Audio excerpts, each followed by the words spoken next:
International declared Israel to be an apartheid regime. Don't fucking stop me while I'm cooking, you baboon in a suit! The chef is in! About to give you a fucking Chelsea Green, you donkey! Donkey!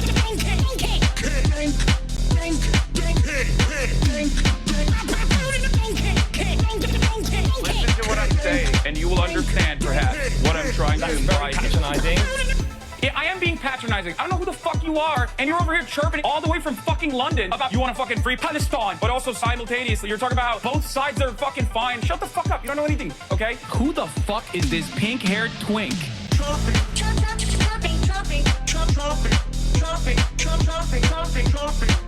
Dissolve the apartheid So what would you like to allow see happen, Hassan?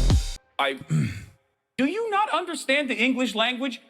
What's going on, everybody? I hope everyone's having a fantastic evening, afternoon, pre-noon, no matter where you are in the world. I'm Hassan Piker, and this is the Hassan broadcast coming to you live from somewhat sunny, but otherwise partially sunny, but otherwise gloomy because we're actually in the midst of a lot of fog. California, Los Angeles, folks, we're live and alive.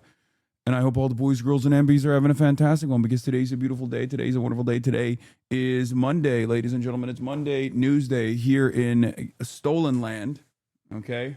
Here in Stolen Land, also known as California, also known as Los Angeles, also known as West Hollywood. We are live. We are alive. And I hope everyone's having a fantastic one because today's a beautiful day. Today's a wonderful day. What is this, new merch? No, it's not new merch. This is an artist that I got this merchandise from in the last TwitchCon I went to. So it was like 2 years ago. Street saying you outperformed Austin last night at the Xmas concert. Hell yeah, brother. It is 12/22, December 22nd, 2025, 3 days out from Christmas. And we are live. We are alive. I hope everyone's having a great one. And yeah, that's it. Can you speak a little louder, babe? No, I can't. This is as loud as it gets. All right. So this is part of the broadcast where I tell you about my personal news, about what's going on in the world of Hassan House, and I'll be Piker in between the time period where I press the stop streaming button and press the start streaming button. So help me God, that's what I'm gonna do. And I didn't stream yesterday, obviously. Why no stream? Is your leg okay? No, I didn't stream yesterday because we had to slam like a bunch of different content.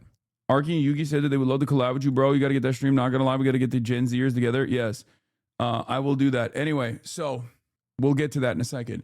The reason why I didn't stream yesterday is because after the broadcast was over, after the broadcast was over, oh, new CNN article came out. Yeah, you already know. I didn't really do much. I didn't really do much at all on Saturday night. I went to bed early. I woke up early, and I had a shit ton of podcasts that I had to do. So that's what I did. I did a shit ton of podcasts. Okay, Unc, you were giving Phenomenon levels of depressed on Fear and was I? Yes, Lamau. I wasn't in the beginning. Yeah. No, I just watched it. I don't know. I don't remember. I don't recall. It was on Thursday. So we didn't actually film the Fear and I don't know what the final product looks like, but we cut some of the episode with Cutie Cinderella into the Fear and podcast because we filmed some of it on Sunday, we filmed some of it on Thursday. And the reason why we did that is because Will Neff was leaving Thursday night. And I think Cutie's like leaving today. So it was pretty funny. You were bummed out about it was because I was bummed. It's my ankle. Yeah, I'm in a much better mood now than Thursday, even though you guys got to see it on Monday morning. But it's just like a strange thing where you saw how I was on Thursday, much closer to the injury and not getting better seemingly, or just not being able to walk and immobile, and my back was hurting, versus now on Monday, I'm actually in a much better mood overall because I'm a week out from the actual incident. Should have went and did the pod with Trevor Noah. Yeah, if I had done that, which is ironic because I think instead of me, they got Zoran Mamdani. But if I had done that podcast with Trevor Noah, if I flew to New York, I would not have fucked my ankle up. But the reason why I didn't want to do it is because I was traveling so much that I was like, you know what? I can't go out again for no reason. Has Kaya knocked you over accidentally with a foot injury? Yes. As a matter of fact, yes. Because she's so fucking fat, dude. When I go to the gym in the morning, everyone is so, like, all the other dogs, all of her friends are so incredibly excited to see her. So they instantly start trying to like play, and they start trying to play while I'm like walking into the gym, and they play on top of my bad leg. And it is the worst fucking thing ever. Ugh. Yeah, it's fucking annoying.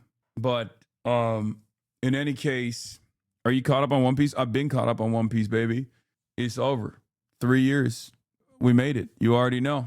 Thought you were ops because he dated Dua Lipa. Yeah, that is my op for that reason, but not really for that reason. All right, so don't sneeze. It triggers my misophonia. I'll just kill myself. You're right. I'll just die, I guess. You need actual rehab. Exercise, bro. Stop screwing around and you won't roll it again. My brother, 60-second, eyes closed, one leg balance. You think I don't do these things? What are you, crazy? Of course I do these. Also, y'all need to be put on a spaceship and shot into the sun for this, okay? Does Kaya knock you over and cripple you so you stay in frame? I heard that somewhere. Yeah, that's what it... Payback for Voltage, I guess. Yeah, that's what it is. That's what it is. She's beating my ass. She's abusing me. That's what a lot of people don't understand. This whole time, actually, it was her abusing me. People thought I was abusing her, but she was abusing me the whole time. She's big enough, dude. She's fucking fat enough to abuse my ass. This 1v1 her? Nah, she'd win. She'd win. She does. She already, when I do 1v1 her, she already beats my ass. All right, so where was I? How much does Kaya weigh? 120 pounds, but very close to the ground. So Kaya caught an ankle gate confirmed. Yeah. So, where was I? Yeah, personal news wise, I didn't stream yesterday, as you guys know. And that was because we were shooting back-to-back podcasts. We were trying to get as many episodes out there as possible. Part of the, we got a really sick one with Adapt. That's going to be coming out next week, but we shot it this week. New Year's resolutions, things of that nature. This is the first time we've actually shot an episode before the week. We don't usually bank episodes on principle, but Cutie's not going to be here. Will's not going to be here next week. So like we wanted to make sure that we got one out there. Yeah, dude, other than that, I ran around. I didn't really do too much. And then I went to the Christmas, the Christmas charity stream that Cutie was doing. White Elephant came in hot with a bunch of One Piece special edition, collector's edition Labubus that a lot of people don't understand. A lot of people did not appreciate it.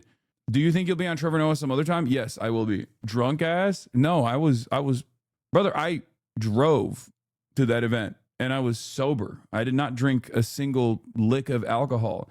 You think I would drink alcohol on a Sunday night? Who do you think I am? I'm a 34-year-old man with a severe ankle injury. You think I'm going to be drinking? Are you fucking insane? I'm your grandfather. You gave Blau's equipment back? No, I didn't take it because he's going to give me the actual size, my size. Abi Türkiye'de labubu ikram eden Aspava var. Aspava'da labubu mu veriyorlar? Yapmayın. Allah sağlık, para, aşk versin. Amin. Aspava. Are you attending the Zoran inauguration on January 1st? It looks like it'll be so fun, but I'll be out of state. Ha, real slick. Trying to get that Kelshi bet in. Ha, ha, ha. You gave Quackity the Funko Pops. Lame ass regifter. No, those are my Funko Pops. What the fuck? They're not Funko Pops either. They're Labubus. And no, I didn't regift them. What? But yeah, I only got at last night's events. I only got the hockey stuff. One, because I thought it would be cool, but more so because it was something that Yugi was looking forward to. And last year, Arky and Yugi cooked me because there was something that I wanted to get. The tungsten cube that Ludwig had that he loves. I wanted that. And there was like this bidding war over it. And basically, Ludwig won the cube back or bought it back, I think. But then also I felt really bad that I had stolen for content. I had stolen Yugi's like Warcraft figurine that he really liked. It was like a collector's edition Warcraft figure that was really sick. And I gave it back to him after. So this year I was coming in hot. I was going to fuck over Yugi or Arky if I could. And Arky didn't have anything good, but Yugi at least had the hockey stuff, so, and he really wanted it. So I was like, yeah, that's why I stole it. Anyway, should have taken the Theragun. I got so many Theraguns. It's all good. And then, Cutie Cinderella signed me up to sing, which is so crazy. Are you fucking kidding me? She just out of nowhere added me on to the dynamic here. Like I was like, and it's so cooked because it's like she put me on as a donation goal. And what am I supposed to say? Nah, I'm not gonna do it. People are gonna lose their fucking minds if I don't do it. I'm gonna get hate threads, you know? They're gonna be like, we finally got him. Hassan hates charity, fucking fake socialist. You know? All this shit. And she cooked my ass. She cooked my ass, bro. I sang Jingle Bells. Are you attending the Zoran inauguration on January 1st? I reiterate because I didn't understand your response, Lamau. Oh, the reason why I responded to you like that is because there's a Kalshi prediction market bet on whether or not I will be attending Zoran's inauguration, and I'm refusing to say yes or no to it because I don't want any of you motherfuckers to actually bet on it. That's why I was like, oh, real slick. You're trying to figure it out, huh? My daughter's college fund is riding on this. Twitch is giving 100 subs to every big streamer I watch. Do you think though you'll get it too? Probably not. We've heard you sing We Are Charlie Kirk, man. The whole world knows you got pipes.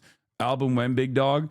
I mean, We Are Charlie Kirk is different because like I am Charlie Kirk and I do carry the flame and I do fight for the gospel and I do honor his name, right? So like when I sing We Are Charlie Kirk, it comes from a different place. Like that's not me. That's not me, if that makes sense. It's like a different person. I become a different being where almost like my love for Charlie and how much I am Charlie Kirk basically speaks for me, if that makes sense. Do you guys, are you picking up what I'm putting down? I become Kirkified, if that makes sense. And that's why it's like, it's like flow state situation, Ultra Instinct. It doesn't translate to other songs, right? Like Hi Kirk, I become Charlie Kirk.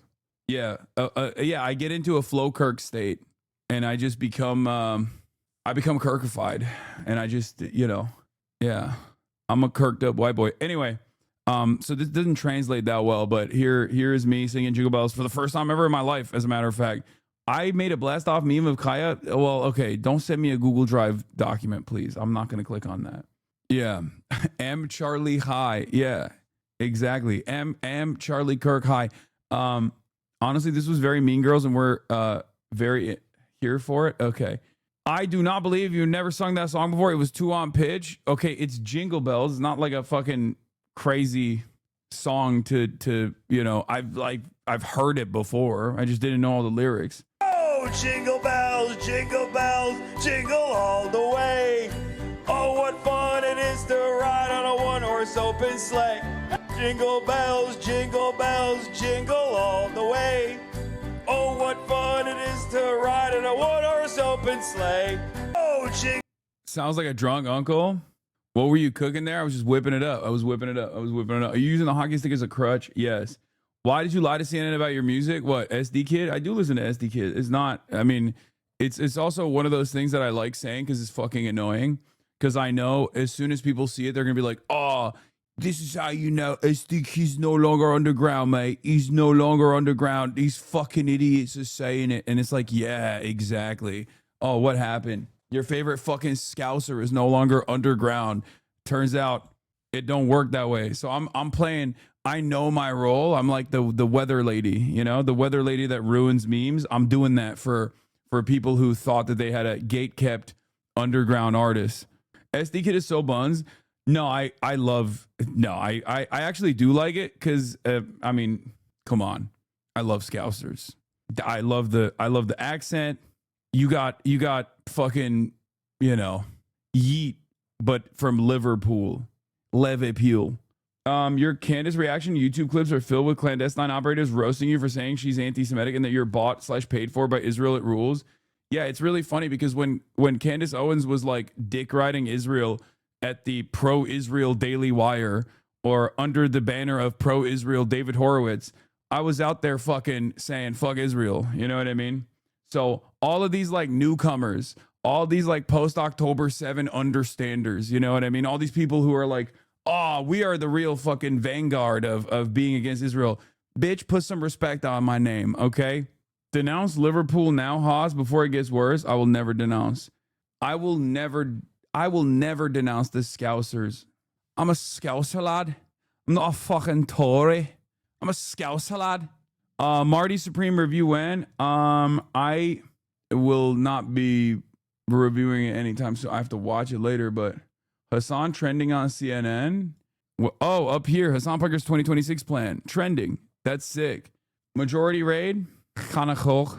But yeah. Where was I? Oh, thank you, Themasius, for the playlist. In any case, yeah, Trump is gonna do a live war announcement potentially, but we'll talk about that in a little bit. Are you going to drag Nicki Minaj in her ugly bars today, King? Don't worry, I got the look. Hassan gets Nicki Minaj suspended, instantly regress it. It's on the docket. It's on the fucking docket. Do not worry. Okay. The Barbs are on a different, the Barbs are not grieving anymore. They've just become MAGA, I think. Like, I guess they're all just MAGA now. Another one of my incredible moments of vindication once again. PC YouTube is beefing with your corpo ops because they can't afford RAM. Love that.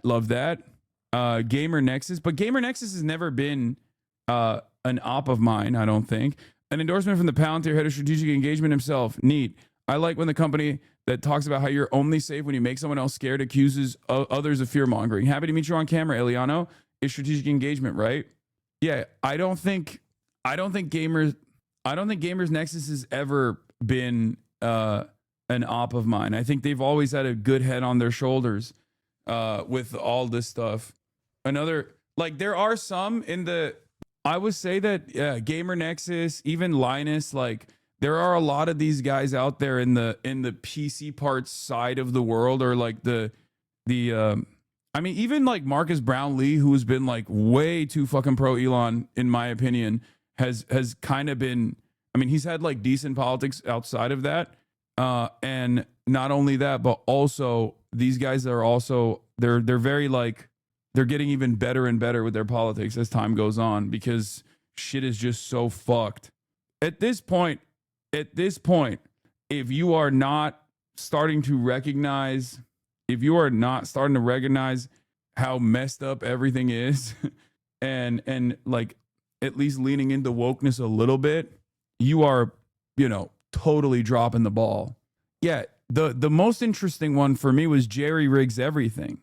Jerry Rigs Everything went from kind of being like a libertarian guy to now just like actively talking about how this is a nation this is a nation that is ruled by pedophilic elite. Like, it's pretty awesome.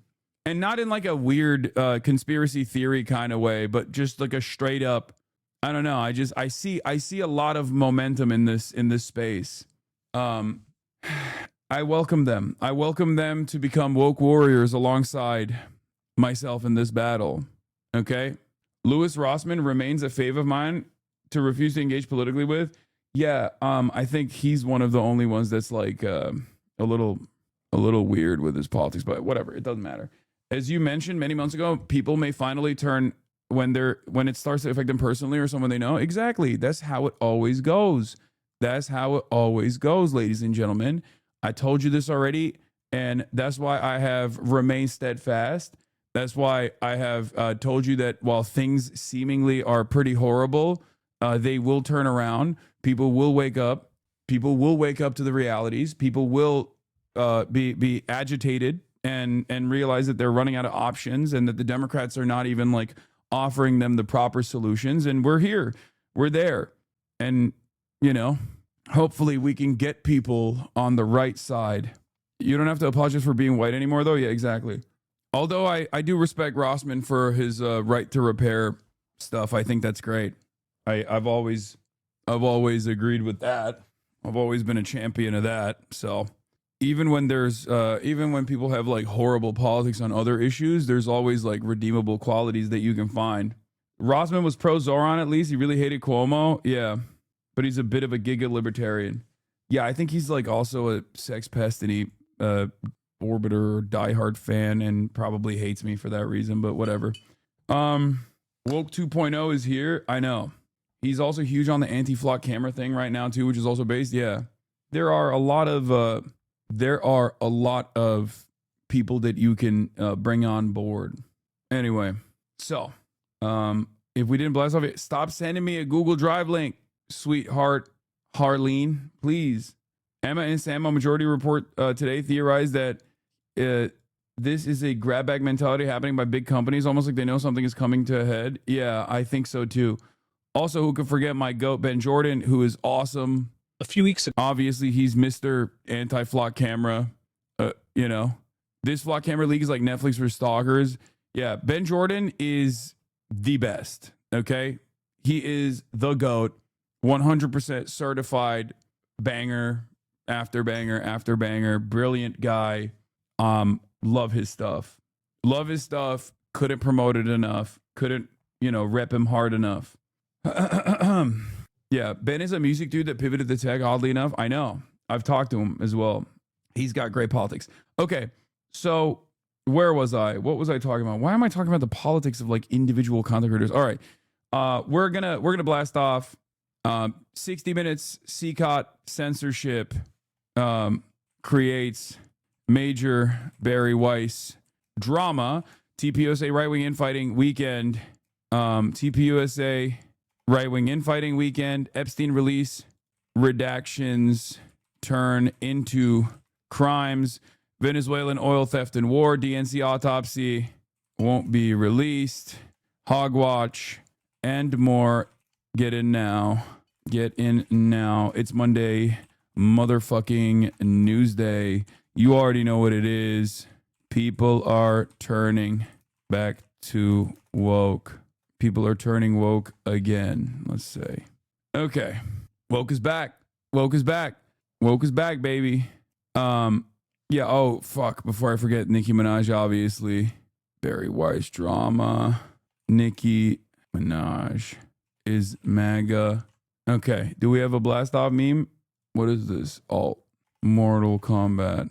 Okay, whatever. Yeah, I will give you my initial takeaway from Turning Point USA weekend. Utter defeat for Ben Shapiro. Absolute victory for anti-Semitism in general. Like incredible victory for anti-Semites all around. It's pretty much over. It's never been more over than it is. I think I think it's time to welcome Jews to, Muslim status. Welcome.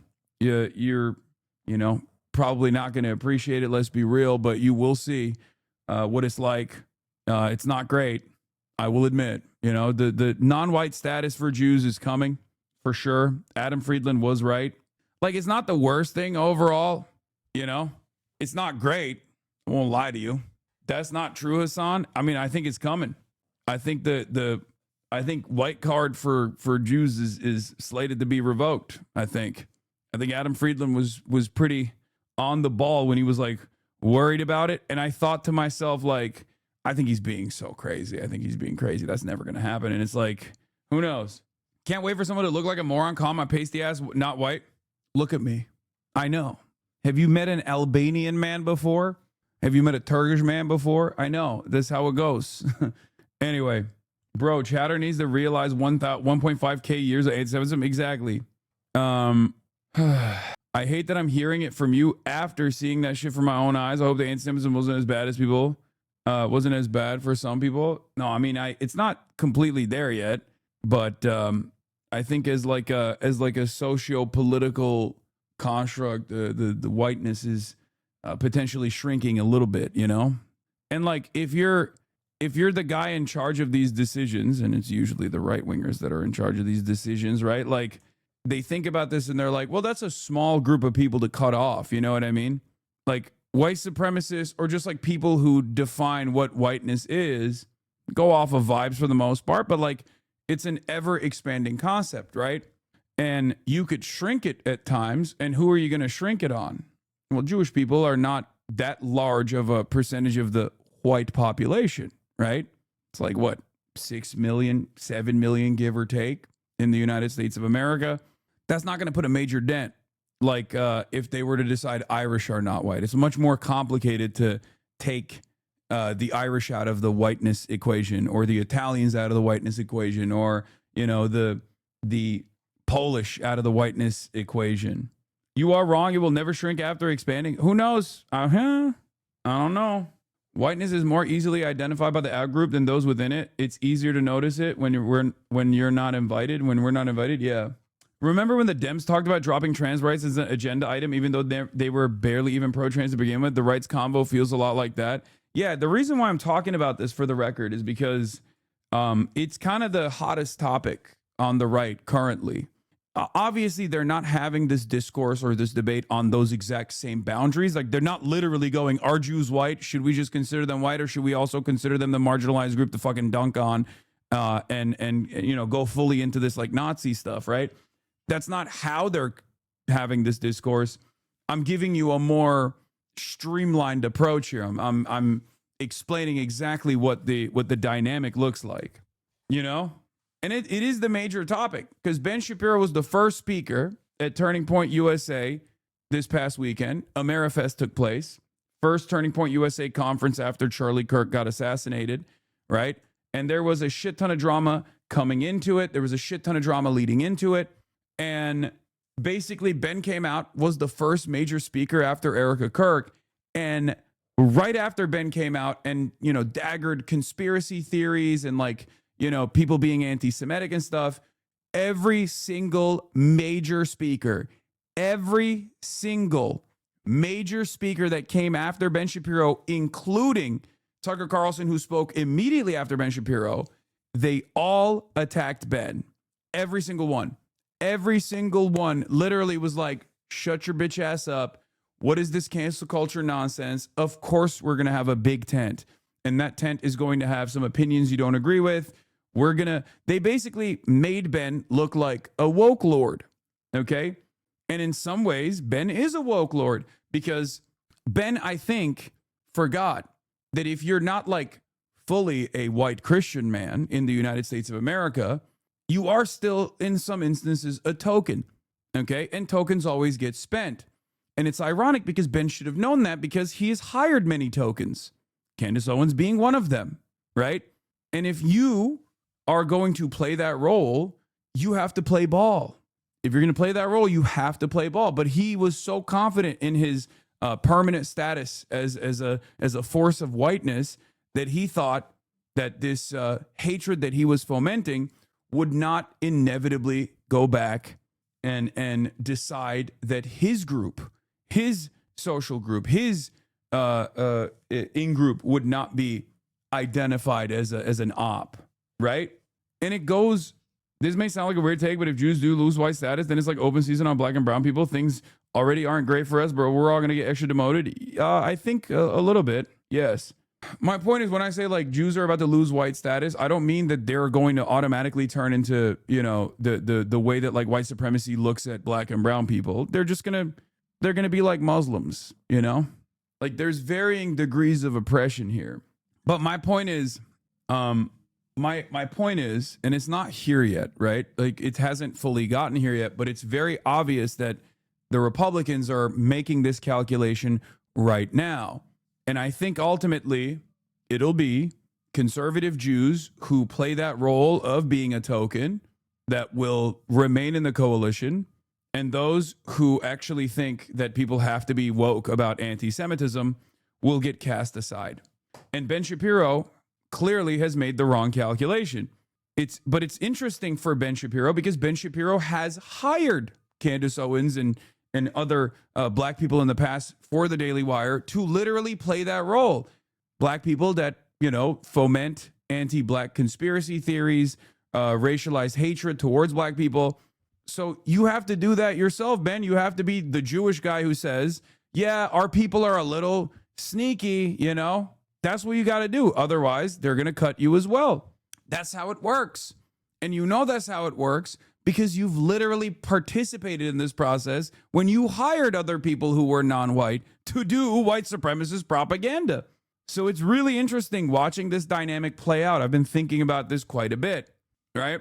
On the one hand, he made this bed, and on the other hand, he does not want to lay in the bed, right? So, but one thing is clear. The right even Turning Point USA, which this was Charlie's greatest fear, right? Charlie's greatest fear always was, oh, the base is going to demand way more anti-Semitism and maybe even, cutting ties off with Israel or whatever. How do we fix that? How do we figure that out? And Ben thought he could, bring people back to where things were in like 2003. America's a Judeo-Christian nation founded on Judeo-Christian values. Like he thought he could get away with that. Turns out for the real ones, they've moved past it.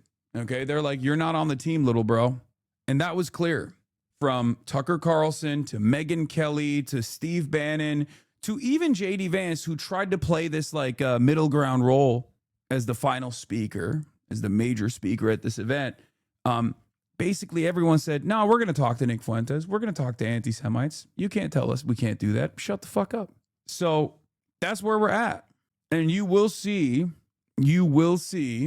more and more people, I think, on the right who want to stay on, who want to basically continue presenting this like weird, you have to be anti-woke for everyone but the Jews ass narratives, and they will just keep getting pushed aside because the market clearly doesn't want that. The market demands more. Jewish people pandering to the right is how I feel about TERF's two law. Like, you're siding with the most misogynistic people that are not all on your side, right? Yeah, exactly. Check log, please. I got Turning Point T. Let's see it. Okay, Erica has been busted lying about her dating history. One ex has died. One with the lead writer of the paper Charlie was beefing with. He now works with Turning and has somewhat as the same position as his former job. Okay, you really spammed the fuck out of those logs, dude. Look at this. Logs. God damn. Yeah, we know. We know the Erica Kirk dating history is like a little crazy. But yeah, we'll obviously talk about Nicki Minaj, who performed at Turning Point USA. And by that, I mean, it was an incredible performance. Let's take a look at her latest song that's coming out. Yo, can I get that wall? Can I get that must? Can I get those jeans? Can I get that truck? Can I get that Morgan Wallen on a loop? Can I get ice all around the USA? I was like Trump, hey, do you think you could put a red hat on a Barbie? Okay, let's get it now. I'm with the MAGAs, we in a church. I don't say hi, say we Charlie Kirk. We Charlie Kirk. Motherfucking right, I'm a motherfucking turf. If a new scum get cute, I'ma rip him. Tweet a lot of tweets at him, then yell diss him.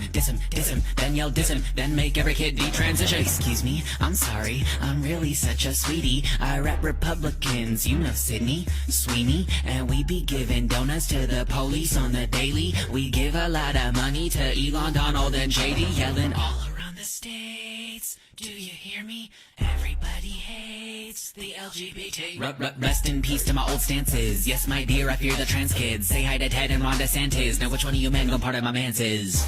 I mean, it's kind of fire. The dipshit MAGA rapper is mad he didn't make this. No, this is like, it goes to show that obviously, clearly, the old flow and the old bars are not going to carry over into the new Nicki Minaj MAGA pivot. Okay. That's all I'm saying. Because when you look at like right-wing rappers and their output, it doesn't come near the original song that this person is obviously recreating. It's just not going to happen. It's going to be like Nicki Minaj collabing with fucking Tom McDonald. Like, are you kidding me? Are you fucking kidding me? There is no way that she will make a song like this. I had to pause because I shit my pants. Let me know how far behind I am. What is this? You're in the thumbnail of this latest lefty video? Harper O'Connor. Not even close. How the left can win the media war. Oh, wow. Okay. I'll watch this. This is a fucking, I don't know if it's like pro or anti, but how leftists can reclaim self-improvement. I love that. Oh, the Che Guevara method. I love that. This guy's a tool. I don't think so, especially because one of the top videos I just saw is literally self-improvement, which is one of my favorite concepts on the left that often gets very little coverage. And he's using Che Guevara as an example of someone who literally had like anti-black views early on in his life and wrote about it, and then very clearly was not racist by the end of his life. Like he went through this transformation, and I think it's a beautiful story. That's not true. Yes, it is. What are you talking about? He did. He was Argentinian from a fucking relatively wealthy family. He absolutely says some racist ass shit, but it doesn't matter because he spent the most of his adult life after liberating Cuba fighting all around the world, specifically in Africa as well. Okay? It is a great example. It is a great example of retribution, rehabilitation. It's a story that I try to tell all the time, and it's one that I even bring up with respect to some of the chatters in here, right? Like, I talked about Quentin Quarantino, the Instagram page, right? Like he went from post October 7 being like somewhat resistant to call out Israel and maybe even assuming that even someone who he had tuned into and watched for many, many years, he thought was potentially anti-Semitic, to someone who literally went on the Gaza Samud flotilla and was arrested by the Israeli state. That transformation took over 2 years, but it would not have happened if we weren't more welcoming. And I think it's an incredible thing that we see transformations like that. It comes from a place of understanding that people's initial conditions should not dictate, or initial positions should not dictate who they are for the rest of their lives. We have to be understanding that there is growth, that everyone has the capability of growing and improving themselves and helping others and becoming wonderful allies in this cause. And this is something that I will always push for, and it's something that I will consistently advocate for. And I think it's one of the worst aspects of, unfortunately, the way we do any sort of analysis on the left. So, in any case, does MAGA know that Nikki was an undocumented kid? I did not know that. I didn't know that either. Anyway, but yeah, so Turning Point USA conference took place, like I was saying, and one of the points that I was going to make is that there is obviously a lot of back and forth, a lot of drama that has taken place. There's a lot of drama that's taken place on Turning Point USA conference. Obviously, Nicki Minaj speaking at Turning Point USA is a big deal. And there was a moment where she actually had a little oopsie as well, where she called JD Vance an assassin. And I think Candace Owens is probably going to use that to her advantage, I suspect. But yeah, she did. She spoke. She was like one of the keynote speakers of the Turning Point USA conference. I guess President Trump also made some surprise remarks over the phone. Let's take a look. He may not be here today, but I wanted to make sure he had a chance to say hi. Mr. President? Hello, everybody. Be with you. But I'll be with you soon, and I just want to say that nobody... I want to be with you. Oh, hello, everybody. That's so funny, dude. He is fucking... What is happening, bro? What is happening, bro? Is this AI? He would never call his fail son? Yeah, obviously he would never call his fail son for a normal conversation, but they probably did this specifically so that he could speak at the Turning Point USA conference.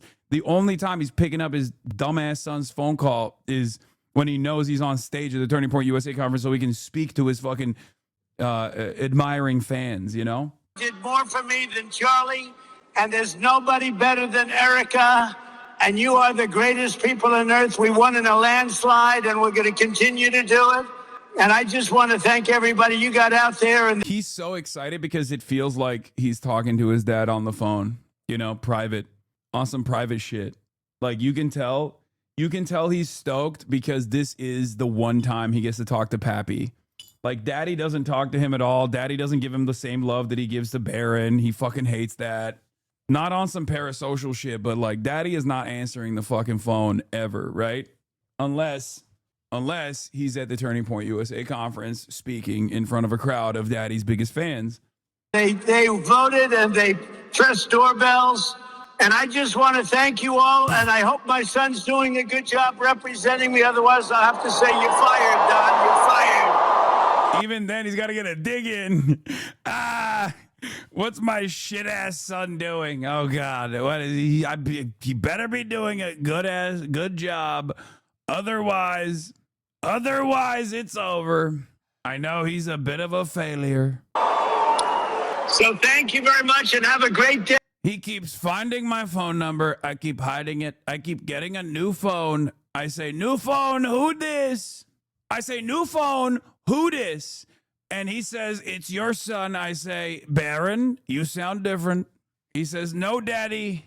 And as soon as he says, no, daddy, I can hear the coke jaw cackling on the other side of the phone. I hate it. I hate it. I keep telling JD, do not give Don Jr. my phone number, the new one. Don't do it. JD, stop giving Don Jr. the new phone number that I keep getting. Hey, and I hope Don makes a great speech. If he doesn't make a great speech, let me know about it. I'll give him hell. Well, Dad, there's literally... Everybody, and say hello to Erica. Go have a good time, everybody. Well, there's 30,000 young patriots in this room. Dad, we've seen that room, bro. That is not young, okay? Let's be real. Let's be fucking real. The movement continues. They're looking forward to supporting you and everything that you, Charlie, and really everyone that's part of this movement stands for. So thanks, Dad. We appreciate it. We love you. We'll speak to you soon. Thank you very much, Chris. Thanks, Dad. We love you. Thank you. So, yeah, Nicki Minaj, ladies and gentlemen. Nicki Minaj. The Nicki Minaj.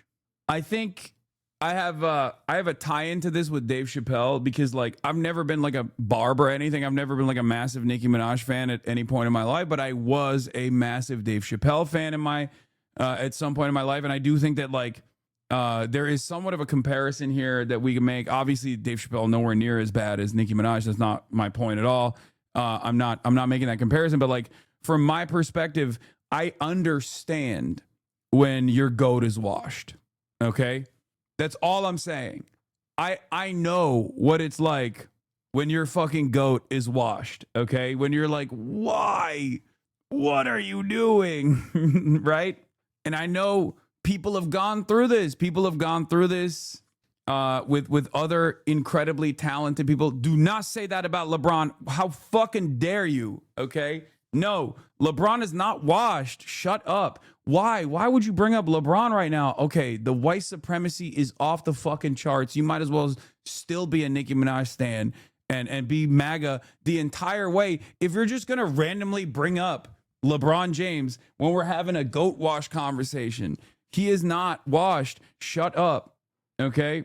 Shut up.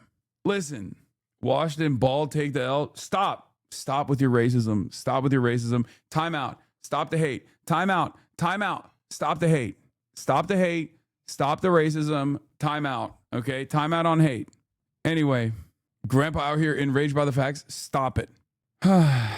Anyway, I'm washed. Say I'm washed. I am washed. You can say I'm washed every day. Do not say LeBron is washed. Okay. So what I was saying is I understand when, you know, someone who has been very impactful in your life, in your development, someone you like admire, someone whose music, you know, played a big role in you coming to terms with things in reality, you know, got you through hard times or whatever. Like I don't personally understand it. Like I don't have a direct musical equivalent, but I get how people operate, right? But I think it's time to just give up, you know? It's like the Gucci bag meme. It's just a give up. It's over, you know? Stop trying to tie knots on there.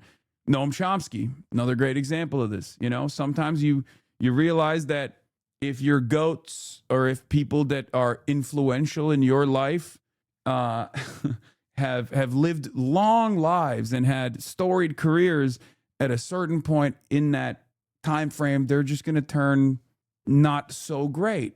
Okay, Noam Chomsky is another example of this. Obviously. Yeah, Radiohead, that's another good example of this too. It's just how it is. It is how it is. Nicki has been cringe for over a decade. I don't understand how people are taking this hard. I think she's never placed a flag on one side this hard. I think that's what it is.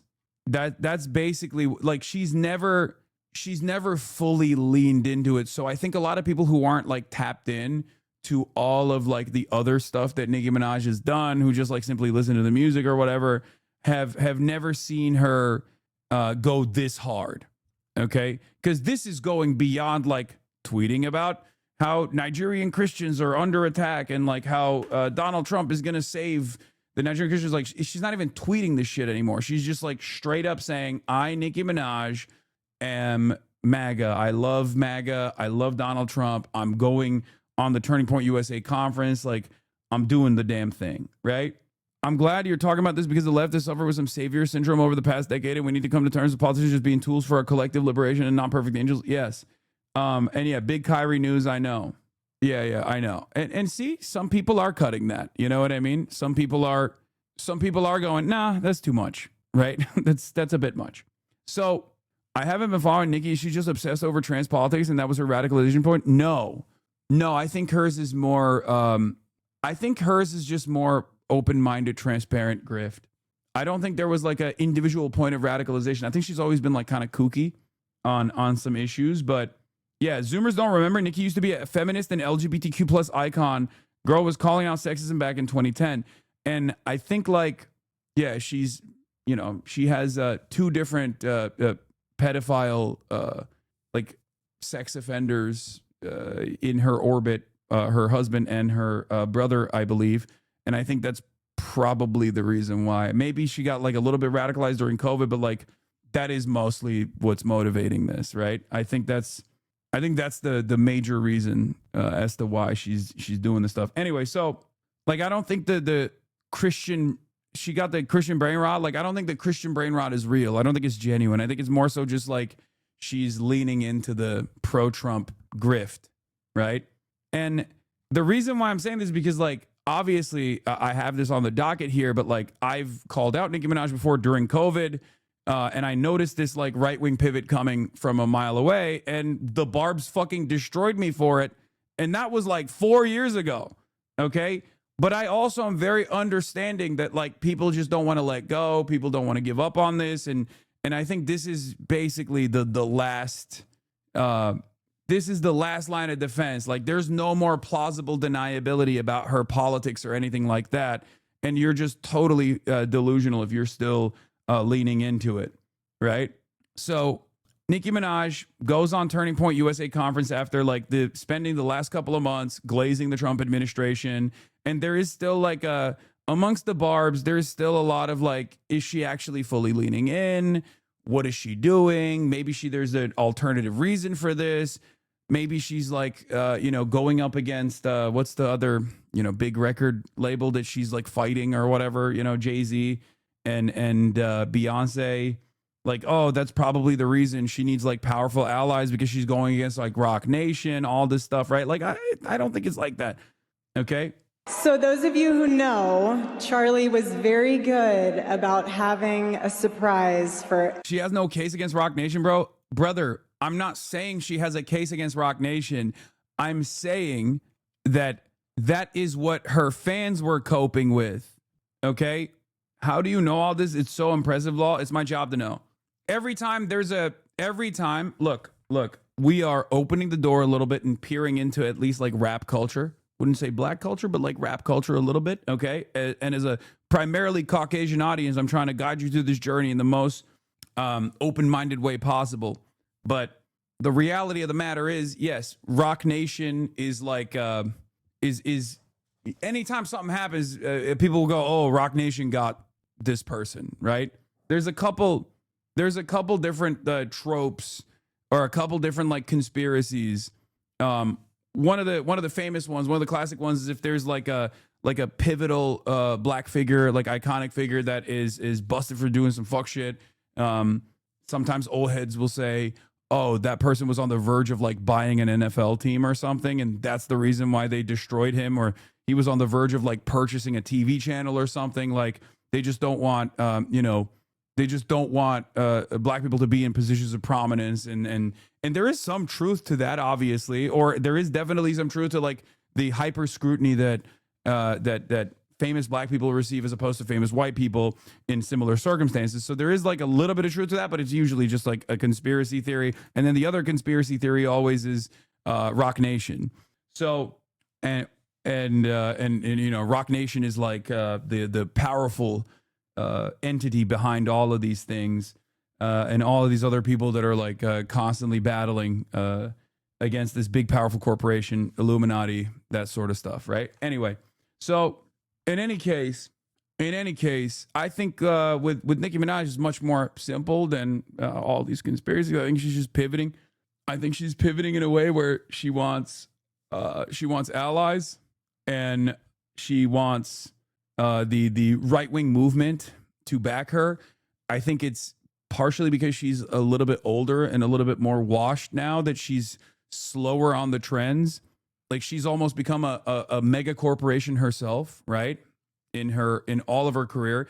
For those of you who don't know, obviously Nicki Minaj was like almost like a standalone, almost like a standalone figurehead for Black women in this space that was predominantly occupied by men for a very long time. Okay, so she was seen as like a champion for women and for the queers, and that's why her audience is very her audience has always been very gay, very queer, and obviously that dynamic shifted a lot, and then there's a lot of friction with other younger artists that came after her, and the way she dealt with it wasn't great. Okay, all this stuff. Anyway, yeah, from Cardi B to Megan Thee Stallion and numerous others. So, but that's all. We're talking about almost 2 decades of a media titan's career, right? All of that is now basically in the rear view mirror. And I think nowadays she's trying to rest on the laurels of her former success while simultaneously move into different directions, right? And part of that is this right-wing grift, it seems. The sincere attitude change from, I think, Nicki Minaj's initially that came from, I think, maybe COVID. Check on him, bruh. No, I did. I DM'd, I texted him this. I saw this. Rage, do you think Nicki and Erica Kirk IRL collab winning best stream collab of 2026? Like, yeah, that's what I mean. Like, Rage is a little bit of a barb. Lil Nas X was a barb, or probably, I don't know if he still is, but like, a lot of these people, doesn't Rage hate you too? No, what the fuck? We just did a podcast together. No, of course he doesn't hate me. Anyway, so there are a lot of people who grew up with Nicki Minaj. There are a lot of people in here that were probably barbs at some point. And I assume that, given how tapped in one might be to politics, they probably pulled the ripcord out way, way longer than many are currently, right? The timing of this right-wing pivot, unironically, is the worst for Nicki Minaj because, like, woke is coming back. Rage is not a little bit of a Barb Lamau. He got on his knees when he met Nicki on Kai Stream. I know. It's impossible to ignore her contributions to culture, but she has gone off the deep end. Exactly. But she has been off the deep end for quite a while, but now she's like fucking fully dove into the deep end and is saying, this is where I'm at. So this becomes unavoidable for a lot of people. Even if you are constantly doing the Kanye West style, like he made graduation for Nicki Minaj. Like this is one step before for many of the fans, the moment that you do stuff like this, it becomes unavoidable. You have staked your claim, battle lines are drawn, you have decided this is who you are, and this is the movement that you are going to be a part of, right? Has this made Ben Shapiro cave on his WAP position? Nobody cares about Ben Shapiro's position on anything, little bro, because Ben Shapiro is washed, okay? He is the most washed. The right would literally crucify Ben if it meant more Nicki Minaj time, okay? Are you kidding me? Ben is gone. It's over. In any case, let's take a look at what some of this conversation looked like. Every AmFest, and we are so blessed to have you. We are so grateful. I mean, thank you. I'm honored to be here. I am honored to be here. Thank you for having me. That's so... Love you guys. So we're just going to dive right into this. You had... Cultural driving forces are never going to be on the right, no matter how hard they try. I'm sorry, okay? People who formerly might have actually contributed to culture in meaningful ways, once they're losing all the glory, might actually pivot to the right. But it's very obvious that for the most part, a lot of the art and a lot of the culture is still moving because there are a lot of woke people from progressive backgrounds that are, the people who are at the beginnings of their careers, the people who are working hard, moving and shaking culture right now, people with actual motion, they're not gonna do that. Okay. And we're talking about the arts. We're not talking about podcasting. You can dominate the podcasting sphere. You can dominate the media sphere with right-wing sentiment all day, every day. But we're talking about art, okay? That's it. And that's precisely the reason why conservatives will grab onto any celebrity that's not like fucking Kevin Sorbo and celebrate the fact that they're like openly becoming right-wing, okay? Some fun words for Governor Newsom. I have to read these tweets because they're amazing and they are so funny. Okay, first one, we'll do this one. Wow, banger after banger. Thanks, Erica. You have a real commanding presence, Erica. Let's read some of your funny tweets about J.D. Vance. Sauceless, bro. Sauceless. This shit is washed. It's motionless. It's boring as fuck. Oh my God. Unless you want to read it in your own voice, I think it'd be really great. Okay. Oh, Gabby Poo, it only gets worse from here for you, buddy. It's the end of the road for you, my love. Get on the nearest jet ski and let that beautiful hair blow in the wind. It'll make you happier than this race that you will not win. I need every Barb to watch this, okay? And then watch this over and over again and then tell me if they're still on board. There ain't no way, okay? Look, I got a dog in this fight myself personally because I called this out a long time ago. I called this all the way back in 2021, okay? And I got my ass beat. I'll admit it. I saw this pivot 4 years prior, okay? And for the last 4 years, I have not been allowed near a Sephora because that's where all the Barbs congregate. Okay, I can't go to a Sephora. I'm scared. I know that there is going to be someone who's 35 years old with pink hair and is a Barb who's going to stab me with a makeup pen straight to the fucking temple. Okay, I can't do it. I think I can go back to Sephora's comfortably now. Okay, they killed us on Twitter, bro. We lost good soldiers in this war. Your own regulator got chewed out in the Barb's Twitter spaces, bro. It was like watching a car crash. Yeah. I've been getting my mom to get me pimple patches for 4 years because I can't go to fucking Sephora on my own because I'm scared. I'm scared of the Barbs. Okay, let's be real. What is this? This one is for the boys with the swollen testes dropped out of the wedding because her bowl was empty. Used to come in all the time with this crazy nuts. Got facts, no shit, now it's raising nuts. And he ill, I don't think it's real. Yeah, that's from way back when she did the whole cousin's ball sack Gru thing. In all seriousness, I believe Nicki Minaj has been telling us who she was the whole time. The truth becomes the most obvious when you examine her verse from the song Monster. She mentions pulling up in a Tonka, the color of Willy Wonka. She also states that the first thing she will do will be to eat your brains. Nicki Minaj is really RFK Jr.'s brainworm. This whole time, it was right in front of us. Anyway, all right, let's continue. I gotta pee real quick. I'll be back. Okay. One more. Why not? Imagine being the guy running on wanting to see trans kids. Haha, not even a trans adult would run on that. Normal adults wake up and think they want to see healthy, safe, happy kids. Not Gav. The Gav nots. Gav not in, Gav out. Send in the next guy. I'm bored. So I'm just going to let you riff. Like, I want you to say whatever you want to say to Mr. Newsom. Dear Newsom, we don't have a problem cleaning up the scum if we have to. Please tread lightly. That's what I would say to Gabby Poo.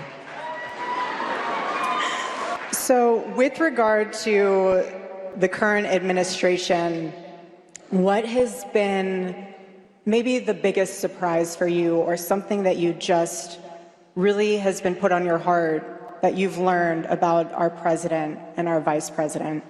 Well, I have the utmost respect and admiration for our president. Oof. Bro, you think she's like, you think there's a point here where she's thinking like, the fuck am I doing, man? These people are clowns. Or you think she's just like fully in? I feel like she's fully in. She's in it. It's just like, there has to be a point where she looks back at her career and goes, how do we get here? Like, there has to be a point in this conversation where like there's a quick flashback to like your apex point. You know what I mean? Where you're just, you know, you're dominating culture. And now you're sitting across from Erica fucking Kirk at the Toilet Paper USA Amerifest conference talking about how you respect the pedophile president. Okay? Oof. Like an incredibly unpopular pedoprez. The problem with the Barbs is that most of them have collapsed their entire identity into Nikki. Their whole worldview is filtered through whatever benefits her. So in this case, politics is a game to them, not about material consequences, but about what Nikki can extract from it and which narrative about their queen they can win that day. They treat literally everything like a Stan war when it's so much more fucking serious than that.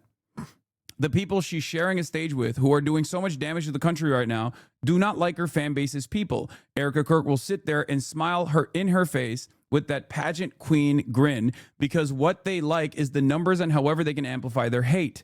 The very identity of probably most of the Barbs is exactly what those movements vehemently oppose. Charlie Kirk himself was against gay marriage and openly transphobic. Yet there's Nikki positioning herself there, throwing her fans under the bus, and it's really sad to watch them allow their fandom to get in the way of critical thinking about their own interests outside of that lady. 100% true. 100%. I noticed this as well. And it's really funny because like there are people who have yelled at Nicki Minaj and her fan base that are in that room that fucking despise her. There are people in that room that despise every single Nicki Minaj fan. There are people in that room, the majority in that room thinks Nicki Minaj's output and her contributions to culture is disgusting, right? Barbaric, monstrous, morally degenerate, perverted, perverse.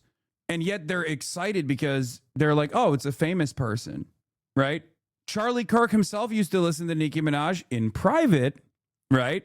Alongside Candace Owens. But on camera, what was Charlie Kirk saying about Nicki Minaj? Exactly what Ben Shapiro was saying about Nicki Minaj. Here is the okay, you want me to fucking watch the Instagram reel? Here, I will show you. We were inevitably going to get here, okay? Yeah, here it is. Charlie Kirk, who we know in private was a major Nicki stan. Here's what Charlie was saying in public, though, about Nicki Minaj. This was, you know, when it came down to his output, this is how he presented it. Minaj, Cardi B. Okay, Nicki Minaj is causing dads to leave the home. Hold on a second. I don't think that's a good role model for 18-year-old black girls. I don't. Well, I mean, I don't even know. This might be a fucking... I mean, Nicki... There is a fuck ton of Charlie Kirk comments about Nicki Minaj in general. Candace Owens shares text messages with Charlie Kirk, fanning out over Nicki Minaj and Jay-Z's verses on Monster, right? So one must ask the question why Charlie Kirk's output, which is the most important part of this, not his like fandom in private, but his output. Why was he so antagonistic towards Nicki Minaj? Why was he always fucking shitting on Nicki Minaj? The Barb's going to crucify you? I think the Barbs need to fucking take a cold, hard reality check, which is not going to come for many of the Barbs. If they're holding on at this point, they're holding on for dear life. They're never going to fucking... They're just going to lean into the MAGA shit now, I guess. You're just going to have a bunch of Barbs who are now MAGA, right? Alongside Nikki. Yeah, they're going down with the ship. The ship is sinking and they're going down with it. She defends pedos, hates on successful black women, starts beef with Barbs, or starts beef with babies, is transphobic. Of course, she's strutting on stage at Toilet Paper USA. I would expect nothing less at this point. Goddamn, 9,000. Wonder if the multiple lawsuits she's embroiled in the damages owed has anything to do with her pressing the pedal on the MAGA grift. Judge may force sale of Nicki Minaj's $20 million SoCal mansion over debt owed to former security guard.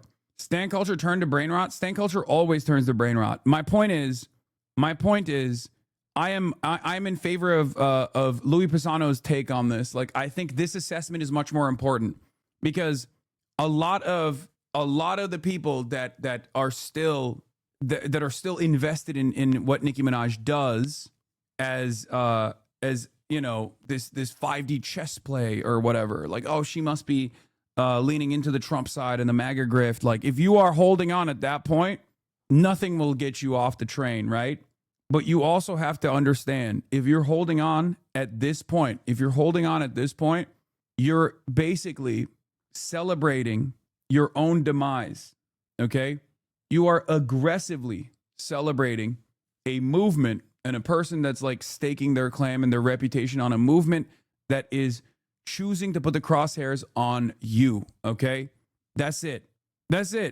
What? If you keep spamming the Reddit link, they will patch the hole? I don't know what you're talking about. Kaya is falling off. Literally, where did her head go? She just woke up. She's sleeping. It made me wake her up. Anyway, let's keep going.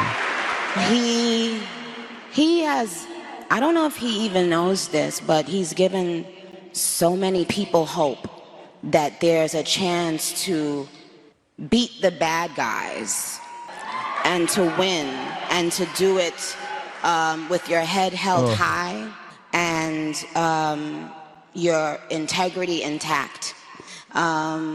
He's from Queens, New York, like me. So what it's shown me personally is sometimes, you know, even in the worst feeling times in your life, you think that you're never going to come back from it. But you do. And our president shows that. He's been through every single thing a person could be through publicly. Having to constantly be lied on. It's not really that funny. Until you are in that person's shoes that's being lied on, you'll never understand what it feels like. That person is a human being. They have a family who has to read those lies. Jesus Christ, dude. Oh my God. Bro, this literally, you know what this feels like to me? This is like everyone yelled at me so much that I became right wing. Like, this is the, oh, you're making me do this meme, right? Oh, well, you know, people just kept saying I married a pedophile, which is fucking true, right? And now you forced my hand. And that's not, and it's just not fair. But look what you made me do. Administration is full of people with heart and soul. And they make me proud of them.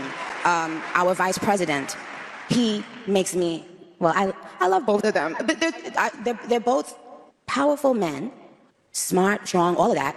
But both of them have a very also, when people say like, oh, these people get lied on, it's like, first of all, every public figure gets lied on, myself included, okay?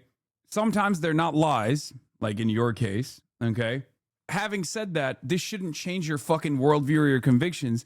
And also, if we're talking about like, oh, these people get lied on, but they're such wonderful people, and you're talking about Donald Trump, the entire Trump train moves by lying about entire swaths of the population. These are the motherfuckers that literally ran on, we are going to purge the boundaries of all migrants, and also that Haitians are eating cats and fucking dogs, okay? What is that if not a lie? It's a lie that J.D. Vance, who Nicki Minaj right now is saying is such a handsome man and such a cool person, unironically admitted was a lie. J.D. Vance straight up went on television, was like, it's a lie that Haitians are eating cats and dogs, but honestly, I'll keep saying that lie as long as people start paying attention to, you know, black people migrating into the country. It's bullshit. It's fucking insane. I hate this kind of this oversimplification, right? The oversimplification of like, well, you know, people are just like speaking ill of his name. I hate that people are speaking ill of Donald Trump's name. You know, these are good guys. It's like, what do you mean? They speak ill of entire broad swaths of the population. Any ability to and they don't just like talk shit about entire broad swaths of the population. They take action. Their words turn into action. Their words turn into mass deportation. Their words turn into fucking initiatives. Someone that harm people directly. I can relate to them. When I hear them speak, I know that they're one of us. Like, I know that they're not. Don't you guys agree? They haven't lost touch of the world. You know, they're still connected to the world and what's happening in the world, with the younger people and older people, with the richer people and not so rich people. They have the ability to still connect and be real and make us feel proud to be American. So why now have you been involved with speaking about politics? What was kind of the turning point for you? Yeah. What was the turning point? Well, I just got tired of being pushed around. Yeah. Sometimes you just get tired of it, and then you realize, wait a minute, I have something inside of me that's stronger than what's out there. That's right. So. Yeah, but those lies are about poor brown people, so it's not good. So it's good. Petty grievances of rich losers. Yeah, except Nicki Minaj is a black woman who may or may not, I don't even know if she still has a citizenship, but like on a live stream, she revealed that she doesn't have, after 36 years and millions of dollars of paying taxes to the United States, she still does not have a fucking American citizenship, and her entire fandom across the globe, is comprised of a very diverse background. There's a lot of LGBT people in her fandom in America. There's a lot of black and brown people in her fandom in America. So her just like directly leaning into an administration and a movement that is saying every single Nicki Minaj fan needs to be fucking deported or imprisoned is psychotic. Okay? This is the type of shit that really pisses me off in general, when people are just like, oh, I got bullied into being right wing. Like, do you have no fucking worldview at all? Do you not give a shit about anything? Why would you openly admit that you are spineless? This is the thing that I do not understand. Not only did those black and brown fans, her female fans, and her LGBTQ fans make her an incredibly rich and incredibly famous person, and now she's just like writing them off. But also, she's doing it in the weakest way possible. I hate that shit. This is my least favorite thing that people say whenever they're like, well, people yelled at me too much, so I dropped all of my previous convictions. All you're saying is that you're a grifter. You're an amoral grifter who will, move in whichever direction that suits you personally. People have yelled at me every single day for the past fucking 12 years, okay? Nicki Minaj's stans, Barb's, have yelled at me, called me a white supremacist, as a matter of fact, which I'm going to show you in a little bit. Did that cause me to switch teams? Did I go, you know what? I am one now. I'm a white supremacist now. I'm actually right wing. No, of course not. You have to have some fucking convictions, man. What the hell is this? When you've had enough, you realize, wait a minute, why do I even care about these people and what they think? Who are they? They don't even know who they are. So I'm not going to back down anymore. I'm not going to back down ever again. Amen. Can the students in the room raise your hand? Wow. This question is for you guys. So you guys are very courageous and bold on your campus. Nicki, I know our students feel this way, but why do you think speaking your mind has become so controversial? Because people no longer are using their minds, their brains. So right now, just imagine, we're not allowed to have a different opinion anymore. We're not allowed to think out loud anymore. We're not, this is not what the world used to feel like. And especially for the young people, I don't want them growing up in a world where they feel like that. I mean, they deserve for their voices to be heard. They have valid feelings and they're thinking about things, and it deserves attention. We should listen to what they're saying. And if you're growing up in a world that tells you it's taboo to say something that the masses don't agree with, that's not okay. And we're not going to have it. And I love this. It's giving the younger people confidence that they will need later on in life. You guys will need it, and you will have it. So I'm rooting for you. Amen. Amen. People see through this, right? Yeah. I mean, this is for absolutely nobody other than Nicki Minaj. I need you to understand. This is such a transparent attempt of leaning into a right-wing movement because you think that's where the entirety of society is shifting.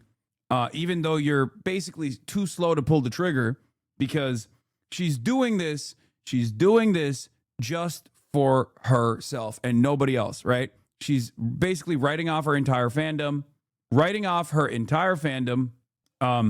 It's unimaginably selfish, unimaginably narcissistic.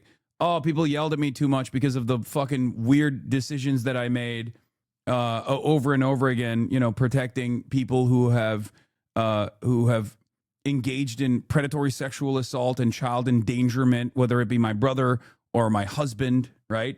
And I have protected them, and people have thought that that's kind of strange, and they yelled about it too much. And I also lost the momentum that I once had. And so now I'm just like very openly moving in this direction in the grift, right? I'm you know, leaning into this this wave because I think that this is the next meta. Okay, it's very narcissistic. It's very obvious, and it's, I think, so obvious that you will see more and more fans just go, no, I don't want to be a part of this anymore. I can't be a part of this anymore. The ones that remain, will get increasingly more isolated and increasingly more insane. Again, Charlie would always say, it really does not take skill to be courageous. It takes a choice. It takes a decision. And I want to say again, thank you for coming and being courageous and being able to share your heart with us.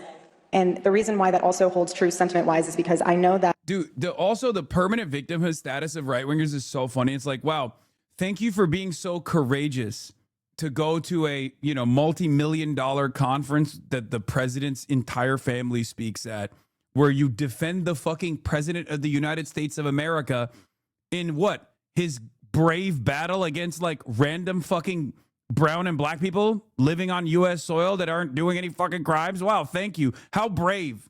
How brave of you to defend the president of the United States of America. Like, I need you to understand, dude, who is the strongest, most powerful entity in American society? Of course, the random Guatemalan immigrant. That's who the most powerful force is in the U.S. society. And the least powerful, most maligned force, most unjustly maligned force in American society is, of course, the fucking president. What are we doing? What are we fucking doing?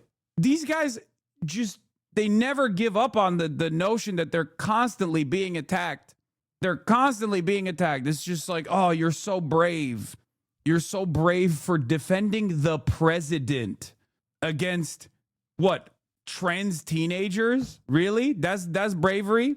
The strongest, most powerful entity in American society is what? Trans teenagers, undocumented immigrants, and the most attacked, most unjustly maligned force in American society is the president, who is deploying the fucking military into black neighborhoods with regular frequency. You are getting a lot of backlash from your own industry. What is your reaction to that? I didn't notice. Amen. I feel the same way. When people are like, what do you think about them? I'm like, I don't think about them. Bingo. We don't even think about them. We don't have time to. We're too busy building, right? Yeah, we're the cool kids. Okay. The other people, they're the ones who are still just disgruntled, but really they're just disgruntled with themselves. They are angry with themselves, you guys. So you can't wake up and think about somebody who is determined to just stay mad. I literally tell them, stay mad. Amen. Stay mad. Because we're going to stay joyful, yep, and peaceful and iconic and smart, and we're going to stay thinkers. In a world that doesn't want us to think, we will think. By ourselves, on our own, we will continue to think. This is something I know that's really important to you and on your heart. And I personally want to know what inspired you to speak out for the Christians that are being slaughtered in Nigeria. Well, and that... Yeah, she thought that was a good entry point into the MAGA grift. That's it. Like, propositioning if she came out and was like, yeah, I want the president to pardon my brother who has a 25-year sentence for sexually assaulting a minor, that would probably not be received well, okay? So she had to find a way to, like, broach the subject matter in a way that is, like, more defensible, and that's it. That's the reason why she hit this. You are the most vindicated man in history against the barbs. We've all known all along she was a Republican voting for Mitt Romney.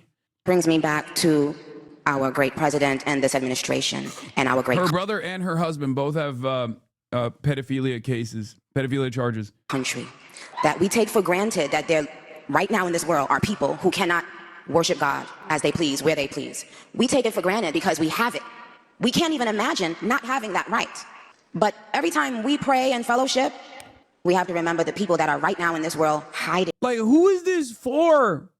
What is this Christian pivot?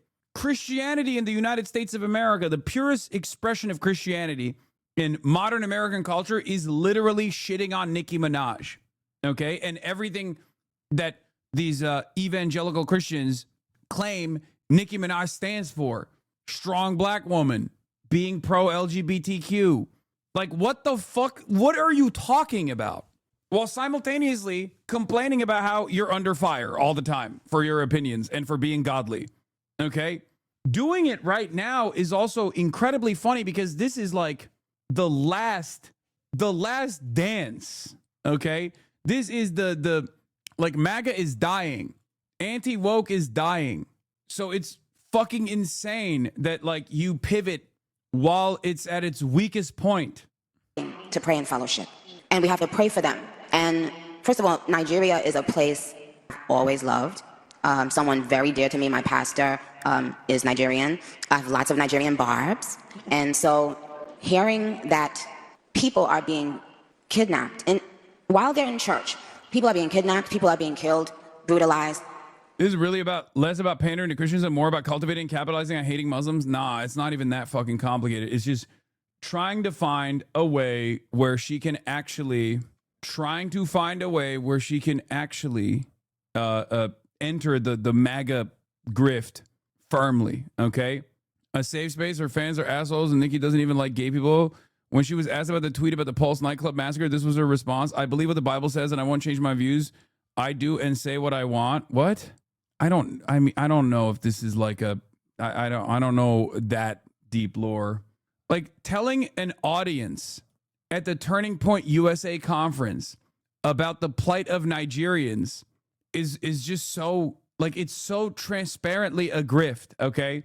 What the fuck are you talking about? Like, if you even sincerely cared and you were like, oh, I mean, it's overemphasized. It's ISIS-backed fundamentalist groups that are constantly waging war, but it's not like a government-backed thing at all in the way that like MAGA represents it in Nigeria. I'm not going to get fully into the lore here. Obviously, ISIS-style terrorist organizations have been running amok all over Africa, which, for the record, has been an area of interest for America as well, an area where China has made significant gains. There's a much larger geopolitical game at play here. And of course, as always, the victims are the regular people that live in these countries. Okay. Having said that, the notion that this is like a major gripe and that you actually do care about the Nigerian Christians first and foremost. Okay. Let's bring them into the United States of America then. Let's see how well that goes with this fucking crowd. I don't have an issue with that. I think it's great. Okay? But go ahead. Let's save Nigerian Christians. Let's allow Nigerian Christian refugees to come to the United States of America. Go ahead. Present that as an argument. Let's see if they do care about the safety and security of Nigerians, Christian or non-Christian alike. You know? All because of their religion. And that should spark outrage in the great America. That's what it did. Again, we're not backing down anymore.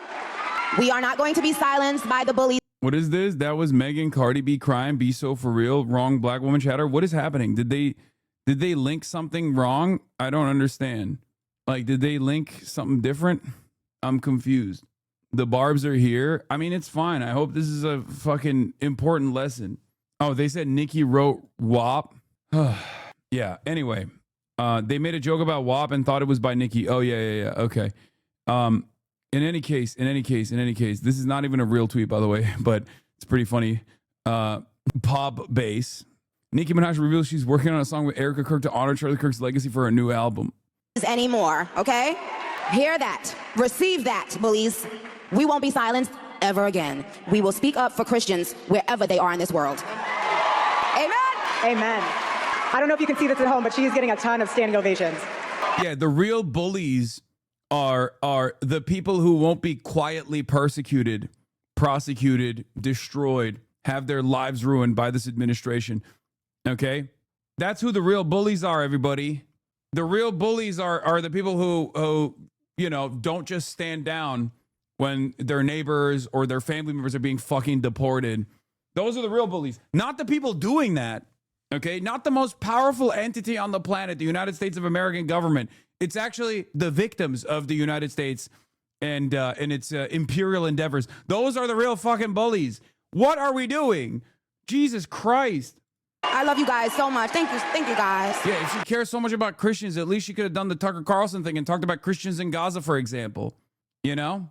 I wonder how that would go in this crowd. Well, I guess maybe a lot of people are pro-Palestine now, So going along that thread, can you tell us about your relationship with God? Because I think a lot of us want to hear. Sure. Well, my relationship with God started, when I was a toddler in Trinidad. My grandmother, if things got spicy in the house, like if the kids and grandkids were arguing or fighting, she would make all the little kids go in her room and make us say and say a prayer. So later on in my life, not much later, when I was like 10, 11, 12, I started going to church in New York. And it changed everything. It changed my life for the better because I was going every week. I was hearing the word of God be preached. And then I was going home and I was applying it to my life. Even as a little girl, I learned how to pray very early. I always had this faith that made people think, the kind of faith that you think a person is crazy, like, oh, please, but I... this is sped up, Chad. That's why she sounds so fast. I had that faith instinctively. Once I started hearing about God and, just getting more into the Bible, I got baptized when I was about, yep, amen. I got baptized when I was about 13. I got baptized. And I have just always applied those teachings to my life. I try to. And that's the thing.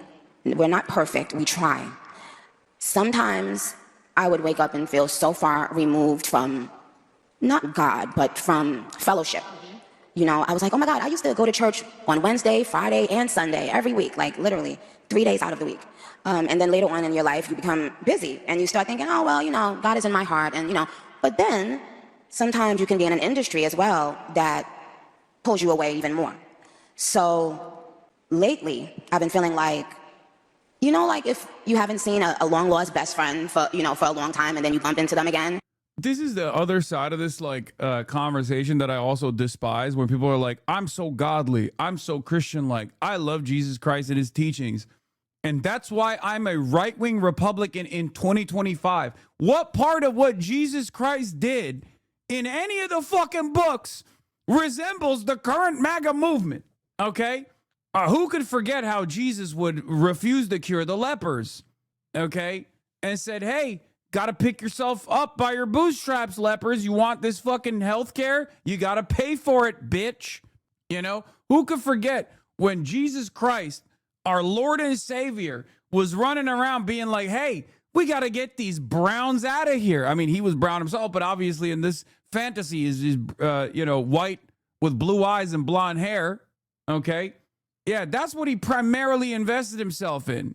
Consistently talking about the downtrodden and talking about how they deserve their position in society because they probably were morally impure. Who could forget, the teaching foundational tenets of Jesus Christ? Fuck the poor, he said. Like, I despise this shit. I'm not a religious person at all, but it's always so funny when Christians who are conservative, who are right-wing, will come out and just be like, I love Christianity. I love Christianity so much. It's my favorite thing. And that's why I love Donald Trump, the most Christian guy out there. If there's a guy I can think of that's, following the gospel, it's Donald Trump. Yeah. Yeah, Jesus Christ walked on water so we could make all of the lepers also walk on water with him away from wherever. I mean, away from Nazareth, Jerusalem. I don't know where the fuck he was. Away from the region, somewhere else. He just did a long march, a death march for the poors. That's how it's been feeling for me, like just going back to God and praying and talking to him. And, you know, and he said to me, where were you? Where have you been? I've been waiting on you. And since that moment that God had that conversation with me, I've been in such a better space, because now it's just, I'm thinking about, is God pleased with this? Not if the bullies and uglies are pleased, but if God is pleased. And when you have that personal relationship with God, guess what? Even in school, he's there. Wherever you are and whenever you need it, you have something that you can tap into immediately. It's immediate. You don't have to leave a message. He's not going to call you back. He's there immediately. As soon as you call on him, on the first ring, he's going to answer. And I want you guys to remember that.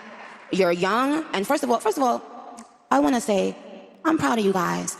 This is a major, to be so young, for you guys that are in college, to be so young and to care this much, this early in your life, it tells us how smart you are, and it tells us that there's hope for our... Yeah, they care. Yeah. Speaking in front of the Hitler youth, it's so cool that you guys are politically active. It's cool. Don't worry about what your politics are. Let's not even examine what is a major guiding principle in your organizing. Like, what is the galvanizing factor here? What makes you really tick? It's just cool. It's just cool that you guys are involved in politics at an early age. God damn. Future. So God bless you. Congratulations, you guys. You're amazing. Congratulations. You guys are amazing. Okay? Know it. Feel it. Yes. Yes. Proudly. Be it proudly. Be who you are proudly. Amen. Yes. So what have you, I mean, you're an amazing mother. What have you seen that has been a struggle for young women today? And then also, since both of us have little boys, I would love for you to also talk about the male side of that question as well. Okay, well, something that I've noticed recently is that for little girls, I think that no matter how you look, we should be trying to instill into them to be proud of how they look. Recently, in the media, it's almost been like a push to, it's not just making young black children feel proud of themselves, but it's almost like doing that and at the same time telling other children not to be proud of themselves. And I don't want any child feeling that. Oh, this is so funny. Look, my expertise is in right-wing talking points, right? So when I see someone trying to do, trying to like present right-wing talking points, but doing it so shittily, it just, I'm sorry, it triggers a part of my brain. What she's trying to do here is basically claim the CRT narrative, right? Like the all lives matter. You know, if you actually talk about the history of chattel slavery with an accurate framing that identifies black people not just as like a faceless, voiceless group of commodities to be traded, but instead human beings that were enslaved, then you're gonna make white people feel bad. Like, that's what she's trying to do here. She's trying to do the CRT narrative, like, oh, woke is making white people feel uncomfortable and bad and insecure about their history, and it's really fucked up. Nikki is saying, don't be ashamed to be white. Way. If as black women, we felt that we were not being represented and not being admired for our beauty, if we felt like that as black women, why would we want to do that to other women? Amen. Why would we now need to make other people downplay their beauty so that we can feel, no, that's not how it works. I don't need someone with blonde hair and blue eyes to downplay their beauty because I know my beauty. Do you understand? It doesn't bother me that a woman... Bro, it's so funny. Oh my God. Oh my God. Oh my God. Who's doing this?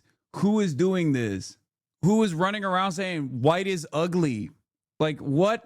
She tried to find this like narrow focus. Who is like, where is the momentum behind like white women are fucking the ugly movement? Where is that happening? Oh my God. JD sure clocked what you did. Yeah, Nicki Minaj said something in Amphis that was really profound. I'm paraphrasing, but she said, just because I want little black girls to think they're beautiful doesn't mean I need to put down little girls with blonde hair and blue eyes. We all got wrapped up over the last few years in zero-sum thinking. This was because the people who think they rule the world pit us against one another. Nicki Minaj rejects that. We all should.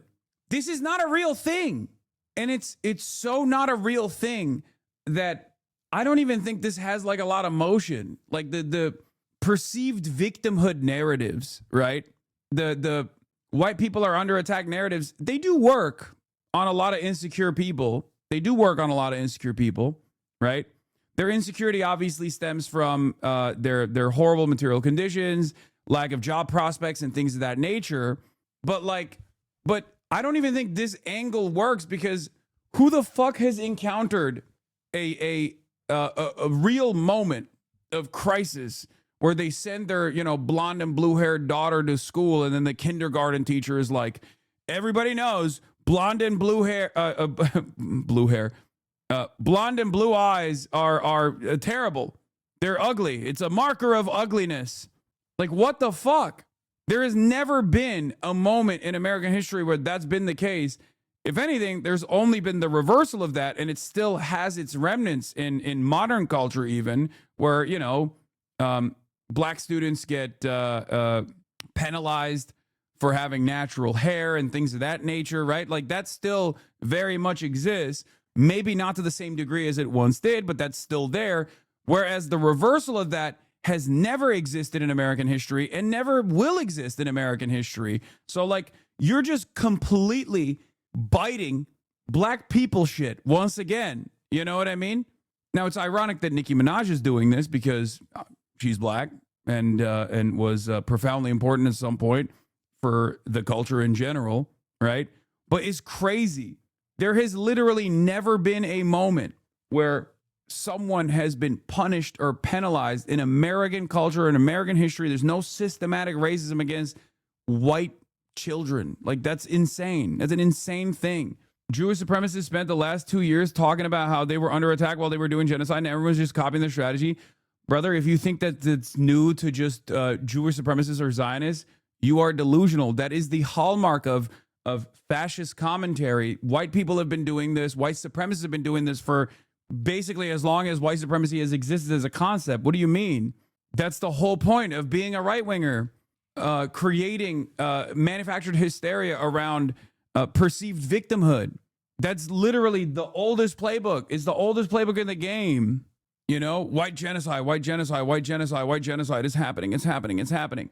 The only difference between Zionists utilizing this narrative versus white people utilizing this narrative is that more people are obviously aware that, America is a white first society, right? It was designed around the preservation of chattel slavery, and a lot of remnants of that social dynamic, a lot of remnants of that racial dynamic still very much exists, as opposed to Jews have been historically marginalized.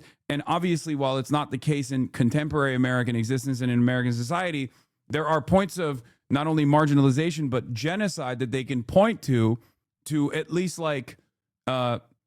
create a more reasonable narrative around their point of marginalization, which makes this conversation a little bit more complex when you're having it in America.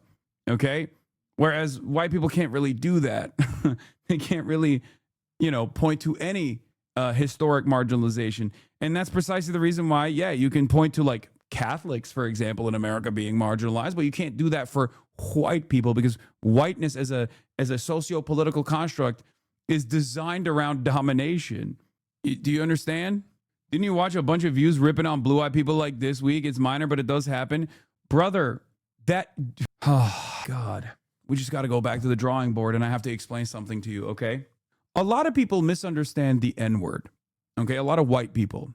They think it's just a mean word, right? It's a mean word that offends the sensibilities of black people. That's not the reason why it's a no-no word, okay? I need you to understand this.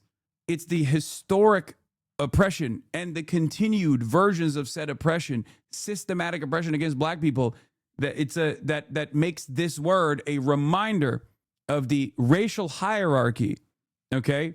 The automatic dehumanization.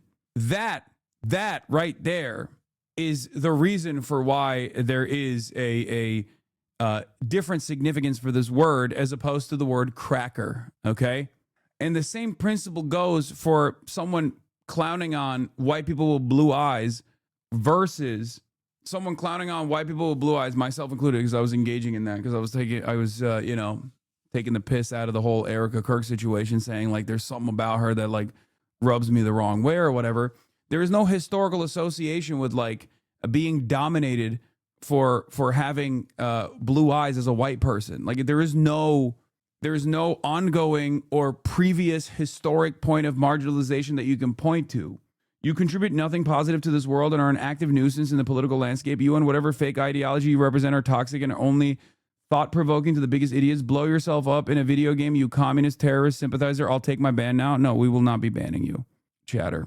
Thank you for your wonderful contribution. But that's so funny that you think this is like you strapped on an ideological suicide vest onto yourself and you're bravely putting yourself in the line of fire. You're like, oh yeah, you contribute nothing. Ban me, bitch. Yeah, you really thought you were cooking with that one, right? Come on, I'll take my ban. I'll take my ban now. Like you did at the ICE protest law. Wait, what? Like I did at the ICE protest? I strapped myself with a suicide vest on the ICE protest? Is that doesn't even make any sense. Did you get too excited that you got noticed, but you didn't get the ban? So you're just trying to like immediately pivot to another thing, but it doesn't actually make sense at all. It's not a good analogy. They gave up, checked their logs. Okay. Yeah, it's like the dynamic is different. A lot of people try to neutralize and do this like colorblind approach when they talk about like different versions of persecution, like, oh, you're just being racist. Racism is colorblind, all this shit. Like, no, it's not the same, right? And I think you understand that as well. It's exactly like making a watermelon KFC joke when talking about black person versus a baguette joke when talking about French people, right? Like the stereotyping and the dehumanization actually has, not only is it a reminder of the dehumanization that has existed, but also is consistent still in modern society, as opposed to just like making a fucking joke that is not disparaging French people at all, right? Anyway, KFC did not come from Africa. Baguette come from France. Wrong analogy. What? No, that's not a wrong analogy at all. One is a contemporary example of automatically claiming that all black people are barbaric savages. The other one is just like making a joke about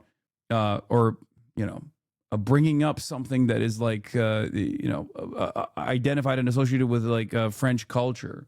Anyway, yeah, a historically dehumanized group of people having stereotypes that aim to otherize them when the wounds of the past have yet to be recognized unanimously, let alone healed. Exactly. In any case, we're gonna continue. Where did the guy go? Where did my goat go when he was talking about how I'm a communist sympathizing terrorist or something? I'm new to Hassan P. What I have to say is that although the guy's a bit woke and radical, he's still part of the system. The way you can test this by asking is he would be down with dismantling white supremacy and capitalism. That will tell you all you need to know. I understand what you're saying, but why would whites, so to speak, play by these rules in which everyone can dunk on them and they should just shut up? I mean, even if it's morally right, why would they engage in something that is against their interests? First of all, wait, no, this is a new person. This is a new question. This is a different person. His brain shorted and now he's doing shock Kaya jokes. Oh, on loop. Jesus Christ. There's no NPC with limited dialogue, dude. He just bugged. He bugged. He's like, electrocute Kaya. Shock Kaya. No, this is a different person. Okay. I will say it like this. I'm white. Okay.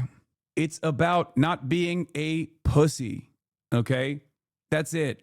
It's about not being a fucking pussy and not being a little baby. It's about expanding your consciousness, understanding the plight of other people, understanding the historical significance of certain forms of oppression. Okay. Because that argument that you're entertaining literally just justifies white supremacy. Why would I take down slavery as a system when I'm white? Why would I care about the plight of other people? Why would I care about the humanity of other people when the unjust and inhumane constructs that exist and have been normalized and calcified in society actually benefit me or don't harm me at all? You're just finding a way to say you're kind of a fucking asshole, and that's fine, right? There are a lot of assholes. Okay, there are a lot of assholes, or a lot of selfish assholes out there. But my whole job, at least, is to try to get people to not be fucking assholes and be mindful and be considerate of other people and the plight that they go through. Okay? That's how it turns into that's how reactionary politics turn into vice signaling. The starting point is me, my own personal interest, and trying to establish tribal lines off of being white, for example, and white identity, a completely made up construct. To use, I guess, outdated modes here because, you know, sorry, I'm toxic. But like, that's not what real men do, right? When people talk about like being a man, be a real man, it's like, at what point in your life were you educated that being a real man is not about defending those who have less than you, but instead striking down at those who are vulnerable? Never, right? So how did this happen where in your adolescence or in your adult life, you just decided, I'm going to be a fucking selfish, I am going to be a selfish asshole. I'm never going to be on board with anything that does not immediately benefit me, or even beyond that, I'm never going to dive deeper and maybe figure out how this could be beneficial for me in the long run.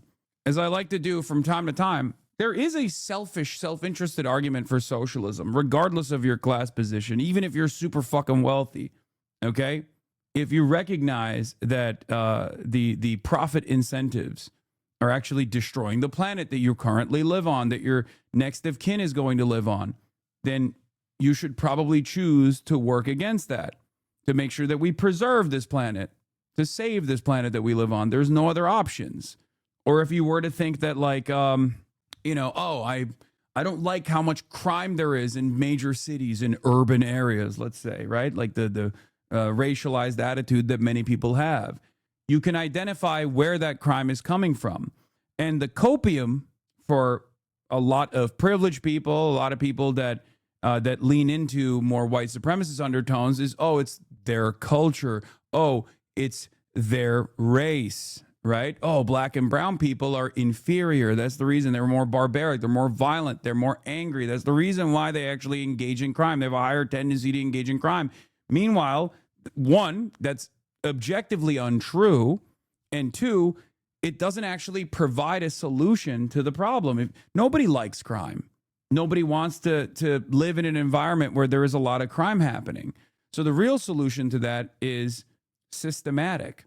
The real solution stems from or starts from identifying how this happened to begin with, how black and brown communities were systematically written off, displaced, underfunded, how black people and brown people were undermined, and how poverty manifested in these communities. And then the solutions come after that recognition: restitution, reparations, economic justice, trying to eradicate poverty in these communities so that it's less likely that crime will take place in these communities in general. Because at the end of the day, like I said, no one wants crime. Nobody wants fucking crime. Nobody's doing it because they're like, oh, I love doing crime. No, people do it because they have no other options. And it's not always like a Jean Valjean, right? It's not always like you're stealing a loaf of bread, but people do it when they have no options and they have no hope, no dreams whatsoever. And the only social function is some kind of criminal element, you know? What? Oh my God. The DOJ uploaded a video of Jeffrey Epstein. That's a fake video. 12-minute video of what appears to be Jeffrey Epstein. Wait, what? Is that real? Extremely disturbing. The DOJ uploaded a 12-second video showing what appears to be Epstein attempting to kill himself. The camera's timestamp is the day his body was discovered. The DOJ quietly released the footage but didn't link the video yet to their main Epstein files page. Wait, what? No shot. Wait, actually? DropSite reported on it? No, this is not real. This is a recreation, chat. This is not real footage. No. What are you talking about? Does this look like real footage of Jeffrey Epstein to you? It doesn't even look like it's Unreal Engine 4, dude. What are you talking about? Yeah, it's clearly fucking CGI. Now, what's interesting about it is, like, why did they make this CGI recreation? And we'll get into that in a second. All right, let me finish off with this Nicki Minaj shit, and then we'll do it again. Feels and says that she's beautiful. Why shouldn't she feel that? Why have we gotten to a point where certain colors or certain kinds of people have to be afraid of loving themselves and loving the way they look? Like, isn't that wild? And so for little girls, I don't want what was done to little black girls done to little white girls. I don't want it done to any girls. I want all the little girls in the world to know that you are unique. You are beautiful. You are you. And you can compliment another girl. You can compliment another woman and still know that you are epic and amazing. So that's what I would say for the girls. And I know I know my adults understand clearly where I'm going with that. I don't like that. I don't like people making. Sorry, Hassan, but you're wrong. Whatever the crime that goes on in prisons, the guards beating inmates, they don't do that crime out of desperation. They do that because they're evil. Oh my God. Or listen. Obviously, not every single fucking instance of crime comes from your proximity to wealth if you are in poverty. Okay, please stop. There's also socially maladaptive behavior. There's a crime born out of antisocial personality disorders. Like we're not factoring every single thing. I'm just painting this with a broad brush, as broad of a brush as possible. But the reality of the matter is, you can still say that material conditions play a formative role in why people develop in the way that they do, and then have a higher likelihood of being in a situation where they can exercise power over others and have complete control over others and decide to do evil shit. Okay? Other people feel badly about themselves in any way. We need to nurture young girls. Yes, whether they are black, white, Asian, Hispanic, they still need to be nurtured. They cannot continue to pay for other people's sins. So they haven't done anything wrong. Amen. And what do you think about for young men? For young men. And for young men, don't be new scum. Yes, see, dear young men, you have amazing role models like our handsome, dashing president. And you have amazing role models like the assassin J.D. Vance, our vice president. And when I say that, trust me, there's nothing new under the sun that I have not heard, so you're fine. Yes, we did. I love you. I love you. You have to laugh about it, truly. I have been called every single thing, and you know what? God is so good, you let it roll right off your back. And this is what's so beautiful about this moment, because if the internet wants to clip it, who cares? I love this woman. She's an amazing woman. She has a soul and a heart for the Lord, and words are words, but I know her heart, and it doesn't even matter. And you say what you want to say because I know your heart. And I will not judge that. Sister. Thank you. For boys, be boys. Amen. Be boys. It's okay. Be boys. It's nothing wrong with being a boy. Amen. How about that? Amen. How powerful is that? How profound is that? Amen. Boys will be boys, and there's nothing wrong with that. Yeah, that's what I want to say. What's something the media and the world in general misunderstands about you? Oh, I think people think maybe that I'm mean, or, maybe when you have a strong presence as a woman, it's easy to. She said that J.D. Vance is an assassin. I missed it. I love this woman. She's an amazing about this. I've been called every single thing, and you know what? God is so good, you let it roll right off your back. And this is what's so beautiful about this moment, because if the further back, I was pissing, chat. Oh, there it is. Hold on. You have amazing role models like our handsome, dashing president. Oh, so embarrassing. So embarrassing. So embarrassing. How can you get yourself to say shit like that? God damn, you are a whole ass, grown ass woman, bro.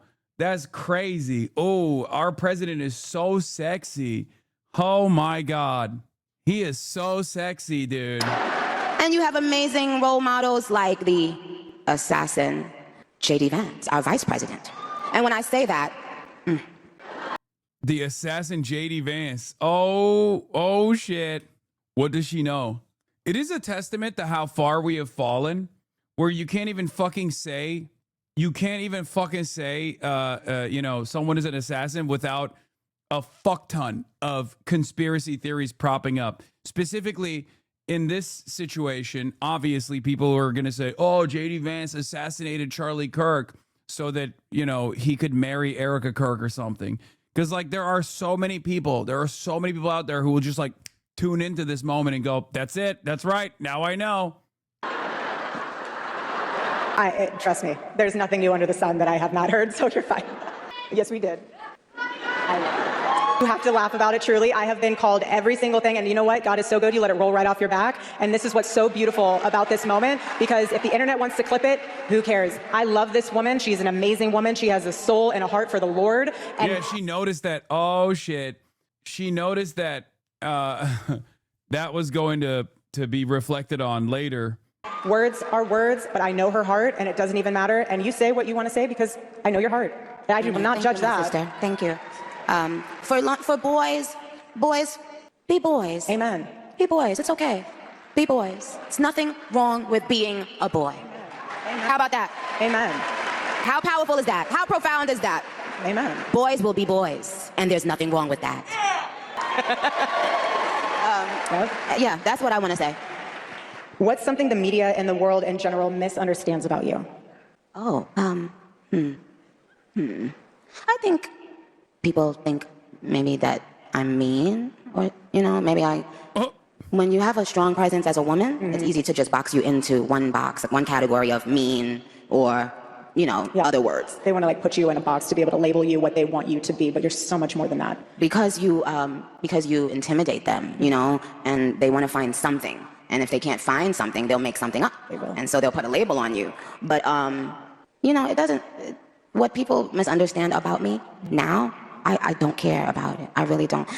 In fact, I love that they misunderstand me now. I do too, because it shows that you're not a part of this world. Someone once told me, do not be surprised when the world acts like the world. And I held on to that so much, because even being in this role now, they're trying to figure me out. Okay, enjoy. I am who I am. There's nothing to hide. And I know you feel the same way when people misunderstand you and you're like, okay, well, I have an audience of one. Well, now I have an audience of two, but I have an audience in heaven. And I know the Lord knows me, Lord knows you, and he put everything in you to be able to make a difference in this world. Likewise to all of you students and everyone else here.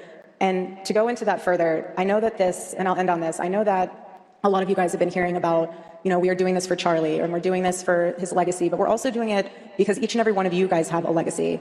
And I want you guys, when you leave this conference, to take something with you.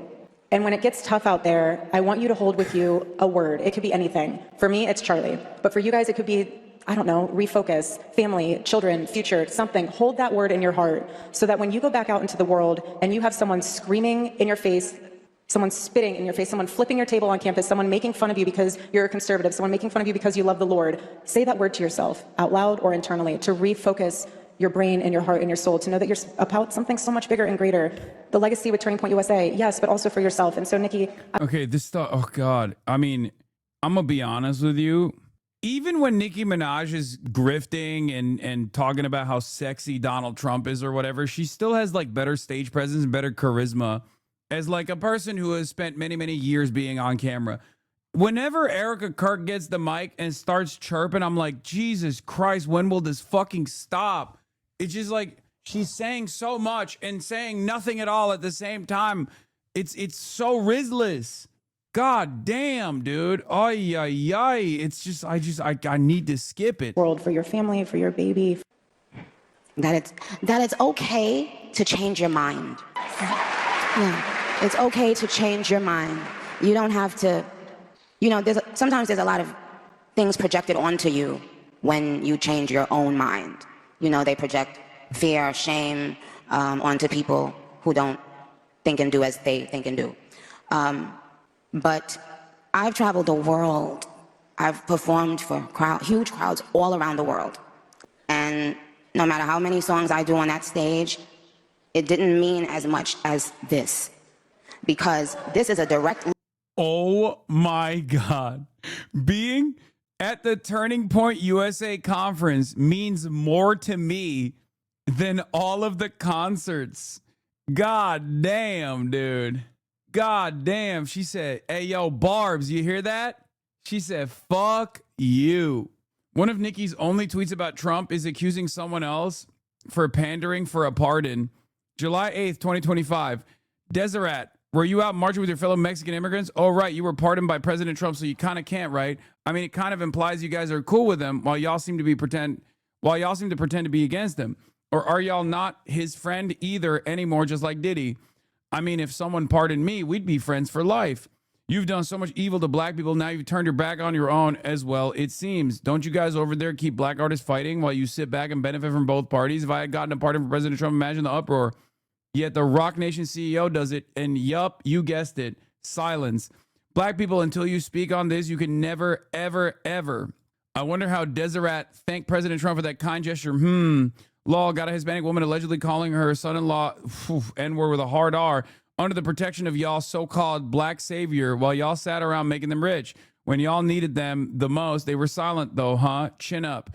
Jay came out to perform recently once that legal stuff started coming out. Yet when Obama was pleading for the brothers to vote for Kamala, the richest and most influential black rapper was nowhere to be found. Maybe I'm forgetting. I don't know. Did he even say one word? It seems like an urgent request by the tone of Obama's speech, yet brother billionaire never got in the field for y'all, huh? When y'all needed him the most. After all that money he made off the Democratic Party. Brainwash black people. Those blogs won't be here a year from now either, so enjoy. She was posting Tucker clips too. Yeah, this was the jump off point, and I'm just gonna run this real quick 15 or 13-minute video here. For the new heads in here, being a leftist is about being right, but too early, okay? And being endlessly punished for it, okay? Now, this is from when I initially called out Nicki Minaj for doing a right-wing pivot all the way back in 2021 at the peak of COVID, where she decided to become a COVID truther, speaking about how her cousin's balls were inflamed and massive due to the COVID vaccine. Let's take a look. Nicki Minaj is a huge rap artist. She revealed she would not get vaccinated. They want you to get vaccinated for the Met. If I get vaccinated, it won't be for the Met. She would not be getting vaccinated until she did enough research. I'm working on that now. The rapper also went on to claim that my cousin in Trinidad won't get the vaccine because his friend got it. And his testicles swelled up so much. His testicles became swollen. He's got giant testicles. His testicles became swollen. His testicles became swollen. You know, the headline's like, she's so dumb, she thinks that it's gonna make your testicles fall off. Whatever they said. Complete lies, by the way. Your cousin's friend's balls exploded. It's amazing to see them panic in the face. She doesn't care if Nicki Minaj's cousin's friend's testicles are enlarged. Which we saw the likes of Hassan Piker responding. I'm sorry, Nicki Minaj. Like, you're fucking stupid. Nicki Minaj is anti-vax? Oh, let's go. They want you to get vaccinated for the Met. If I get vaccinated, it won't be for the Met. It'll be once I feel I've done enough research. I'm afraid I'm going to get the fucking Barb's hatred for this one, but I'm sorry, Nicki Minaj. Like, you're fucking stupid. And so am I. Like, you're never going to be able to do your own research to figure out the technology behind the vaccine, okay? I'm sorry, you're a fucking idiot. Like, and so am I, okay? I can't ratio Nicki Minaj, bro. She is the most active community, dude. It's just never gonna happen. I mean, what are they gonna say? Do not do it. You'll be eaten alive even when you're speaking the truth. My shoulder angel. Do it. They can't be any more rabid than the left when you got a house. I'm gonna lead you down the path that rocks. Black people's business, don't do it. Chile, big boobs, any of these work? What? What does that have to do with it? No. He's got a point. You're sort of confusing me, so I'm not gonna say anything. The world awaits your wonderful contribution to the scientific community. I can't even fucking... The world awaits your wonderful contribution to the scientific community. There you go. Nobody got me. Fucking my community got me, okay? They did not got me. Ratio complete, get destroyed Barbs. Me ratioing Nicki Minaj only brings the ire of the Barbs to me. You understand that, right? Like, I feel like the Barbs are gonna get mad and be like, I'm a racist person or something. Foreshadowing is a narrative device in which suggestions or warnings about events to come are dropped or planted. They haven't actually come for me that hard so far. I don't know. There's just so much going on. I ratioed Nicki Minaj. The Barbs want to murder me a little bit. All I know is that I fucking ratioed her into oblivion. It's very obvious that Nicki Minaj's cousin, in full confidence, was informed by their friend that their ball sack was swollen and they were impotent, most likely because they got a fucking STI, okay?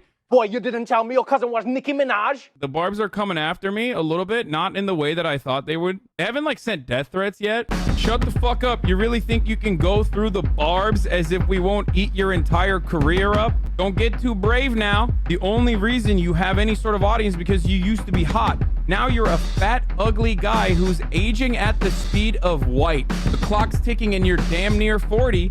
You literally are in the middle of your lifespan, and you're as self-conscious and ill-tempered as a teenage boy. Why is a fucking Nicki Minaj fan talking about how I'm fucking rapidly reaching 40. Dog, you're a fucking Nicki Minaj fan. She's literally about to be 40. I am a fucking barb, and I'm not saying that because, like, I don't want the wrath of the barbs to fucking murder me. Like, you will be joining a concerned effort with, like, a bunch of Nazis that want to already fucking do this shit. So, like, welcome, barbs, to the Nazi movement, I guess. Foreshadowing is a narrative device. Oh, a lot of moments like this in old Hossie Boy's career, you know? She's doing that thing where she's like, please show me where I said I'm worried about anything. That's bullshit. You literally posted the fucking ballsack thing because you were worried. This is a backtrack. Why do people backtrack like this, dude? Just say it with your chest, dude. You're fucking anti-vaxxer. It's Nicki Minaj's cousin's friend's testicles who are swollen from taking the vax. That's the claim. It's the last part of Nicki Minaj's tweet that enrages them. Make the decision yourself, like a free human being, and quote, don't be bullied. I guess officially go to war with the barbs. They will fucking murder me, but, you know, if I die, I die. Let's go. Nicki Minaj. So then, yeah, Nicki Minaj quote retweets me when I say, you know, he's a white nationalist, right? Right. I can't speak to, agree with, even look at someone from a particular political party. People aren't human anymore. If you're black and a Democrat tells you to shove marbles up your ass, you simply have to. If another party tells you to look out for that bus, stand there and get hit. Quote tweeted me, right, I can't speak to, agree with, or even look at someone from a particular political party. People aren't human anymore. If you're black and a Democrat tells you to shove marbles up your ass, you simply have to. If another party tells you to look out for that bus, stand there and get hit. Calling all barbs, calling all barbs. The barbs are coming. The barbs are coming. Yo, Nicki Minaj stands. Look at this, dude. Dang, you're really unstoppable. You represent a lot of people who are silenced. Like, what are you, like, a fucking white supremacist Nicki Minaj fan? How does this work, dude? Make this make sense to me. She liked the tweet saying, exactly, not everything has to be about labeling and disagreeing with somebody just because they're a part of something. Bro, what they're a part of is white nationalism. What the fuck are you guys saying? I am so confused. Yeah, come on, dude. It's just a club. Like, I don't get it. I'm telling you, Tucker Carlson wouldn't even let you on the bus, let alone the back of it. Pull the lever, drunk. And then people were like, don't do it. Don't do it. Don't do it. How dare you invoke? How dare you invoke off of the example that she used, an analogy about white supremacy. This was, yeah, and this was my, exactly, this was my first cancellation by Black Twitter. This was it. This was the first time. And ever since then, every single other time, it's always been shit like this, okay? It's always been shit like this. Now, part of the reason why I'm showing you this is not to just be like, oh, look, I was right all along. You know, you should listen to me, okay? Don't lump Black Twitter with the barbs. No, back then, the barbs were a major force to be reckoned with on Black Twitter. Don't even act like that wasn't the case. We're talking 2021. It's not anymore. It's not anymore. But back then, the barbs were a force to be reckoned with on Black Twitter. There were a lot of major Black Twitter celebrities that were barbs themselves openly. Do not even fucking lie. Do not even fucking lie and act like that wasn't the case. It's not anymore. It's not anymore. And I think a lot of people have probably reflected on their past behavior, their past allegiances, their past attitudes. So that's why they're like a little embarrassed by it. But that was the case. Bus joke from a white guy's dangerous territory. Come on. Hey, come on. It's been 4 years. Can we be serious? It was cynical. It was fucking cynical. The barbs cynically leaned into, well, you're racist for telling a black woman that she's not allowed to align with white nationalists. She's a black woman. She's allowed to align with white nationalists if she wants to. Okay, well, now she's aligning with all the white nationalists. What's up? While they're doing white nationalism. Huh? No? Really? That's unacceptable? Why do not say that? What the fuck? What am I saying? Like, I'm saying Tucker Carlson is racist. Like, that's what I'm saying. Okay, I won't do it. I don't want to fucking get clapped up. Why do people backtrack like this, dude? Just yeah, it was not even, these people are acting like you said the M-word. No, it wasn't even that. it wasn't even fucking, I didn't even tweet it out. That's the best part.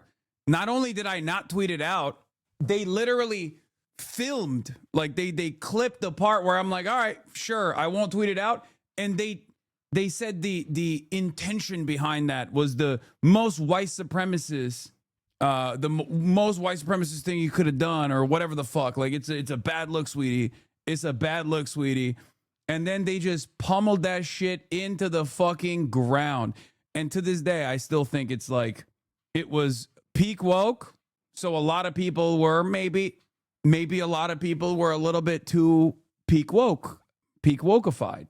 Yeah, I didn't even post the tweet. They just screenshotted me typing it out and were like, you tried to post this racially insensitive tweet. Yeah, that was woke one. That was woke one. And people still will do it. They'll be like, it's a bad look. Brother. It is contextually not a bad look at all. It is the analogy that she's using, and it's about me talking about a white supremacist. Okay? Not gonna lie, the people who told you not to tweet that, save you from the cancellation, it didn't work. People still fucking canceled me, which is why it's bullshit. Cancellation is bullshit. It's not real. Just say it with your chest. Oh, they locked her Twitter because she was like still doing fucking anti-vax shit? Oops. They didn't like what I was saying over there on that block. I guess my poll was gonna be asking questions. Okay, I like being fucking dumb, then boom, can't tweet. She keeps relegating back to like, I'm not actually an anti-vaxxer, I'm just asking questions. You know, Tucker Carlson likes asking questions too. Like, should black people be allowed to vote? Yeah, literally. Look at what Tucker Carlson said about the guy who oh, thanks, Austin Ox. Did you just get Nikki suspended on Twitter for doubling down? No, that was not me. Please don't say that that was me. I don't want the fucking Barbs to murder me and my family, okay? Foreshadowing as a narrative. He's live on IG. There's 145,000 people watching her. Holy shit, dude. But now listen to this. You guys, has something ever happened in your life and you didn't really pay it much mind, right? But then you slept on it and then you realized there was something even more layered there. You had to unwrap it and unravel it, right? And sometimes something that was meaningless to you or not that meaningful becomes a gem when you go back and unravel it, right? What the fuck? Is this Nicki Minaj's Joker moment? What the fuck, dude? It's starting to feel a little scary that you can't speak. You can't speak for the fear of the mob attacking you.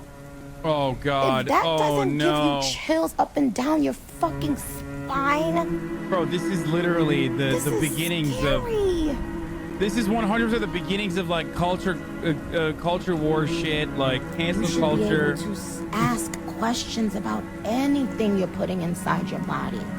But don't y'all see what's fucking happening? Don't you? Historians one day will look back at this moment.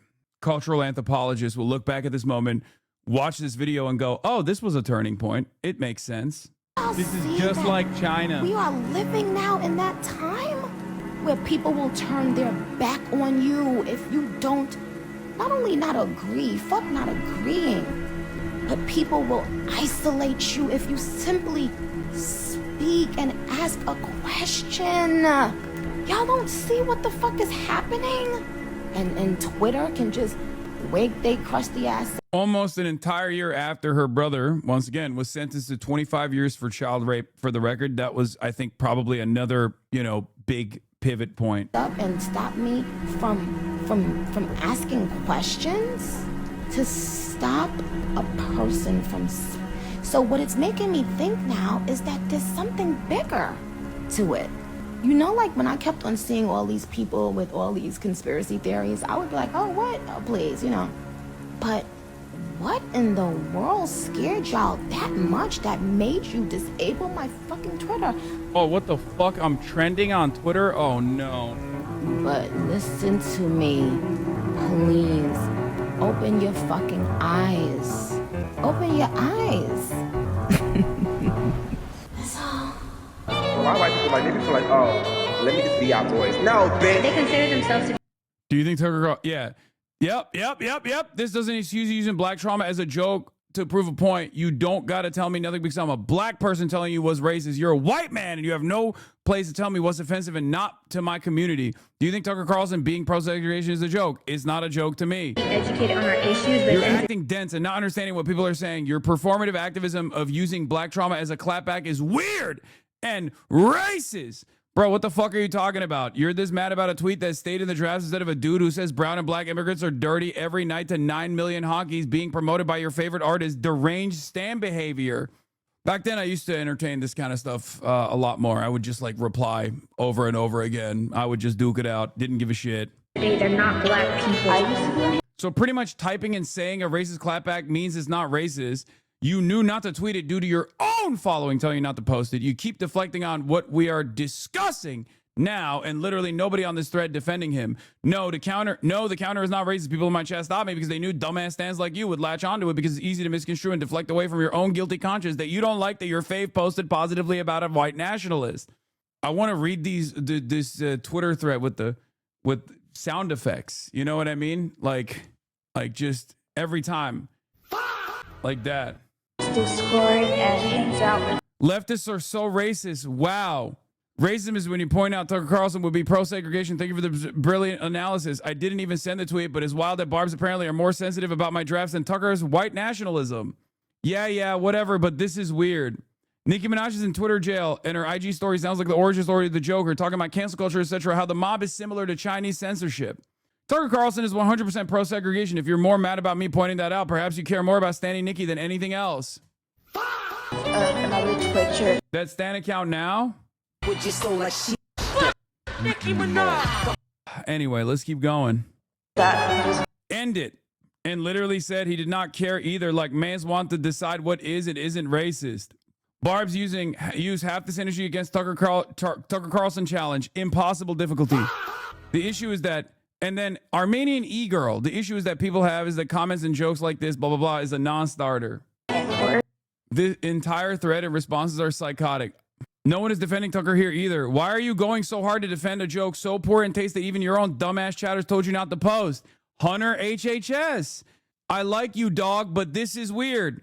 Because I don't think it's a fucking joke, man. My chatter stopped me because they knew it would get misconstrued and weaponized by weirdo stands who were desperate to latch on to anything from people criticizing Nicki to move the attention elsewhere, as they're doing now.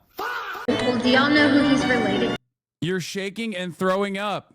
to? Is his uncle. His hired staff quit because he didn't want to pay them a livable wage. He tweeted this. He said blackface is hot right now. Hey, bro, It gets worse. Hassan, you are dead. You are a white man. How the fuck are you going to tell us what is and what isn't racist? White leftists are racist. He thought he killed this. ... You and Tucker can go to hell. All stand shit aside. So, not every black person who is mad at you, Hassan Anti, not every black person who is mad at you is a Barb or Stan, you brick face. Now, here's the thing. That's true. That's true. Like, genuinely, if he doesn't apologize for shit like this, I can't see myself watching his content anymore. Not every person that was yelling at me was black. And not every person that was yelling at me was a Nicki Minaj stan. Okay? And yes, the brick face part is true. I do have a bricked up face. Anyway, but what's interesting is, at least from my perspective, two things I want to talk about. Number one, leftist tendency to pile on because they think there is a situation where someone is being immoral from their perspective. Leftist purity spirals and how quickly they jump on board without really thinking about it critically, especially because it's going to look bad in that moment, right? It's going to look bad. No one wants to fucking stake their claim or their reputation to be like, hey guys, this is a person who has spent the last, at that point, 10 years of his career advocating for these issues. I think we're like jumping on him for no reason. No, everybody gets in on it. Even the Hunter HHH guy, who I think is like still a fan, right? Like he's not like a bad person at all. So that's number one.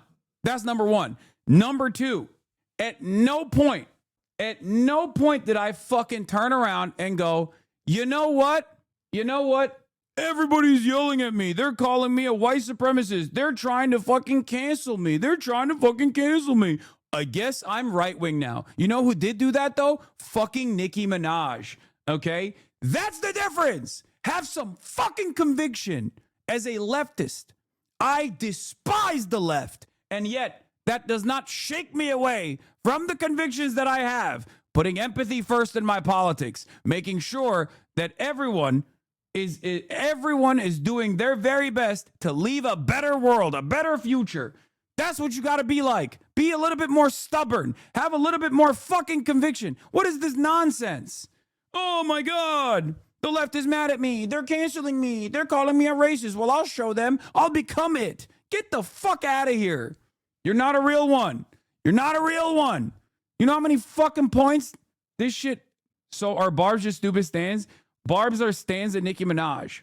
Okay? But this isn't just Barbs. There are fucking other annoying leftists on here who are jumping on board too. Yeah, using black trauma as a joke and telling black people what we're dumbass stands for not agreeing with you is definitely not racist. Right? Like, think about where this came from. Also, some of the stands are still on it, for the record. I have to get ready, sir. I have to go to work. I have to go to work. I'm sorry, I can't unstand. You're a white man. How the fuck are you going to tell us what is and what isn't racist? You're really sitting here deflecting and telling us what you said isn't wrong. That person is still on the Nicki train, okay? Hassan, that was the most brutal clapback I've ever seen you make. I stuck it through woke 1. I'll stick it through woke 2. I don't give a fuck, okay? Call me a fucking racist. Call me a fucking white supremacist. Call me transphobic. Call me Islamophobic. Call me anti-Semitic. I'm going to stand by the things I believe, okay? That's it. If you had started grifting in that moment, it could have been you in Provo, Utah. Oh, shit. Here is the original thread. Yeah. Look back with today's eyes on this conversation. No, the counter is not racist. People in my chat. By the way, this person goes, as a dunk. This tweet is literally about Bill Maher using the N-word with a hard R. Do you think that's the same? Hassan, I'm begging you to tweet that thread at that person. No, because I'm not a fucking petty bitch. Also, he's still powered by Rainbet.com, so I don't really care. And secondly, it's all right. I don't care about fucking winning a dub and like humiliating someone and being petty like that. I care like that person, he's already dropped the whole stand shit. He's not a barb anymore. Who gives a fuck? Okay? And it's not even about being a barb. It's not even about like standing Nicki Minaj, or it's not about any of that shit. It's actually just about making sure that people are fighting for the right causes, making sure that people do not make enemies of those who are on their side, okay? That's why I'm very open about people who have in the past farmed me for hatred, attacked me all this time. If they actually come on board, if they actually say, hey, you know what? I'm going to let bygones be bygones. I was wrong, or whatever the fuck. I'm with you, okay? That's it. It hurts. It hurts far more. I mean, I love, like I've said, I love when my enemies hate me, right? Enemies on the right, they hate me all day, every day. That's awesome, okay? That's great. That's fantastic. I'm always on board with that, you know? Great. I hate when it's someone who presents themselves as a liberal, or someone who presents themselves as like a progressive-minded person that comes in and tries to fucking undermine what I'm trying to do from that perspective, from a progressive perspective. I hate that shit. But it still will not shake my convictions, okay? But he wasn't making a joke, is what I'm trying to tell you. It wasn't a joke. Handhung a black woman, she gonna be put back in the bus. That's racist. He got exposed a few weeks ago for buying like $1 million house. This is a white person. No, you're playing. Some of the shit he says about black conservatives, and I don't like them either, but it still rubs me the. I like that many things have not changed, though. Like a bunch of fucking weirdo Nicki stands elevated some shit to random parts of black Twitter, and now actually funny, cool, and chill people think I'm racist. Man, fuck those people too, to be honest. If one fucking thing you see from a deranged person who tweets about a 38-year-old woman 24 hours a day is enough for you to write me off, then fuck you. There are people tweeting about how I'm their hyperfixation, and I'm in the process of being canceled, Lamau. Remember 2021 Twitter? A lot of these kids saw the anti-SJW memes and were like, that's my template of who I should be like. Please look at this person's name as they shame me. Hassan, you are dead. That was me defending you in that Twitter space. I still haven't recovered to this day. I wake up in hot sweats talking about Roman's revenge like I was still in that space. I commissioned myself a Purple Heart medal and had CMAC bestow it upon me for my participation in this war. Yeah, I remember that. Brave warrior, yeah. I don't think I've seen you get dug in and reply to as many dumb fucks in one night, Lamau. No, I used to do that way more frequently back in the day. I don't do that for this reason, because obviously replying to fucking dumbass reply guys only escalates the situation, only elevates it. Because for many people, they're like, ooh, this is my opportunity to get one on them, right? It's the same as like responding to every fucking gray name in the chat. Black conservatives, and I don't like.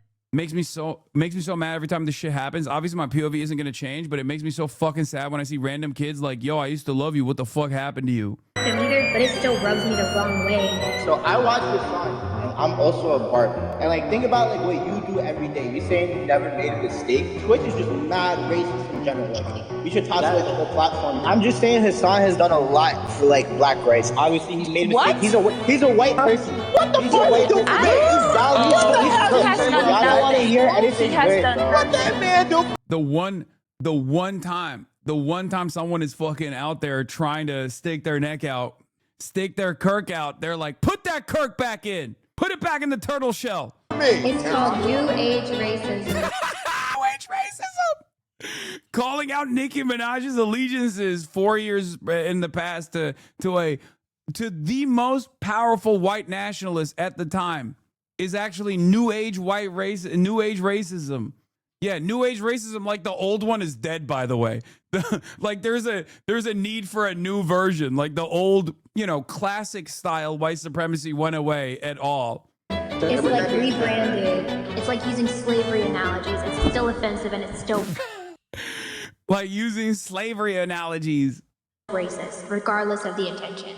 House-Tweet has already abandoned me. They've left. They left at the first side of conflict, which is fine. I understand. Last night I ended the broadcast and I just decided to crack my knuckles and go the fuck in. Dive the fuck in. It's probably one of the worst things you can do. Engaging with Stan Twitter was, can you explain to me how you finally accomplished whitehood? Like you just have to call out white supremacy to black white supremacists and instantly join the in-group? No, dude. These people are just, everyone is just struggling, okay? They're just trying to figure out what they believe and what their place is in society. That's it. You can't take this stuff seriously, okay? That's all it is. That's the point. You understand? It's not that serious. It's not that serious. When someone on the internet calls you a white supremacist and you have your convictions and you have your belief system and you think white supremacy is morally repugnant, okay? And you actively do your very best to fight back against that kind of thing. And then like a shit ton of people are just saying that to you, as was the case for the entire fucking week that this stuff went on for. You have two options. And this is something that I've gone through so many times. You have either you take it sincerely and you're like, oh man, why did all these people betray me? So you're saying white supremacy is not that serious? No, you fucking idiot. I'm saying that if you're not a white supremacist, if you're anti-racist, people calling you a white supremacist is not that serious. You can just let it wash over you instead of making it your entire life's mission to turn around and prove that those people were right. Okay? Shut up. You know exactly what I meant and you want to be a bitch about it. Okay? Not a great idea.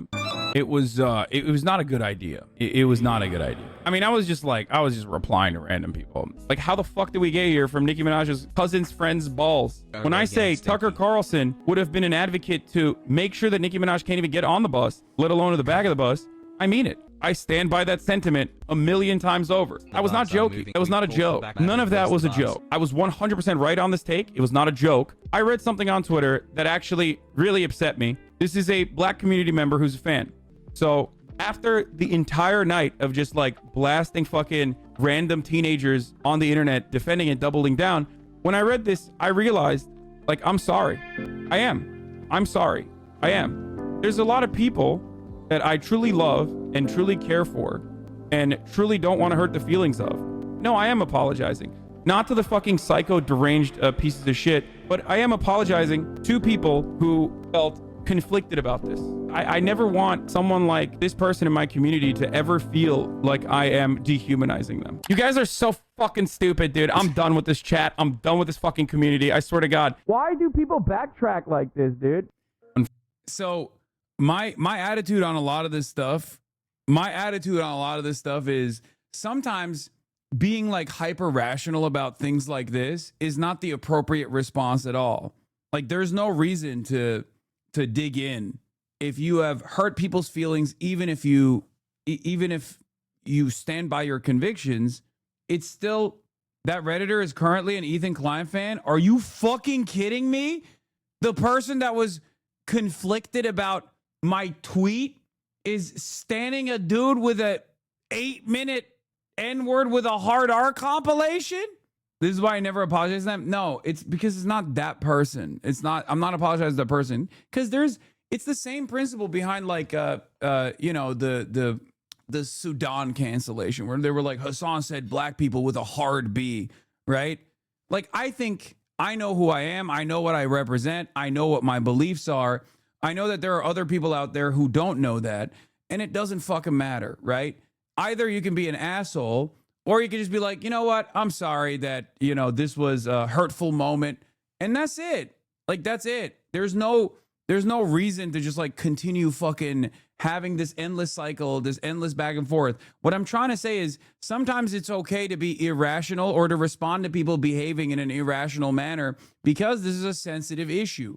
Okay? That's it. You talked about Sudan as an idea or a thing in relation to Palestine, not as a genuine thing. Like, see, oh my fucking God, this guy's still doing it.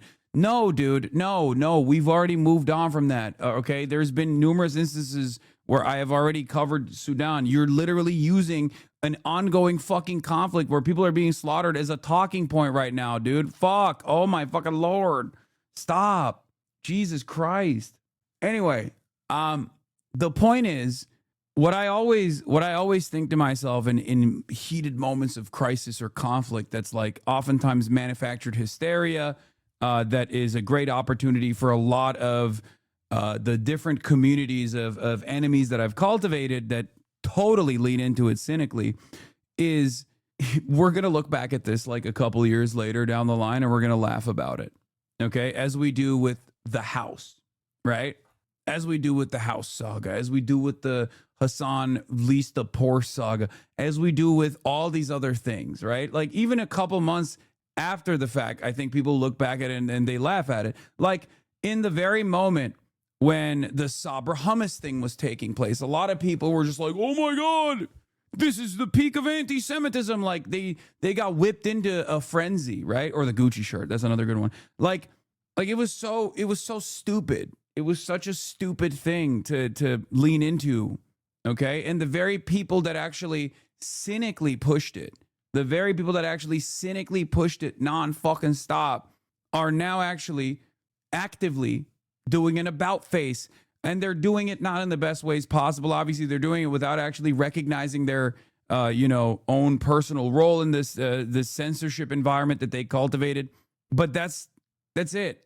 When you look back at this stuff a couple months later or a year later in the rear view mirror, you realize you just got to let some shit wash over you, you know, and you got to stay true to your convictions, and you got to keep pushing. If you have firm commitments to certain causes, if you have firm commitments, okay, you just have to let this shit wash over you. You can't get upset. You can't get mad. It doesn't matter, no matter how hard people yell at you and no matter how silly their perspective might be, right? It did actually kind of make me sad, though. They're always after you. Please know that you've got aunties out here who know this is all bad faith, and inshallah, you won't have to deal with this shit. Folks have been watching you. You know you're out praying for you. Yeah, but I also account for the fact that, like, I know that not everyone is going to know where I'm coming from, especially in like the clip culture that we live in now, right? They're not gonna know where the fuck I'm coming from. They just see a white guy, and if it's like presented cynically enough, if it's presented poorly enough, shittily enough, and they see a white guy doing it, they will lean into it. They will say, "Oh yeah, no, this guy is white supremacist." It's like I am so conflicted about this. But yeah, ultimately, your actions will speak louder than the words. Okay. No. If you don't like me, that's fine, but watch your mouth. Oh, you bitches, Rosa Parks. Get your ass up. This one is for the boys. Bars victory. Yeah, well, we might have lost that battle, but we seemingly are winning the war, I think. And by that, I just mean I was right. I was right to call it out back then, and I saw something settling in, and it turns out it took 4 fucking years for it to be firmly established. But that's where we're at. Okay. Bars will be white nationals by association if they do not disassociate with Minaj. Probably. People keeping you with Kayagate PMO because parasocial bitches who don't even watch think they know everything. Yes. You know, it'll keep happening. It'll keep happening. Bro, that was 4 years ago. Yeah. And also there were some iconic moments from that conversation, of course. But hey, the question I would have to someone from not from this community, but like someone who maybe developed an attitude about me being like a racist, white supremacist or whatever 4 years ago in that. And then just like never really checked back in to see where I was at. Do you feel like my convictions have changed? Do you feel like my attitudes have changed? Do you feel like or am I still advocating for the things I'm advocating for? You know? Hilarious to think back then, no one would think that Tucker and Nicki would be found in the same place. Well, I did. Okay? There was someone who thought that Tucker Carlson and Nicki Minaj were, in the same place. Me. And I got yelled at for it fucking endlessly. But like I said, 2 things that I always tell you whenever, because there's a lot of white people in this community, right? And people go like, oh, all these people are yelling at you. Like, black people, you keep saying you're racist, you're white supremacist, all this shit. And it's like, oh, why do you, like, what do you do in that situation? I'm like, who gives a fuck? Okay. What do I always tell you? You are not advocating against white supremacy because you want black people to think you're fucking cool. It's not transactional. You're doing it because white supremacy is morally repugnant. You're doing it because it's right. Okay. That's it. So you just got to remind yourself of if you're having a moment of crisis in your convictions, you just have to remind yourself of that. My ex-situationship and ex-best friend are leftists, but they don't like you because you are a misogynist because of your past and believe you hold these convictions still, your old podcast and stuff, I guess. Yeah, who gives a fuck? Yeah, exactly. Yeah. They're right. Fuck it, who cares? Just, Anyway, we got JD Vance, but Trump is live right now, so I'm going to tune into that. Thank you, Mr. President. This is President Trump is making an announcement with the Secretary of War and the Secretary of Navy. It's about like the new ships that they're building. They're building the Golden Fleet. This is generational in the change, not just in terms of applying American war power, increasing our ability to protect the seas. The U.S. Navy is the single biggest source of peace in the world of all of our forces because it gives us a global footprint. But it rebuilds American industrial capacity. The ability to make things again in our country has been critical to what the president's agenda has been all about, and this is a tangible reminder of it. And I know the country's grateful for it, and generations of Americans will be grateful for it. So thank you. Thank you, Marco. By the way, I think I'd just like to point out that these ships are made of steel as opposed to aluminum. It's a big difference, as you know. Battleships, the great battleships, had 6- and 7-inch steel hulls, and these are going to be likewise made out of very powerful steel. Our steel industry is coming back very strongly, by the way. It's coming back at record numbers. And we're going to be using them for the steel, but as opposed to an aluminum side, which, in all fairness, is not the same. So, John, we're going with all steel, I understand. And that's going to be something that people are surprised. More expensive, but not even comparable in terms of the importance and the strength. Yeah, please. 2 ships, and do you see them as a counter yeah, to China? We're going to start almost immediately, and we're probably talking about 2.5 years. Just a counter to everybody. It's not China. We get along great with China. I have a great relationship with President Xi, and not China. It's just everybody. You don't know who comes along, but we just wanted peace through strength. Hopefully we never have to use them, but there will never be anything built like these. Think of it. Those battleships are incredible. These have 100 times the power. Think of that. I mean, and they were big and they were powerful. I thought about taking some that are in dry dock and changing them. And then when I said that, if we did, we could increase, if we doubled them, they'd be at like just a tiny fraction of what one of these was. This is the new technology, which is incredible. So we decided pretty early on not to do that. Yeah, please. Julio Rosas with most people. Battleships are big guns that have been extinct in modern navies in the 1980s. Ships are called aircraft carriers, cruisers, destroyers, not battleships. You just said that you're going to start that same program. Yeah, he's bringing battleships back, baby. We put the biggest guns. No more need for airplanes. Everyone knows airplanes are woke. We got to bring the big guns back.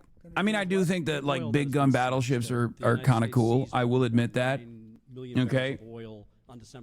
I do think that they're technically cooler than, you know, having a fucking nuclear powered city roaming around the planet with a fuck ton of airplanes attached to it that just go and hit targets very far away. I think it's cooler if you're just like literally maneuvering the ship and you got to make sure the cannons line up old school style, you know?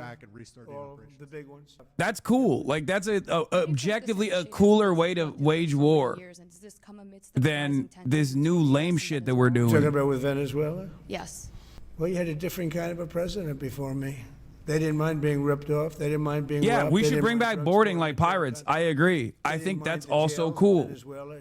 I think it's cooler to just like jump off from, you know, just like have a bunch of ropes tied up and you like jump into the other ship and you're using knives and weapons.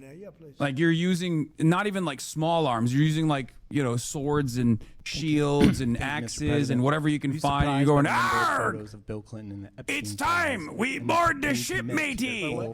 And you know, and then like the most like complicated weapon you have is a blunderbuss, right? Oh, Epstein question. Victims were protesting that too many of them were redacted. I know there are a lot of people that are angry about all of the pictures of other people, you know, but I think it's terrible. Look, I don't like I like Bill Clinton. I've always gotten along with Bill Clinton. I've been nice to him. He's been nice to me. We've always gotten along. Respect him. Oh, I hate to see photos come out of him, but this is what the Democrats, mostly Democrats, and a couple of bad Republicans are asking for. So they give me their photos of me too. Everybody was friendly with this guy, either friendly or not friendly. But they, you know, he was around. He was all over Palm Beach and other places. The head of Harvard was his best friend, Larry Summers, and Bill Clinton was a friend of his. But everybody was. I actually threw him out of Mar-a-Lago, and as a I'm a white hat pedophile. I threw him out. I'm a white hat pedophile. Everyone knows. All right, when I was doing it, I was doing it for good. Place in Florida, and everybody would come here. He'd come here. We actually threw him out. But no, I don't like the pictures of Bill Clinton being shown. I don't like the pictures of other people being shown. I think it's a terrible thing. I think Bill Clinton's a big boy. He can handle it, but you probably have pictures being exposed of other people that innocently met Jeffrey Epstein years ago, many years ago, and they're, you know, highly respected bankers and lawyers and others, and they'll end up, because of guys like Massey, who's a real lowlife, whose polls are down to about 9%, by the way, in the great state of Kentucky. If you look at Kentucky, Kentucky is such a great place, but I don't know, they've got a couple of people in there that are very strange in terms of leadership, but Massey's a loser, and he likes it, and that he works with the Democrats. He's just being used by the Democrats, because what this whole thing is with Epstein is a way of trying to deflect from the tremendous success that the Republican Party has. Like, for instance, today we're building the biggest ships in the world, most powerful ships in the world, and they're asking me questions about Jeffrey Epstein. I thought that was finished. I believe they gave over 100,000 pages of documents, and there is tremendous backlash. It's an interesting question, because a lot of people are very angry that pictures are being released of other people that really had nothing to do with Epstein, but they're in a picture with him because he was at a party, and you ruin a reputation of somebody. So a lot of people are very angry that this continues.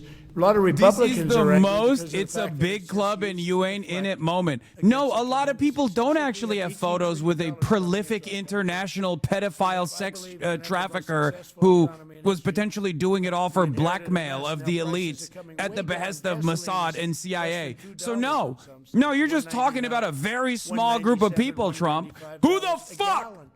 Oh, I hate when I accidentally slip and fall into a photo with international sex criminal Jeffrey Epstein 15 plus times. Shut the fuck up. The problem is a lot of Democrats are being caught up in the web, like Larry Summers. Larry Summers was the head of Harvard.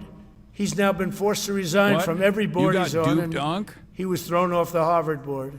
Now he was at Epstein's Island a lot. I wasn't. I never went there, by the way. What are you talking about? Why would I be duped? I never said it was real. What the fuck are you talking about? But instead of talking about the battleships, or instead of talking about most favored nations drugs, we're bringing down drug prices like at a level that has never even been thought of, by thousands. Think of it, by 1,000%, by 1,200, 1,300, 1,400% in some cases. A drug that sells for $10 in London is costing $130 in He's New woke. York. He's woke now. We're He's bringing going it to down lower to pharmaceutical $20, prices. and they're going to go My up to goat. 20. My So they're king. going from 10 to 20, which is a doubling. It's a doubling. That's a lot, but it's a doubling. But we're going down to 20. So we're going down, if you can do your own math, but it's 2,000%, 3,000%. It's pretty amazing. By the way, And, you know, another fucking I called it moment for the Jeffrey Epstein stuff. If you recall, what did I say? The reason why I thought that like they will dangle Bill Clinton as red meat here, but then that might actually backfire on them, is because of the principle of mutually assured destruction.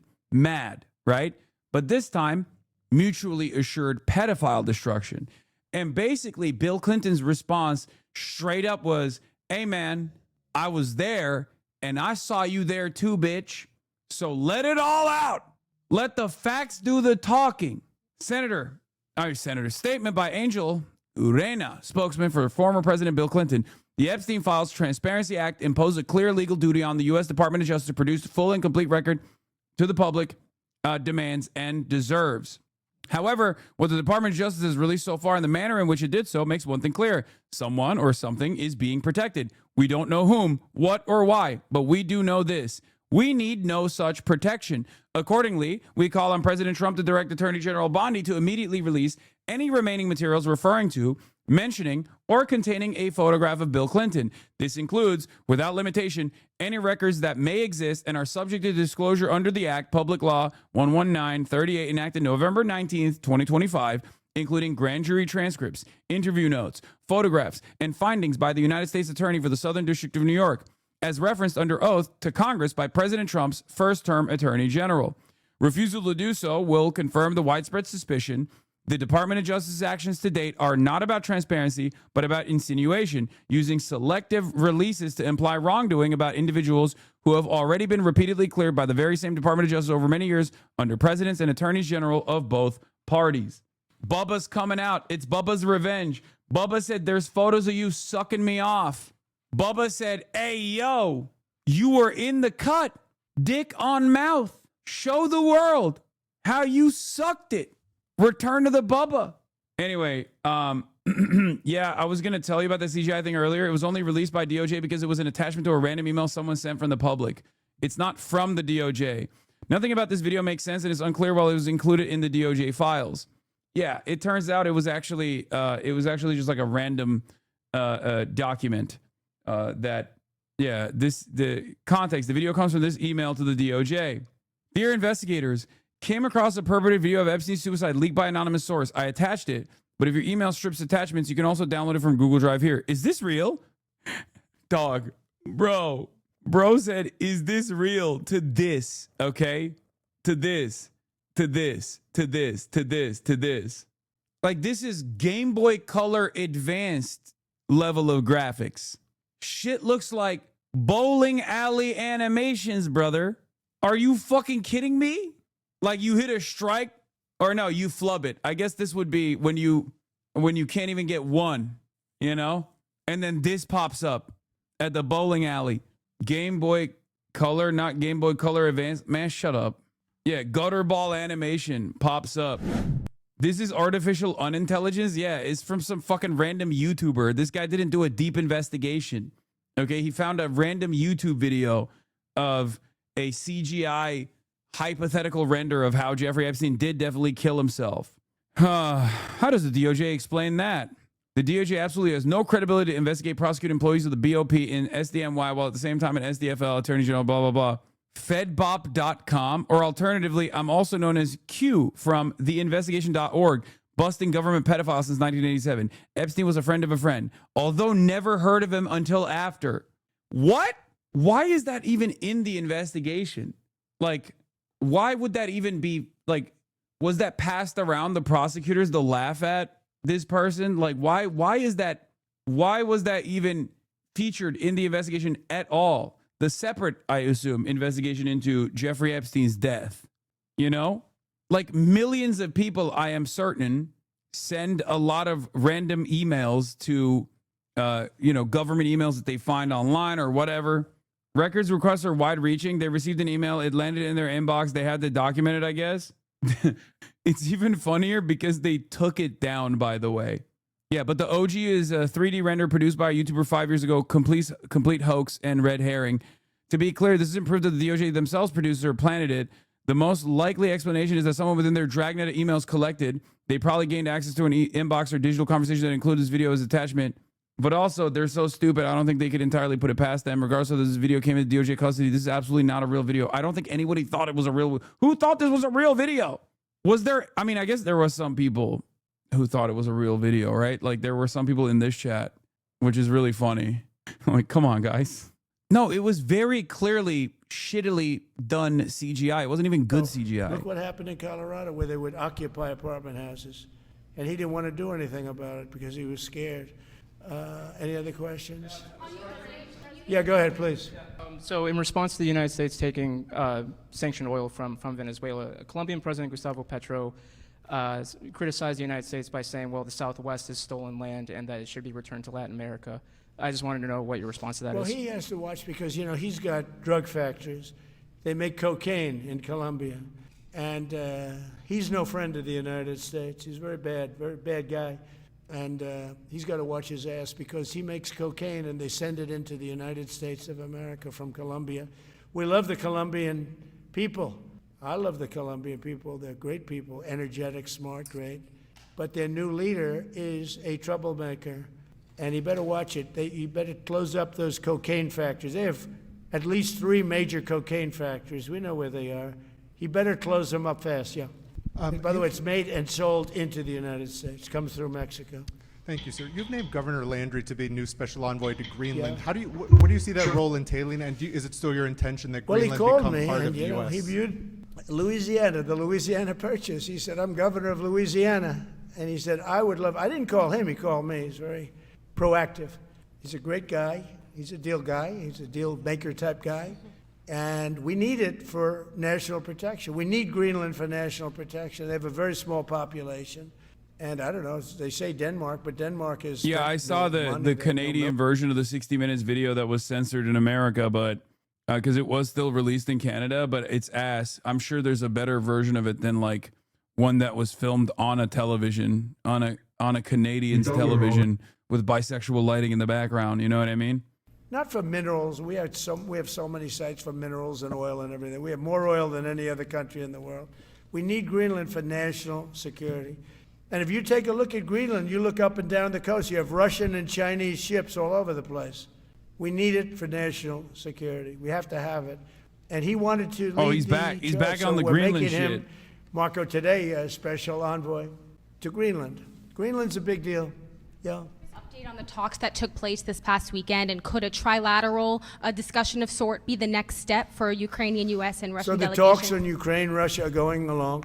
They lost, as you know, 27,000 soldiers last month, mostly soldiers, some people in Kiev, etc., but mostly soldiers. And the talks are going along. And I say that, there's tremendous hatred between these two leaders, between President Putin, President Zelensky, tremendous hatred. And I hope we can get it done. We are talking. Talks are going okay. But, I've solved 8 wars.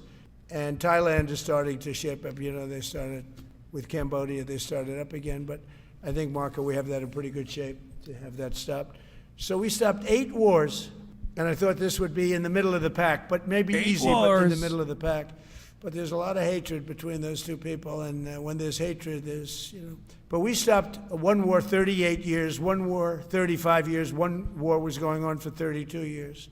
And we stopped, think of it, we stopped a potential nuclear war between Pakistan and India. And the head of Pakistan, highly respected general, he's a field marshal. And also the Prime Minister of Pakistan said, President Trump saved 10 million lives, maybe more, by getting that war. 8 planes were shot down. That war was starting to rage. And he actually said the other day that President Trump saved 10 million lives, maybe more. So we solved all these wars. The only one I haven't solved yet is Russia, Ukraine. Russia and Ukraine? And have you spoken with Putin or Zelensky or plan to push the deal? I'll do whatever I have to do. I mean, I'd like to see it stop. Look, we don't lose any money on that war anymore. You know, Biden gave $350 billion, and who knows what happened to it. We now sell missiles, planes, all of the best military equipment. We sell it to NATO. We got NATO to go from 2% GDP to 5%. Nobody believed that to this day. Nobody's going to write that, but nobody believed it. And they take that money and they pay it to the United States for weapons. So we sell weapons to NATO. We sell full price. We sell weapons to NATO, and NATO takes those weapons and probably distributes them, but gives a lot of them to Ukraine. So we don't lose any money like we did with Biden. He was spending money like a fool. He was a fool. What he did to our country is so horrible. But he gave $350 billion between cash, gave a lot of cash, $350 between cash and weapons. You remember at the beginning of that whole thing, I gave them javelins. Javelins are the anti-tank busters. And President Obama at the time gave them sheets. Blankets. I gave them javelins. They gave them sheets. But you know, the bottom line, it's time for, I think they're all tired of that war. Everyone's tired of that war. It's got to stop. Yeah, please. Pursuit of an sanctioned oil tanker yesterday. Are you able to share what became of that tanker? Was the U.S. able to seize it? No, it's moving along, and we'll end up getting it. Yeah, we're actually pursuing it. Can you imagine? Because it came from the wrong location. It came out of Venezuela, and it was sanctioned. Yeah, please. Goal in Venezuela to force Maduro from power. Well, I think it probably would. I can't tell that. That's up to him what he wants to do. I think it would be smart for him to do that. But again, we're going to find out. Look, Venezuela did terrible things. It was not sanctioned, but who gives a fuck if it is even sanctioned? What do you mean? Like, what are we doing? We're just deciding that saying a Venezuelan tanker is sanctioned and then seizing it is literally just piracy with one additional step. You just said, nah, it's mine. It's technically no different than Donald Trump saying all of Venezuelan oil belongs to us. Venezuela stole this oil from us by having it, okay, as their natural reserves. Like, that's all this is. It's no different. It is just simply, we get to do it because I say so, okay? I need you to understand that. Insurance companies. So what I'm asking for in healthcare is very simple. Obamacare is a disaster. I call it the Unaffordable Care Act. Unaffordable as opposed to, it's unaffordable. They're going to have a tremendous increase in premiums, which is Obamacare, which is them, the Democrats' fault. They'll try and blame Republicans. It has nothing to do with us. It's the Democrats' fault. What I want to do is we spend hundreds of billions of dollars a year that go to insurance companies. Shouldn't the U.S. be allowed to do I want this, that though? money Fuck no. to go to the people and let the people buy their own health care. And Finish everybody the loves DLC. it. Okay, you're It's a dickhead. become our issue. Now, before I do that, I'll meet with the insurance companies, just as I met with the drug companies. As you know, we're meeting with 4 other drug companies, Johnson & Johnson. But they've all agreed. We're meeting with them this week. It's coming. It'll be a similar meeting. Why They've all is he agreed. spitting so much? But nobody would have thought the drug companies were going to do what they did. Were they giving away free drugs? They've been so great, okay? And we have most favored nations. Nobody thought that was possible. I don't think any other president ever tried to get it because they never thought they could. But with respect to the insurance companies, I want to meet. There's essentially 14 of them, 10 big, but there's a total of 14 pretty much, pretty big. And I want to meet with them, and I want to say, I want you to cut your rates way down, way down. And maybe if they do that, we'll be able to not cut them out. We'll be able to continue to deal with them, which is probably a little easier process. I think the best process is pay the money directly to the people, let them buy their own health care. But I'm going to meet with them the first week back. I do it now, but they're trying to come up with a schedule. They want to meet badly. They've told me, but they want to come up with a schedule. I said, make it a good schedule. Your rates have to come way down. We're also going to meet with other insurance companies because under Biden, the insurance rates have gone through the roof. Auto insurance, home insurance. I mean, insurance companies are making far more than they're entitled to make. So we're going to be doing that. But just in the meantime, that's right, baby. Price checks coming. The first few days back in Washington. Can you imagine if we used any of this productive, any of this energy in a productive direction? Enjoy the battleship. You know? It's going to be beautiful. Thank you. And nope, of course not. Christmas if I don't speak to you. Thank you very much. Thank you very much. Isn't this kind of big? I mean, if it fucking happens, yeah. I I have no confidence in this administration. I have no confidence in this administration actually forcing private profiteers to do anything against the profit incentive. I don't think he's going to be able to do that. I don't think he has any intention to do that. That's just not something that Trump does. Hassan, uncontrolled drooling is a symptom of advanced dementia. I mean, fuck it, I'll believe it. I don't know. What was the point of that? He just announced that he's doing this. First, look at the U.S. Navy's Trump-class cruiser battleship. Initial renders include 1X large VLS for hypersonic weapons, 1X4 railgun, 2 127mm deck guns, multiple laser weapons, amidships, and at least 2 conventional VLS arrays. DoD will spend, Bonserberry says, DoD will spend $50 billion on it and then abandon the program in 10 years. I think they're getting like outmeted by the Chinese naval production pretty hard. And that pissed Donald Trump off. And then someone was in his ear being like, hey, remember when like naval vessels had battleships and they focused on making sure that their large ships weren't just attacking with planes and stuff, but instead were attacking with like cannons?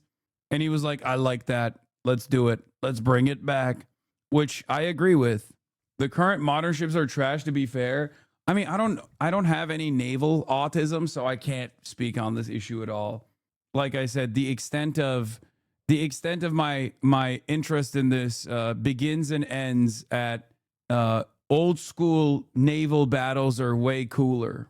You know, I think they just but I think they became obsolete, if I'm not mistaken. Like I think what ended up happening was like planes basically and carriers made this style of naval conflict obsolete because it's much harder to line up and you know, attack with big guns than it is to just do super precise targeting with advanced maneuverability from a fucking mile away, right? In a naval carrier that is the size of a fucking island, powered by nukes that just send a shit ton of planes, right? It's mostly old and sucks. Almost out on a submarine. Sonar screen looked like the Matrix intro. Modern battleships mostly have vertical launch systems for missiles. Yeah, that's the other thing. Like, they don't use like direct cannons and shit, right? They use like they deploy missiles. So he's trying to go back to this like old school style of naval warfare, and I suspect there's a reason for why. Look, again, not my expertise at all. Simple. This is speculation. So maybe I'm totally wrong. But yeah, modern ships use missiles and active defenses like the CIWS because armor and guns aren't effective. Any modern missile from a ship or a plane is going to be impossible to armor against.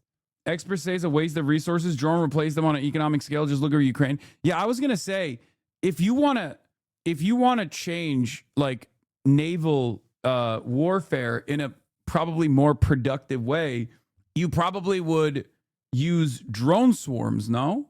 Like I suspect that the boat would have one of those like Chinese style. Well, I guess I've seen it in Ukraine too, where it's like it just literally deploys like a swarm of drones. It's like a packet of drones that just hit the target.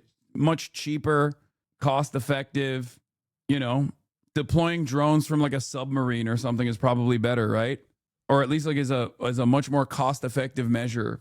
Now the Ukraine battlefield drones won't do shit to ships, honestly. I mean, I'm sure they're working on trying to do that, trying to create a drone that you can just like deploy. Not just a drone that flies either, by the way, but a drone that you can deploy from a drone submarine, right? I know for a fact that there is already, I forget what it's called, but I know that they are working on automated like UAV style submarines that don't have actual people in them. That already does exist. Military planners don't agree that disposable drone warfare is the future. Many believe that drone countermeasures will quickly match them. It's betting about whether defense or offensive tech will advance faster in the coming years. They are called UUVs, and they are in well development and use. Also, the thing about drone warfare and drone countermeasures is that it is incredibly cost effective and also very easy to tweak. right? They do those like weird guns that aren't really guns, but just like pump out waves or whatever that just like disable drones. And then they started using fiber optic wiring to make sure that the drones did not get impacted by any sort of like a EMP or whatever it's called, electromagnetic waves or whatever. And then and now they just have like a mini fiber, because you can't jam a fiber optic cable connected to the drone operator, but the electromagnetic pulse. But then the fiber optic cable also creates a separate issue because you can just cut it. And then there's also miles and miles of fiber everywhere. I've seen the photos. It looks ridiculous. Yeah, Clash Report posted it. I saw this. Yeah, fully covered. Lyman, Ukraine is fully covered in a web of fiber optic cables left by Ukrainian and Russian drone operators. Japan is working on railguns for their battleships. They are a few years out due to power demands, but they're definitely working that way, which most of the world is pretty far behind. Americans have tested out railguns as well. They have those projects. I remember. They're working on landmines that cut fiber after a drone flies over it now too. See, there you go. Fiber optic war before civilian infrastructure. Almost every one of those lines ended it with a dead person. Yeah. This is why we can't get fucking we can't get fiber in Los Angeles, by the way. It's being put to better use, murdering people, you know? That's what it's being put to. Their shit, railguns literally tear themselves apart when they fire. More taxpayer dollars wasted. I mean, hey, listen, maybe they'll figure out a way where it doesn't do that. I don't know. I'm not a scientist, man. I don't fucking know. All right, let's get to the Epstein files, and then we'll get back to JD Vance, and then we'll talk about, obviously, CBS News and what they're doing. Pushing the Justice Department to release all the remaining files related to convicted sex offender Jeffrey Epstein. Many documents were made public on Friday ahead of a deadline. Many more were held back, and a lot of information was blacked out. The Justice Department says that was to protect the innocent. Scott McFarlane has angry reaction from lawmakers who say the DOJ didn't obey the law. A release of tens of thousands of pages from the Jeffrey Epstein case files hasn't done much to dampen the controversy. The records include images of celebrities, several showing former President Bill Clinton. Also released travel logs and Epstein contact lists that include then private citizen Donald Trump's name. An Epstein phone message with Trump's name too, though none indicate any wrongdoing from the president. But the Justice Department's release was incomplete and laced with redactions. Annie Farmer is an Epstein survivor. You should Newly boycott released documents CBS appear to reporting as a source in your news coverage. CC Tomasius. What is this? What are you guys saying? show her sister, another survivor, notified the FBI about Epstein back in 1996. Classic Megaphonics moment, dude. There's an awful lot of redactions. An awful lot. You don't seem surprised by that. I think we have all prepared ourselves for what redactions might look like, and that they could be used to continue to protect predators and protect other people in power. At least 15 files initially released were taken down without explanation, according to a CBS News review, including an image that appeared to show Trump in at least one photo. The Justice Department later clarified that image was flagged for additional review and then reposted after it was determined there was no evidence Epstein survivors were in the image. The Deputy Attorney General claims it's all to protect survivors, not Trump. You're talking about 1 million or so pages of documents. Virtually all of them contain victim information. This was a slap in the face of survivors. Congressman Ro Khanna and Thomas Massie, who sponsored the bipartisan legislation requiring the release of the full case files by last Friday, said they consider legal action or impeachment proceedings against the Attorney General. They're flouting the spirit and the letter of the law. The Department of Justice is also working on removing some redactions, but will have to explain to Congress within the next 2 weeks why it's redacting information and what it is holding back. The law allows redactions in certain specific instances, such as protecting the identities of survivors. The Justice Department says it is not ruling out bringing additional charges against anyone else involved in Epstein's crimes. Vlad. All right, Scott, thank you very much. So far, there have been few surprises in the tens of thousands of documents related to the case against convicted sex offender and accused sex trafficker Jeffrey Epstein and his partner, convicted child sex offender Ghislaine Maxwell. The Justice Department says that 1,200 names identified as victims or their relatives were redacted, along with materials that could result in their... What? It makes to ask this of a senator, but not for your media coverage? Wait, what? You already know what happened. Instead of playing dumb out of avoidance, the correct course now should be a total boycott of CBS properties by your entire caucus and vow to overhaul media ownership rules when this admin is over. The CBS thing does merit an explanation right away. It's a pretty big deal. Guys, I don't know if you know this, but I do fucking media criticism, okay? So, of course, I'm going to be fucking looking at CBS coverage. As a matter of fact, later, we're going to be literally watching the CBS 60 Minutes video that was uploaded to Daily Motion because they accidentally released it in Canada. I watch Fox News all the time. They are lying all the time. Okay? Do better, Hasanabi. I know. I don't even think people are personally demanding that I boycott CBS News or anything like that. I think someone just like jokingly mentioned it or something. Identification. Will the release of the documents satisfy Congress and the political forces who lobbied for their disclosure? And much more importantly, will it satisfy the survivors of Jeffrey Epstein and their families? The two House members who pushed their colleagues into passing the bill to release these documents, Republican Thomas Massie, who's in Garrison, Kentucky, and Democrat Ro Khanna, who joins us this morning from Palo Alto, California.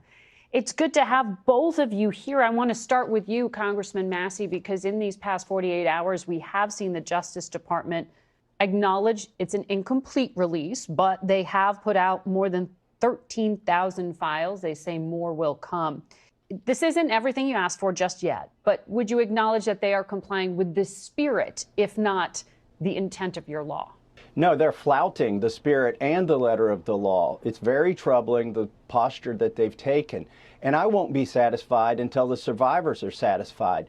You know, I said in the hours leading up to this release that we will know if they are complying if they implicate any of the other criminals that are involved and the suspects that are involved, that the witnesses, the victims themselves have given to the FBI, and they've never been mentioned.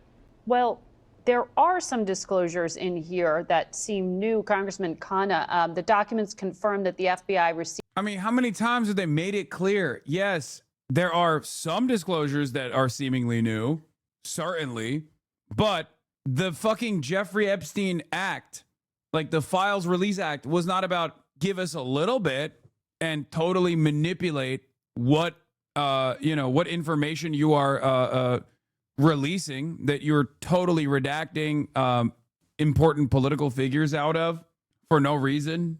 No, it was all of it. All of it. As long as it did not showcase victims, as long as it did not showcase like identifiable victims or identifiable traits of victims and things like that, release the files in its entirety.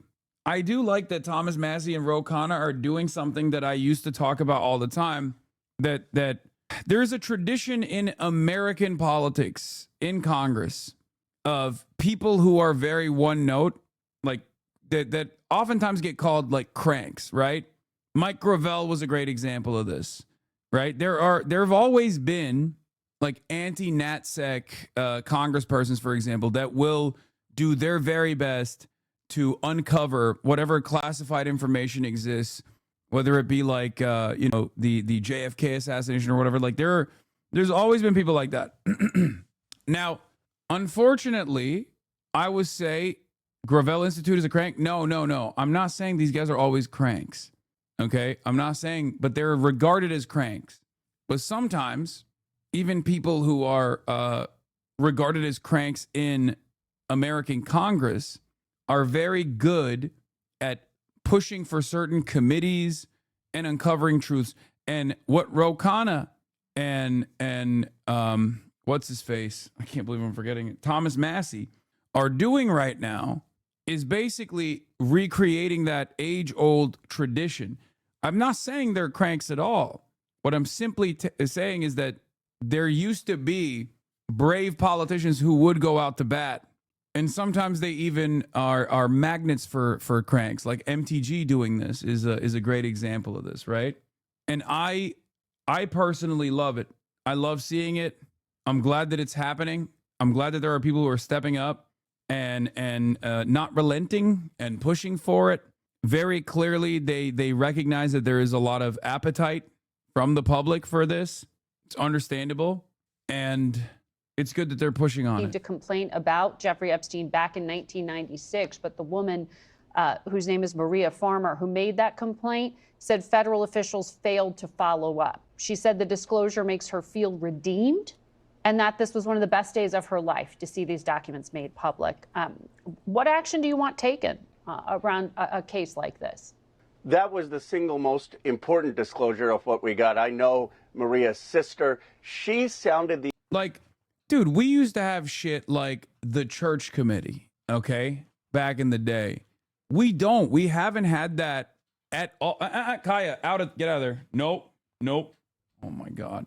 We haven't had shit like that in such a long time. Like, we haven't had politicians that basically set up. Kaya, please. Go. Please. What the hell is a crank? Kaya's doing IT work again. Yeah, she's going in the wires. Let her end the stream. Okay. She's trying to keep you on your toes. She's trying to lay on my toe, specifically the fucked up leg. Anyway, yeah, she craves the electricity. She craves it. alarm in 1996. She complained to She's the FBI. a woman in STEM. The problem is that Epstein was so connected with law enforcement and powerful politicians, the FBI did nothing for a decade. Frankly, she deserves compensation. She deserves an explanation. But the broader point is, Blanche was on this morning saying that Massey and I have a problem, that it's taking too long. That's not the problem. The problem is this was a slap in the face of survivors. What do they want? They want to know who are the rich and powerful men who visited Epstein's rape island and covered up the abuse. And the key documents that our law basically said needed to be released, the 60-count indictment that actually implicates a lot of these people, and the prosecution memo were not released. It's not about the timeline. It's about the selective concealment. Well, yet, right? The Deputy Attorney General said there are more disclosures that will be made. You believe that they will not release that particular part? I mean, you did give them some leeway for redactions. Well, first of all, the redactions were excessive, and even Harvard law professors who have looked at that have said you can't redact internal communications, you can't redact workforce product, and the courts are going to find that these were excessive. But my point, and I'm sure Congressman Massey can elaborate, is that we want the files out. So if our sounding the alarm on what is missing is going to help them get those files out, fine. But this shouldn't be a big document up. There's a pretty simple point. Who raped these young girls? Who covered it up? And why are they... Yeah, I scooped CBS with my Ro Khanna interview, which is crazy when you think about it. CBS trying to get my guests on after I got them. Fine, you know, falling off, I guess. Getting away with it. So you're saying specific things regarding the indictment. Congressman Massey, I saw in a video that you posted, you had a very specific benchmark of success here. You said there are at least 20 men accused of sex crimes known to the FBI. How do you know that number? And do you know those names? He already said it. He knows the number because he spoke to the victims and the victims' lawyers. Yeah, the survivors' lawyers have told me those numbers, and they've described their professions in general. But they've only given me one of those names, and I mentioned that in a congressional hearing, Jess Staley. So I searched these documents. I didn't see Jess Staley's name, nor did I see 19 other names. And here's why we shouldn't be optimistic that Blanche or Bondi are going to release these things. They sent a 6-page... The Church Committee, formerly the United States Senate Select Committee to Study Governmental Operations with respect to intelligence activities, was a U.S. Senate Select Committee in 1975 that investigated abuses by the Central Intelligence the Central Intelligence Agency, also known as CIA, the National Security Agency, also known as the NSA, the Federal Bureau of Investigations, also known as the FBI, and in the Internal Revenue Service, also known as the IRS. It was chaired by Idaho Senator Frank Church, Democrat from Idaho. And the committee was a part of a series of investigations into intelligence abuses in 1975. Some of the biggest revelations was MKUltra, COINTELPRO, which involved the surveillance and infiltration of left-wing groups in the country, American civil rights organizations, and things like that. MKUltra is an operation that was may or may not have been responsible for many of the notorious serial killers and even mass murderers of different varieties. Is a drugging operation. Anyway, this is like. This was you know, there were real ones back in the day, okay? And I would say that Thomas Massie and Ro Khanna are carrying on that tradition. Yeah, the Unabomber. Page memo to Congress and said they cited pre-existing laws as reasons that they weren't going to follow our law. For instance, our law requires them to release information regardless of embarrassment, but they are trying to say that a previous law prevails when it doesn't. Common sense says it doesn't. The Privacy Act doesn't protect them from that. And then also, as Rose said, internal communications, they're using a FOIA standard that doesn't apply because our law already says they have to give us internal communications. In terms of the gentleman there you referenced as accused, I mean, being in the document doesn't necessarily prove criminal behavior, right? And in terms of the redactions, what the Deputy Attorney General said is that they were abiding by your law, and also a judge in New York had ordered them to listen to victims. So they're claiming that information that they had initially even published Friday, they had to pull down because they were trying to protect victims. You don't sound convinced that they are abiding by this intent. No, they are not abiding, and all three judges who released the grand jury material said that our law trumps the prior law. That's just common sense, Law School 101. Yet Todd Blanche is using a different theory that wouldn't survive first contact with any court, which is he's trying to say that prior laws override our law. That's not the way this works. Okay, what are you going to do about it to force them to comply? I mean, can you do anything? Oh, absolutely. Look, people have talked about, and by the way, Todd Blanche is the face of this, but it's really the Attorney General's office, Pam Bondi, who is responsible. And there are several ways to get at this. Some take longer, some are shorter. The quickest way, and I think most Yeah, it seems DOJ is now forced to argue that compliance with the Epstein Files Transparency Act actually results in less transparency than if the DOJ had voluntarily released the files as they once promised. On the left, an Epstein document the DOJ released in 2024 with Trump's name and others. It's still up on the DOJ website. On the right, the same document as DOJ redacted it in response to the Epstein Files Transparency Act. I wonder why. I wonder what happened here. Sergey Brin, when it was re-released, was redacted. Okay? Sergey Brin, casual friendship with Donald Trump. This was in the original tranche. It was unredacted, or in 2024 when they released it, it was unredacted. Trump's name is also redacted in this. And then it was re-redacted. It was entirely redacted, and then they re-released it unredacted, by the way, because I saw the original files. I saw the original files that we looked at this exact page on the stream. So they literally redacted it and then unredacted it. Okay? God. Kaya is begging to unfortunately to become victim to the chair. That's what she wants. What are you doing? No, lady. No, lady. You can't stand behind me like that. I'm going to step on you on accident. No, don't be cute. Don't wag your tail at me. They didn't even redact it correctly. Yeah, I read this entire paragraph, but I guess they fucking redacted it again. And this, no. Oh my God. Kaya, it's not playtime. It's not playtime. Oh my God. She wants uppies. What are we doing right now? What are we doing? Daddy's working. Daddy can't give you uppies right now. I'm sorry. What is this? What is this? The bigger picture is you're being lied to and misled like a dumbass. You're clapping for something that hasn't happened. What? Useless Bill then? XQC is gooning to you right now? Wait, why? No, move. Kaya, you're laying on my fucked up leg. Kaya, get out of there. Please, no, move. Kaya, go back, go over there. Go somewhere else. Chatter is mad at Ro Khanna for his past. I don't know why she specifically wants to stay. She specifically wants to stay on my left side and like lean onto my bad leg as though this is going to heal my leg. She wants to heal you. Why? What? Putting 120 pounds of force directly on top of my fucked up ankle? I don't think that's gonna work. Revenge for ignoring her. She smells the rot. Okay. She's getting combo crits. Yeah, she's getting revenge for all the abuse. Okay, go. Çıkar. Oh. 4'te. O zaman yani 4'te yaparsan. They watched last night. She knows something is wrong.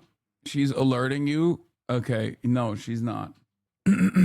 Expeditious way to get justice for these victims is to bring inherent contempt against Pam Bondi. And that doesn't require going through the courts. And give her, and basically Ro Khanna and I are talking about and drafting that right now. Okay, well, I mean, on another network this morning, Democratic Senator Tim Kaine said impeachment or contempt, it is premature, Congressman Khanna. And the Deputy Attorney General said, bring it on. They don't seem to be taking this very seriously. And if you just don't have the math in the Senate, including at least now, this Democratic senator not being convinced, doesn't that sort of show that you're at the limit of pressure? No, we only need the House for inherent contempt, and we're building a bipartisan coalition, and it would fine Pam Bondi for every day that she's not releasing these documents. I'll tell you why. I've talked to the survivors, why this is such a slap in the face. One of the survivors said they released her name accidentally, but they still have not released the FBI file about the people who abused her at her request. And the problem here is that there are rich and powerful people. We all know this. There are 1,200 victims. They're rich and powerful people who either engaged in this abuse, covered it up, or were on this island. And what the American people want to know is, who are these people? And instead of holding them accountable, Pam Bondi is breaking the law. And this is the corrupt system, the Epstein class that people are sick of. So I believe we're going to get bipartisan support in holding her accountable, and a committee of Congress should determine whether these redactions are justified or not. Sometime in January when you all come back, I assume that'll happen. I want to ask you, though, Congressman Khanna, there have been images released in the past 48 hours. Some of them include former President Bill Clinton. There's at least one image of Donald Trump. I should say neither man has been accused of any wrongdoing related to Epstein, though they clearly knew him. But since Friday's publication, we're showing the image here now. One of the pictures was pulled down. There were 15 images total that were then redacted from the DOJ website. And it's kind of hard to see, but it's an open drawer with a photo of President Trump. Why do you think that was pulled down? Because the Deputy Attorney General says this was victims saying that their privacy or somehow their integrity was being compromised by having that image published. Well, I'm less concerned about that photo. I don't know the facts. My concern is the major documents that we know are out there that haven't been released. The 60-count indictment that shows massive financial fraud and foreign interference, the prosecution memo. And look, they put out these Bill Clinton pictures. Well, they're allegations that they're foreign governments that potentially were involved.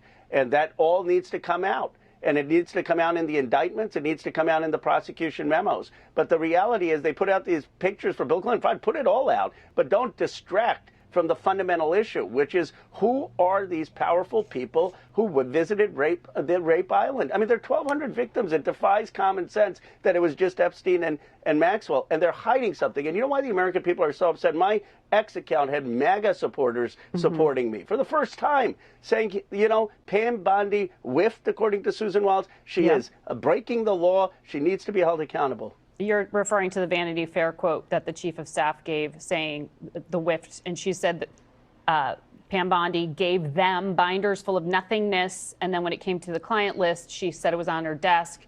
There is no client list, quote, and it sure as hell wasn't on her desk. Do you see that as an acknowledgement here, though, that the politics have overtaken the substance?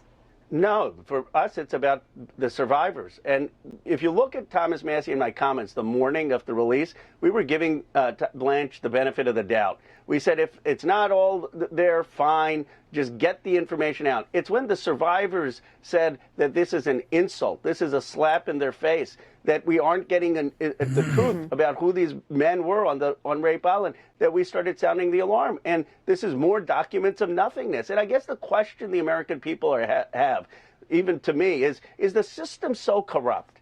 Is the system so corrupt that Thomas Massie and you defy the odds, pass a bill through a discharge petition, get the Senate, get the... Why is this anchor so oppositional? We call that the Barry Weiss effect, baby. I mean, it's already faced the nation. It's usually like pretty fucking pro whatever establishment politics is, regardless of the exchange of power. And she always was kind of like that. But, you know, I'm sure Barry Weiss's editorial control has not helped. If you are noticing a real shift in the way that CBS's news coverage is changing, especially like the big high profile programming like Face the Nation, or as we'll be talking about in a little bit, 60 Minutes, that is directly Barry Weiss is doing. President to sign it, and still these rich and powerful people are being protected. Who has this kind of hold on our government? What are they hiding? Why are they not releasing this? Did you just say noticing? What? Noticing? Oh my God, noticing? Yeah, dude, I used noticing, a term that, people use. It doesn't always have to be about, I don't know, some kind of major Jewish conspiracy. Well, you want what? People involved in those initial investigations down in Florida re-examined and possibly prosecuted? The fuck are we doing? I want the information out, which was in that prosecution memo that Acosta disregarded, that were in those Margaret Brennan is turning into a shill for CBS. I mean, Margaret Brennan always was a bit of a shill. That's why she does this job. But it's kind of like Tony the penis, right? Tony the Koppel, Tony double circ Tony. Like, he was already a dick rider for Israel, right? And then Barry Weiss comes in, editor-in-chief, elevates his profile within CBS. He got promoted, right? He's going to get a triple snip now. I've criticized your interviewing skills, but honestly, your interview with Ro Khanna was much better than this crap, and I mean that, and as an objective journalist level, thank you. 2 counts were prosecuted. I want to know, who were these other people who were on the Epstein's rape island? Who were the people who saw young girls being paraded around at parties, 13, 14, 15-year-olds, and didn't say anything? And why is it so hard when there's a law requiring these names to come out? What we're seeing is survivors' names come out, but not the men who abused them. And instead of holding elites accountable, I like that the way that, I mean, this is a testament to how powerless American Congress is. That you have 2 congresspersons that were able to write a law, an act in Congress, get the Senate to sign off on it, get the president to sign off on it, and now they have to go on television to literally beg the Department of Justice to follow the letter of the law. Okay? This is not like what are we doing? This is not a suggestion, okay? This is something that is now the law. It's not that complex. The very fact that there is any back and forth on this whatsoever blows my fucking mind. It doesn't make any sense. Trump, as president, signed it into law. What more do we want here? What more can we do here? What do you think about the Squirrel's reaction to your Ro Khanna interview? Brother, come on. You just want... Oh, my fucking Lord. Oh, my God.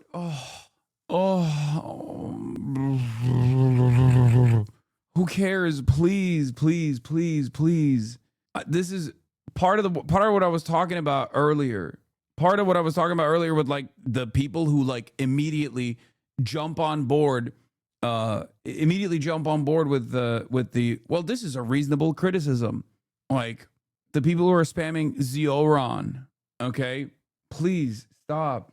I don't know how many times I have to explain like imperfect allies or having a relationship and like trying to move the needle in the appropriate direction, even if that person is not fully on board. I use it as an example, even with the conversation that I have with Ro Khanna, showing you where he was a year ago versus where he's at now, explaining to you that there's still obviously a fuck ton more work to be done.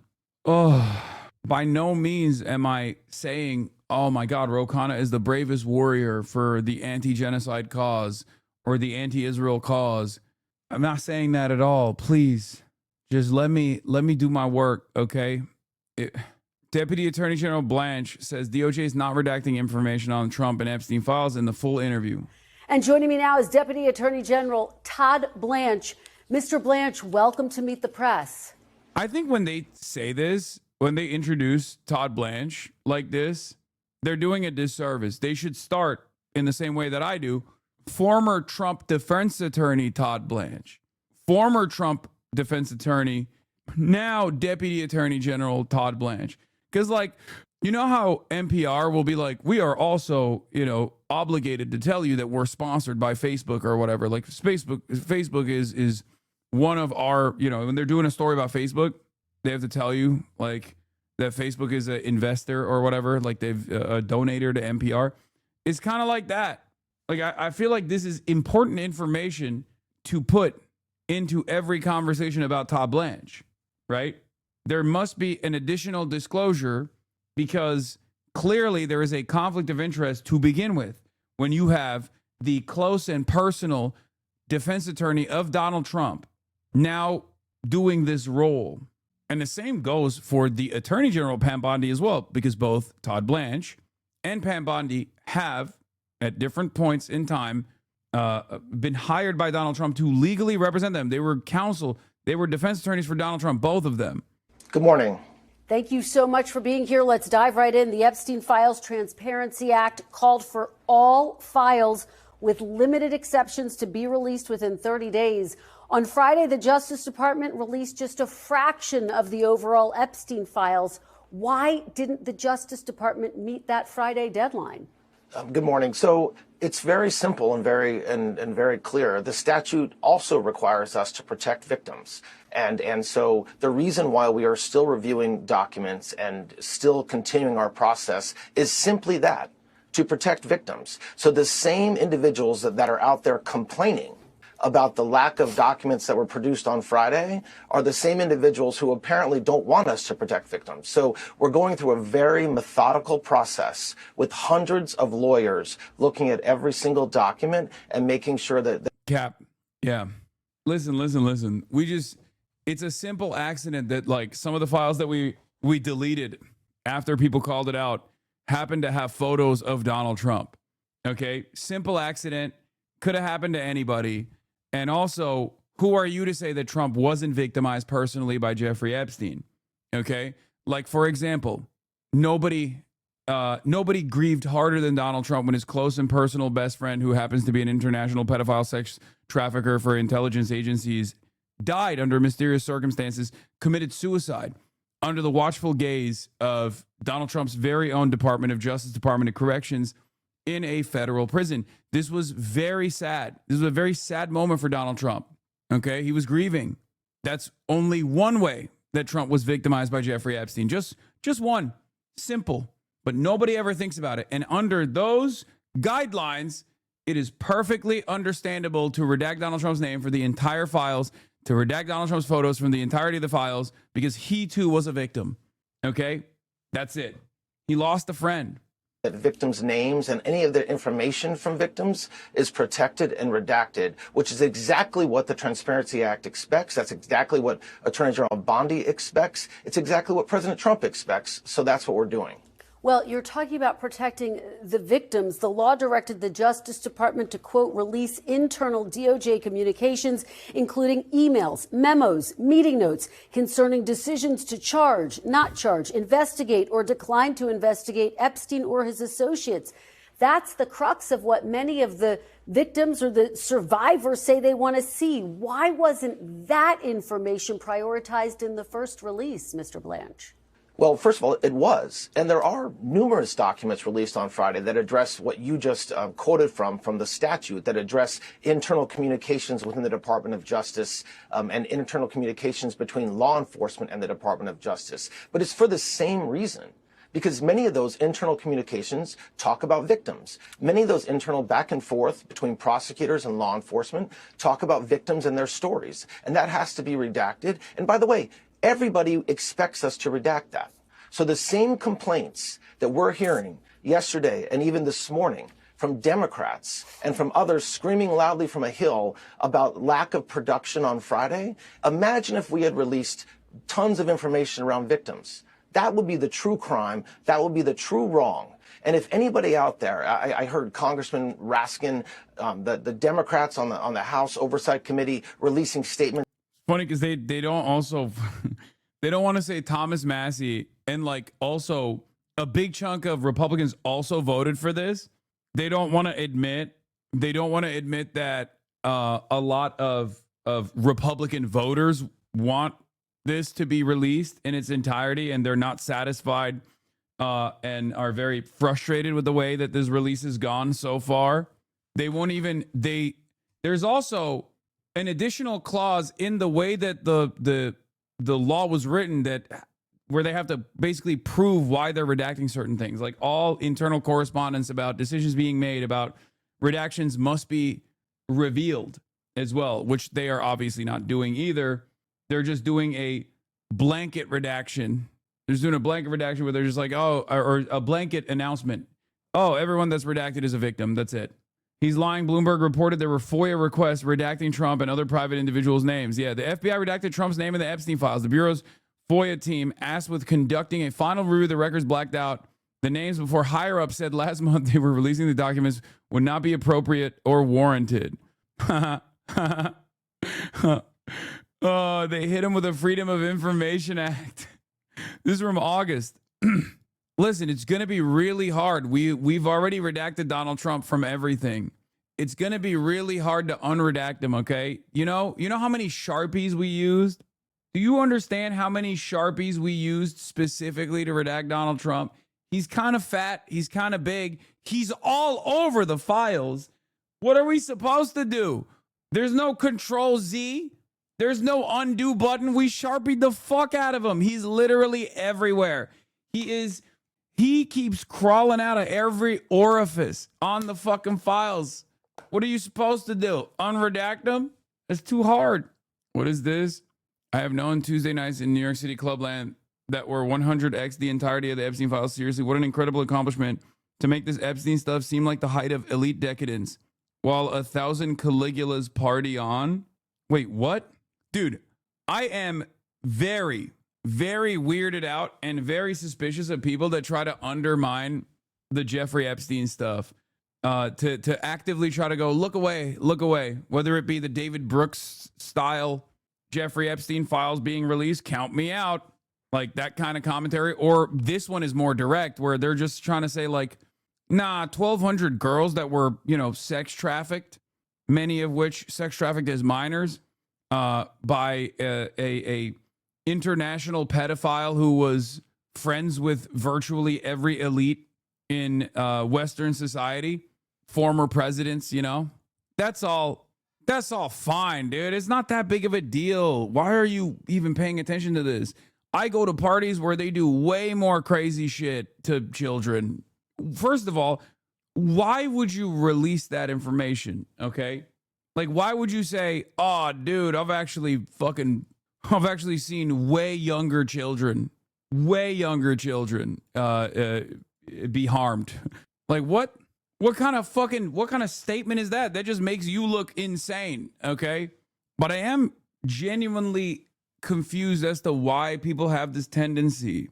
There's that classic Amy Therese post as well.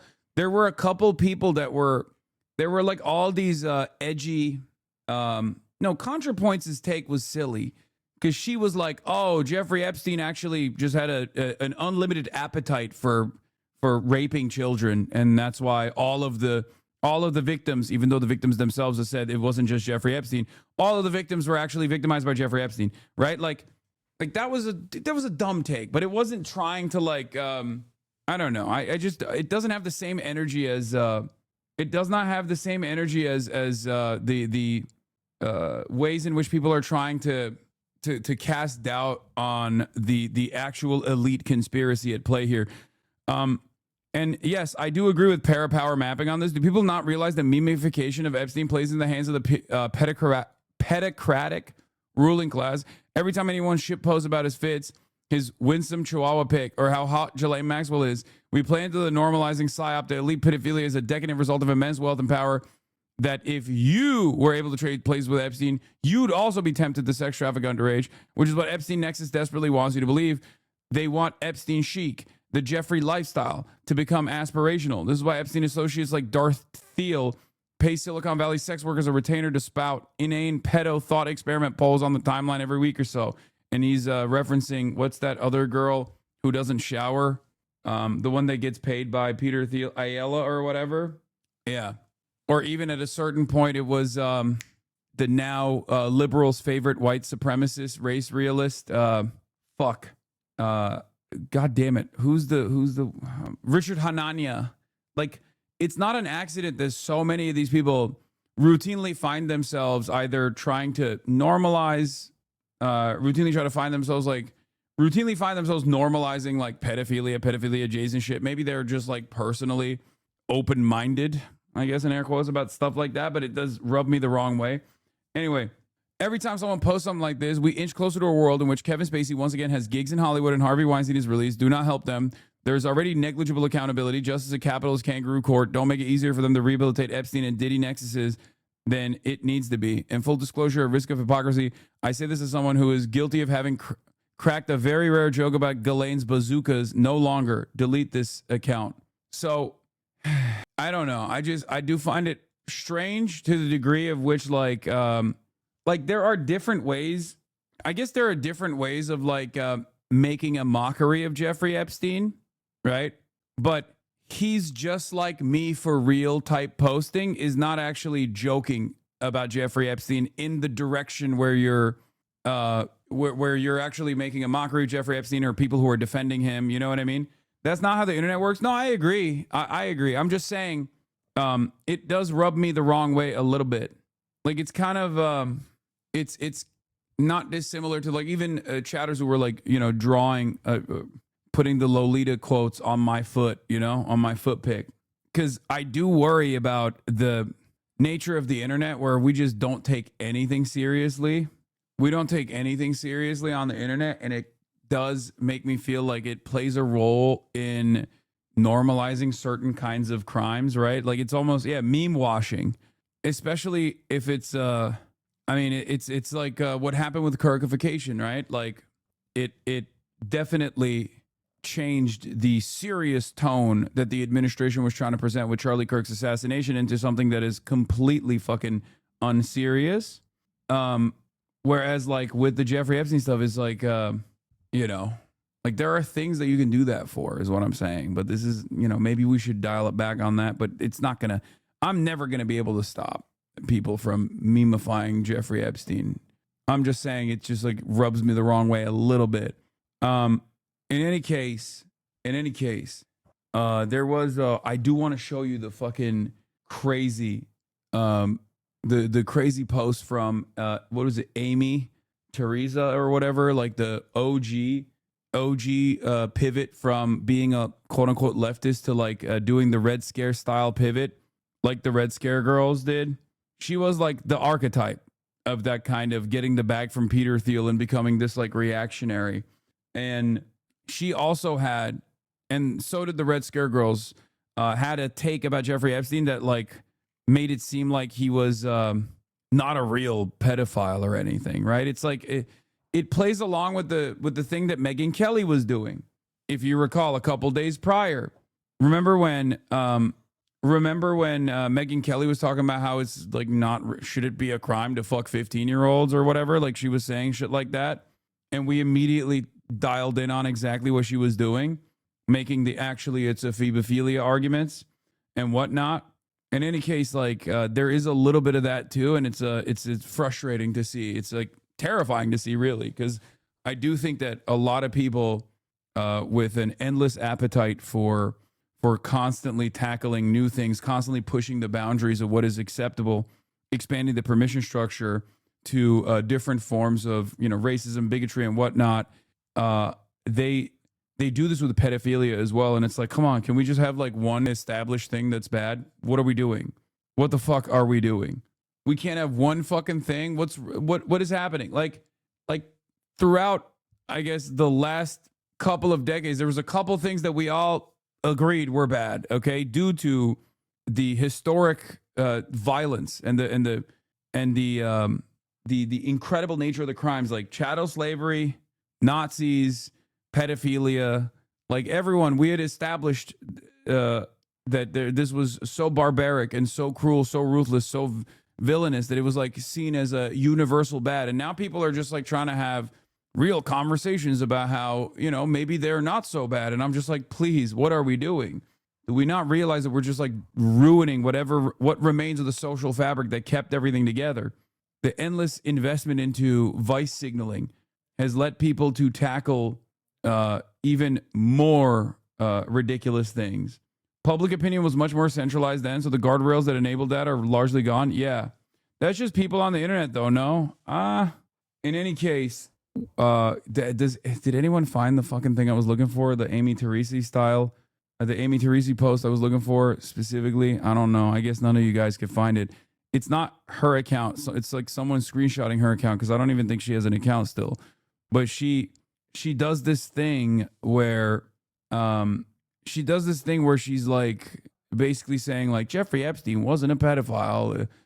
He was a scene F word, right? Like, you know, the edgy Groyper style posting to normalize Jeffrey Epstein's actions. Oh, here it is. And once again, this is the archetype of the Dasha Red Scare pivot. Epstein was a polite dork with an emotional arrested development who liked girls who were young and pleasant and wanted to be there. He wasn't a child rapist. He was a nebbish scene F word, a charismatic hipster desperate for the kind of validation that only his powerful and important friends could provide. Having been convicted for and done the time associated with spurious crime of soliciting an underage prostitute in Florida, in parentheses, she lied about her age. By the way, all of this is wrong. I can see how he would have had total narcissistic collapse and seen fit to kill himself. All of this is completely wrong, for the record. Spurious crime of soliciting an underage prostitute in Florida. She lied about her age. Just wrong. No, this wasn't 3 days ago. This was a long time ago, but someone screenshotted it. He only existed in the idealized reflection of himself that his famous friends mirrored back to him, ruin his reputation with pedophile accusations, then turn it into a crusade, have the feds charge him a second time for the same underlying crime, then lock him up in New York and have him staring down the barrel of a multi-decade custodial sentence. She's posting about Jeffrey Epstein like it was a streamer who got caught grooming. Yeah, it's fucking gross when people do that for streamers that get caught grooming too. Is this a joke, Lamont? No, this is what happens when you have contrarian brain poisoning, where everything has to be, you have to find the most like the hottest, the most contrarian take of all time. And you have no care or consideration for your output at all. Okay. And that's what you arrive at eventually. That's why I always say like the debate lord brain poison inevitably leads people into having conversations about the ethics of incest and pedophilia. Okay? That's where it always goes because you're constantly trying to fucking push the boundaries, right? I used to say this all the time back in the day when I used to, make fun of debate lords. I call them debate pedophiles because like the maximum debate lord brain poisoning means that once you have tackled every subject matter, you're inevitably going to want to have these pseudo-intellectual battles over, pedophilia or CSAM. It's very, very, very strange behavior. It's repulsive to the average person, but these guys are extremely online and they're serving a market of people who want that, who have an appetite for this, like, this ridiculous back and forth. And they think this is the height of being an intellectual, okay? They think, oh, you have a small mind, you have a small brain, and that's why you can't put time and effort into defending pedophilia or even entertaining the subject matter. The reason why you're not entertaining is because you're too scared that you might be convinced or whatever. Isn't it better to test your arguments in the marketplace of ideas? Not realizing that a lot of the people who are doing that are just simply trying to normalize it, okay? That's it. Ayala on Doomscroll did exactly this. She was a moron. Yeah, it's just what these guys do it. Some of them do it because they think it's like a hidden truth that you're unlocking. It's the exact same way that like an anti-Semite's brain works, right? Anti-Semitism is the socialism of fools, they say. And this is how it is, where you're like, oh, well, this is a safeguarded secret. Why is it a secret? Oh, it's a sacred cow. It must be tackled, right? Like they think they're arriving at some hidden secret truth. And it can be something as silly as like getting duped by flat earther conspiracies, or it can be something a little bit more nefarious with historic significance, like neo-Nazi conspiracies about the international Jewry destroying Western civilization that neatly ties all of your current modern problems back to a shadowy group of Jews that operate in a monolithic fashion, that dominate and control every aspect of your lives. much easier to understand a grand conspiracy than it is to actually think about this stuff from a materialist framework, which you most likely have never really encountered, especially in the Western world. It's accusing Attorney General Bondi, Director Patel, and myself of not doing our jobs. If they have an issue with me protecting victims, they know how to get a hold of me. But we're not going to stop doing it. Well, let's talk about the redactions, which you raised. The Epstein Files Transparency Act prohibits redactions, quote, on the basis of embarrassment, reputational harm, or political sensitivity. Has anything been redacted on that basis? Absolutely, positively not. And that's another trend that is just simply false. There were a number of photographs that were pulled down after being released on Friday. That's because a judge in New York has ordered us to listen to any victim or victim rights group if they have any concerns about the material that we're putting up. And so when we hear concerns, whether it's photographs of women that we do not believe are victims or we didn't have information to show that they were victims, but we learned that there are concerns, of course we're taking that photograph down and we're going to address it. If we need to redact faces or other information, we will, and then we'll put it back up. So we are in every way, shape, and form complying with this statute, which, by the way, is what President Trump has been asking us to do since before he was elected. There is nothing that he has to hide in the Epstein files. There never was. And even though there's repeated attempts by Democrats to paint him as being part of the Epstein saga, it's failing over and over again. And so you should not be surprised that the material that we released on Friday or the material that we're going to release over the next couple of weeks is exactly what the statute requires us to release, which is everything that we have from this case, with the exception of redacting personal information from victims and other statutes, privileges and things like that. Otherwise, everything's getting produced. Mr. Blanchard, I want to follow up with you. Also, there's a second interesting through line in this story, a plot line, where Todd Blanchard also directly went to Ghislaine Maxwell, had a conversation with Ghislaine Maxwell directly about clearing Trump's name, even before when they were worried about people demanding that they release more of the Epstein files. And considering Ghislaine Maxwell knows where the bodies are buried, that was a pretty interesting moment from the administration, where the deputy attorney general, former Trump lawyer, now turned deputy attorney general, was acting as the deputy attorney general to, quote unquote, protect their client, the president, when the DOJ is supposed to be an independent body for good reason. What you just said, you were referencing the 15 files released Friday. They disappeared from DOJ's website yesterday, including this photo of what looks like a desk with a drawer open containing photos of Donald Trump. He's like, don't show that. There's a victim. The victim, Donald Trump, is in that photo. Be very clear, to put a fine point on it. Why were these files taken down? You're saying it was at the direction of a judge? Well, you can see in that photo, there's photographs of women. And so we learned after releasing that photograph that there were concerns about those women and the fact that we had put that photo up. So we pulled that photo down. Oh, they were being nice. Trump happens to not appear anywhere else, by the way. Yeah. Okay. It has nothing to do with President Trump. There are dozens of photos of President Trump already released to the public, seeing him with Mr. Epstein. Once again, none of which came from the Epstein files, though. Something to consider. Yes, that is true. Many of them came from the House Oversight Committee. That they and the photos they got from the Epstein estate. Weirdly enough, there are a lot of photos out there of Donald Trump with a bunch of victims and a bunch of people, and specifically Jeffrey Epstein. And yet, for some reason, they're not in the investigation at all.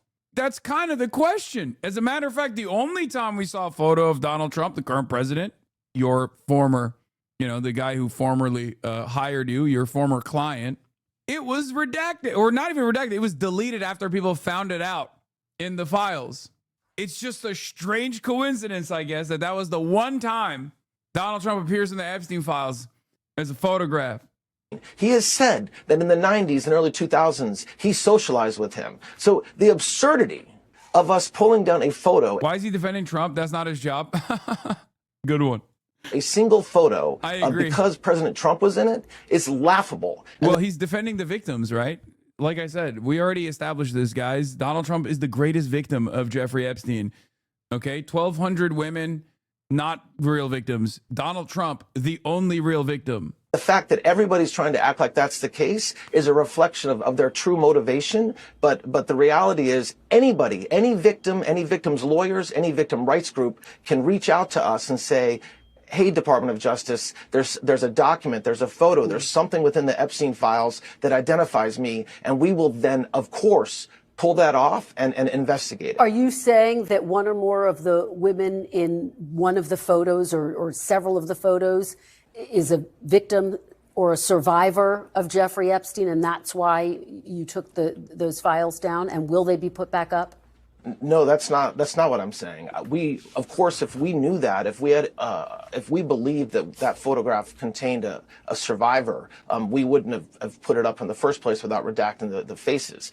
But notwithstanding what we believe, we don't have perfect information. And so when we hear from victims' rights groups about this type of photograph, we pull it down and investigate. We're still investigating that photo. The photo will go back up, and the only question is whether there will be redactions on the photo. And of course, if there are survivors in any of the photos, we will redact them as Congress expects us to do, as President Trump expects us to do, and as the Attorney General and Director Patel have directed the department to do. Okay, let's delve more deeply into the redactions. Is any information about President Trump redacted in any of the files that have or will be released? No. Not unless it's supposed to be redacted under the law, which means victim information or any sort of privilege, like attorney-client privilege. But I have no reason to believe that the lawyers that were working on this case were talking about President Trump, because he had nothing to do with the Epstein files. He had nothing to do with the horrific crimes that Mr. Epstein committed. And so I don't expect there will be anything redacted. But the short answer is we are not redacting information around President Trump, around any other individual involved with Mr. Epstein. And that narrative, which is not based on fact. Wait, did he actually say Trump is a victim? I'm sorry, I was pissing. If there are survivors in any of the photos, we will redact them as Congress expects us to do, as President Trump expects us to do, and as the Attorney General and Director Patel have directed the department to do. Okay, let's delve more deeply into the redactions. Is any information about President Trump redacted in any of the files that have or will be released? No. Not unless it's supposed to be redacted under the law, which means victim information or any sort of privilege, like attorney-client privilege. But I have no reason to believe that the lawyers that were working on this case were talking about President Trump, because he had nothing to do with the Epstein files. He had nothing to do with the horrific crimes that Mr. Epstein committed. And so I don't expect there will be anything redacted. But the short answer is we are not redacting. Chad, nothing to see here. He's just saying no. Come on. Information around President Trump, around any other individual involved with Mr. Epstein, and that narrative, which is not based on fact at all, is completely false. The White House has said that President Trump is included in the files. Can you guarantee that every mention and every photo of President Trump in the Epstein files will be released? Yes. Yes, I mean, I've said it 3-4 times now. We've said it before, and President Trump has said it repeatedly since before he was elected. And since he was elected, all summer long, he said the same thing. I have nothing to hide. And so, of course, that's the case. But let me just make sure everybody understands. I don't understand, because this is an interview that just took place, right? It's a recent interview that took place yesterday. They already did this. We know that they did this. And it's not even just the photo, right? It's not even just the fucking photo that they're talking about with Donald Trump and Donald Trump in the drawer. We know for a fact that they already did this. They literally redacted Trump's name from shit. It's crazy. What are we talking about, man? Anytime he says, nah, that's not the case, we're not doing that, it's like, well, okay, well, you're fucking lying. And I don't know why she's not even bringing that up. She should be. She should be bringing it up, because the Department of Justice already done it and then haphazardly put it back together unredacted next time around, including in files that the Department of Justice had released in the past where they had not redacted Donald Trump's name, which implies that this time around there was an extra need to go over all the files and take out Trump's name and mentions of Trump and photos of Trump from all of the fucking files. What is the need for that? Why did that happen? Why are you telling me that that's not what's happening when there are literal documents that the Department of Justice has released in the past where Trump's name was unredacted from the same exact documents, but this time around, they were not? Understand something. To the extent that he is, quote, in the Epstein files, it's not because he had anything to do with the horrific crimes. Full stop. But yes, if President Trump is mentioned, if there's photographs that we have of President Trump or anybody else, they, of course, will be released with the exception of any victims or survivors that we've identified, which we will either not release that photograph if it's just a photograph of a survivor, or if we do release the photograph because there's other individuals in the picture, the survivor's face or her entire body in some cases will be redacted. And we're talking about President Trump in relation to this. For months, he urged Republicans to stop pushing for... Dude, why hasn't anybody still applied the defense? And I'm suspected they will soon. Oh, you're creepy for wanting to see all of these files. I feel like I haven't seen enough of that cynical line of defense where, oh, you're just creepy. You don't even care about the victims. You just want to see Donald Trump in a bathing suit or something. You know what I mean? Give it a minute. Yeah, they were too busy celebrating Bill Clinton in a bathing suit to come up with that one. The files to be released. He dismissed the Epstein files as a hoax. I want to play a little bit of what he has said about the Epstein files before he signed the law. Take a look. It's all been a big hoax. It's perpetrated by the Democrats and some stupid Republicans. I don't understand it. Why they would be so interested. He's dead for a long time. It's sordid, but it's boring. This is a Democrat hoax that never ends. Are the Epstein files a hoax, Mr. Blanche? What President Trump is saying is not that the Epstein files are a hoax.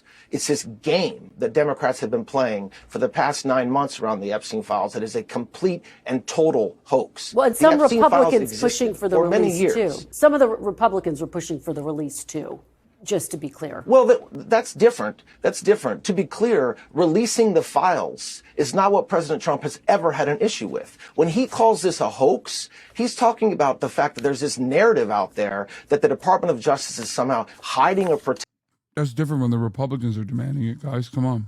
protecting information about him, which is completely false, as evidenced by the fact that the Epstein files existed for years and years and years, and you did not hear a peep out of a single Democrat for the past 4 years. And yet we're supposed to believe that, lo and behold, all of a sudden, out of the blue, Senator Schumer suddenly cares about the Epstein files. That's the hoax. And that's the hoax that has existed for months and months and months. This isn't about whether we would release or not release the Epstein files. As a general matter, we do not release the files. It's just strange because, like, most of the motion on this side, on this issue, is coming from Republicans. I wonder why. Perhaps it has something to do with the fact that their entire commentary sphere for years and years have been like, well, Jeffrey Epstein is a Democrat operative. He's a pedophile for the Democrats, and we want all the files. And then Trump even leaned into that and said he would actually release the files, and now he's not, and keeps saying it's a fucking hoax. Of criminal investigations and prosecutions. Yeah. There's laws around that. There's laws that protect victims, that protect the innocent. So we're doing something here that is more transparent than we've done in any criminal investigation in the history of this country. Don't forget that. In November, President Trump directed the Attorney General to investigate, speaking of investigations, high-profile Democrats with ties to Jeffrey Epstein. Is the Justice Department investigating only Democrats or everyone with a connection to Jeffrey Epstein? So Jay Clayton, the U.S. Attorney in the Southern District of New York, which is the office that had the most recent Epstein case, is investigating pursuant to the communication from President Trump. And by the way, this department will always investigate anybody and anything that we learn about sex trafficking or any victim of horrible sex crimes that takes place. As proof of that, the Attorney General, the Director of the FBI, we have charged and we are prosecuting more. I don't get it. She knows he's lying, right? Yes. I mean, she quite literally said Donald Trump directed the Department of Justice to prosecute Democrats.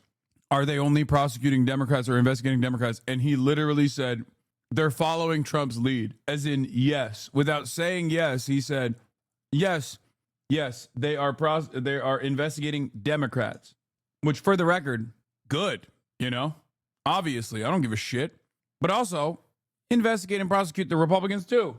Child predators, just in the first 10 months of this administration, than the entire 4 years of the Biden administration. So this idea that there's that we're protecting or doing something wrong when it comes to protecting victims is not true. Well, in the directive, President Trump singled out former President Bill Clinton.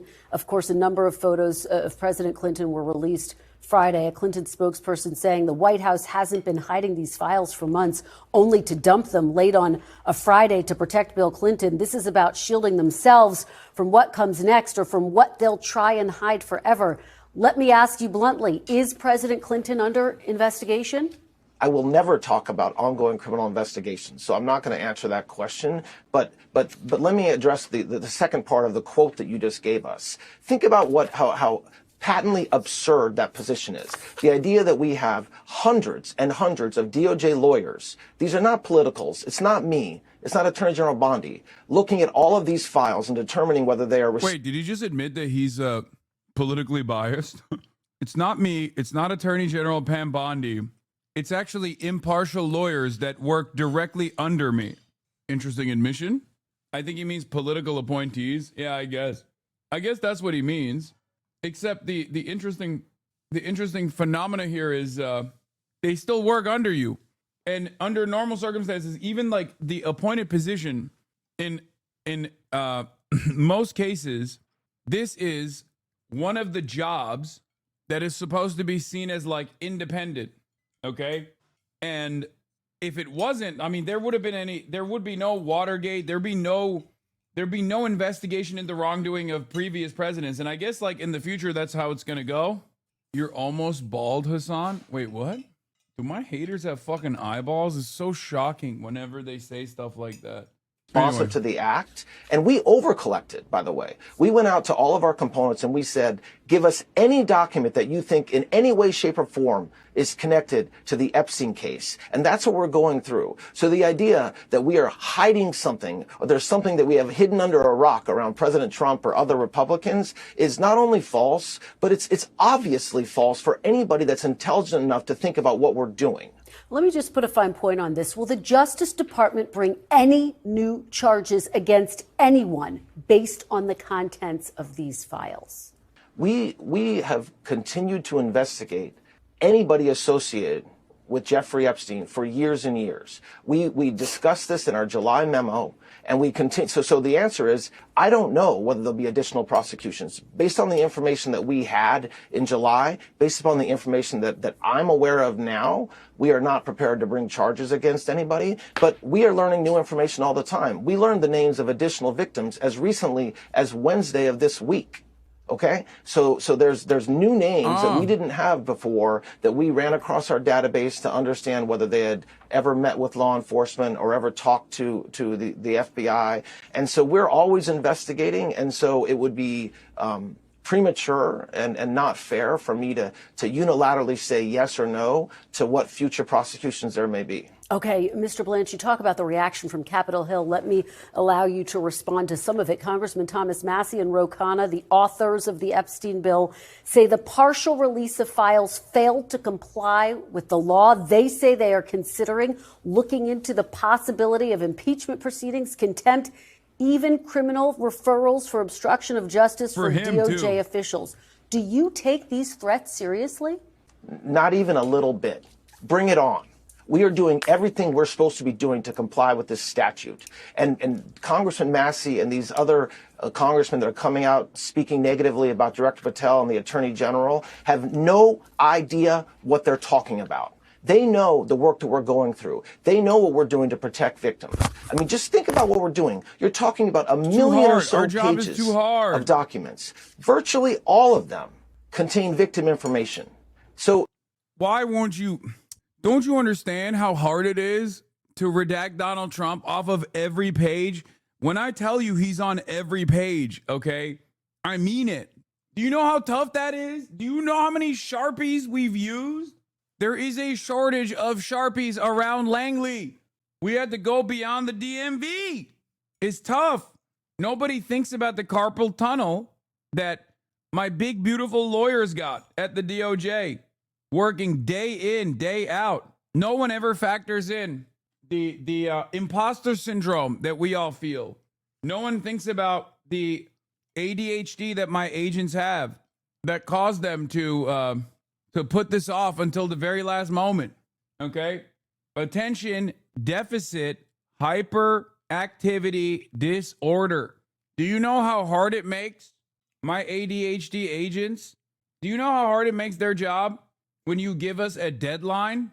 I will have you know, they are neurodivergent. And when crunch time comes around, they have a very hard time abiding by the timeline. They have time blindness. It's tough. It's a tough job. Listen, the idea that Attorney General Bondi would ever let a single piece of paper go out of this department that contains victim information is something they know we won't do. And the fact that they're threatening to impeach her for protecting victims is a reflection of where their head's at. It's not a reflection of this department. We are complying with the statute. We will continue to comply with the statute. And if by complying with the statute, we don't produce everything on Friday, we produce things next week and the week after, that's still compliance with the statute. There is well-settled law, as they should know, that in a case like this, where we're required to produce within a certain amount of time, but also comply with other laws like redacting information, that very much trumps, redacting information very much trumps some deadline in the statute. All right, couple more, and we're almost out of time. I do want to ask you about Ghislaine Maxwell, who was, of course, convicted in 2021 for her role in helping Jeffrey Epstein traffic his victims. In July, you interviewed her in Florida, where she was serving a 20-year sentence in federal prison. Just a week later, Maxwell was moved to a more permissive prison camp in Texas. Why was she moved just days after you interviewed her, Mr. Blanche? So that's a Bureau of Prison Security issue that I will not talk about. Did you have anything to do with it? Did you have anything to do with it?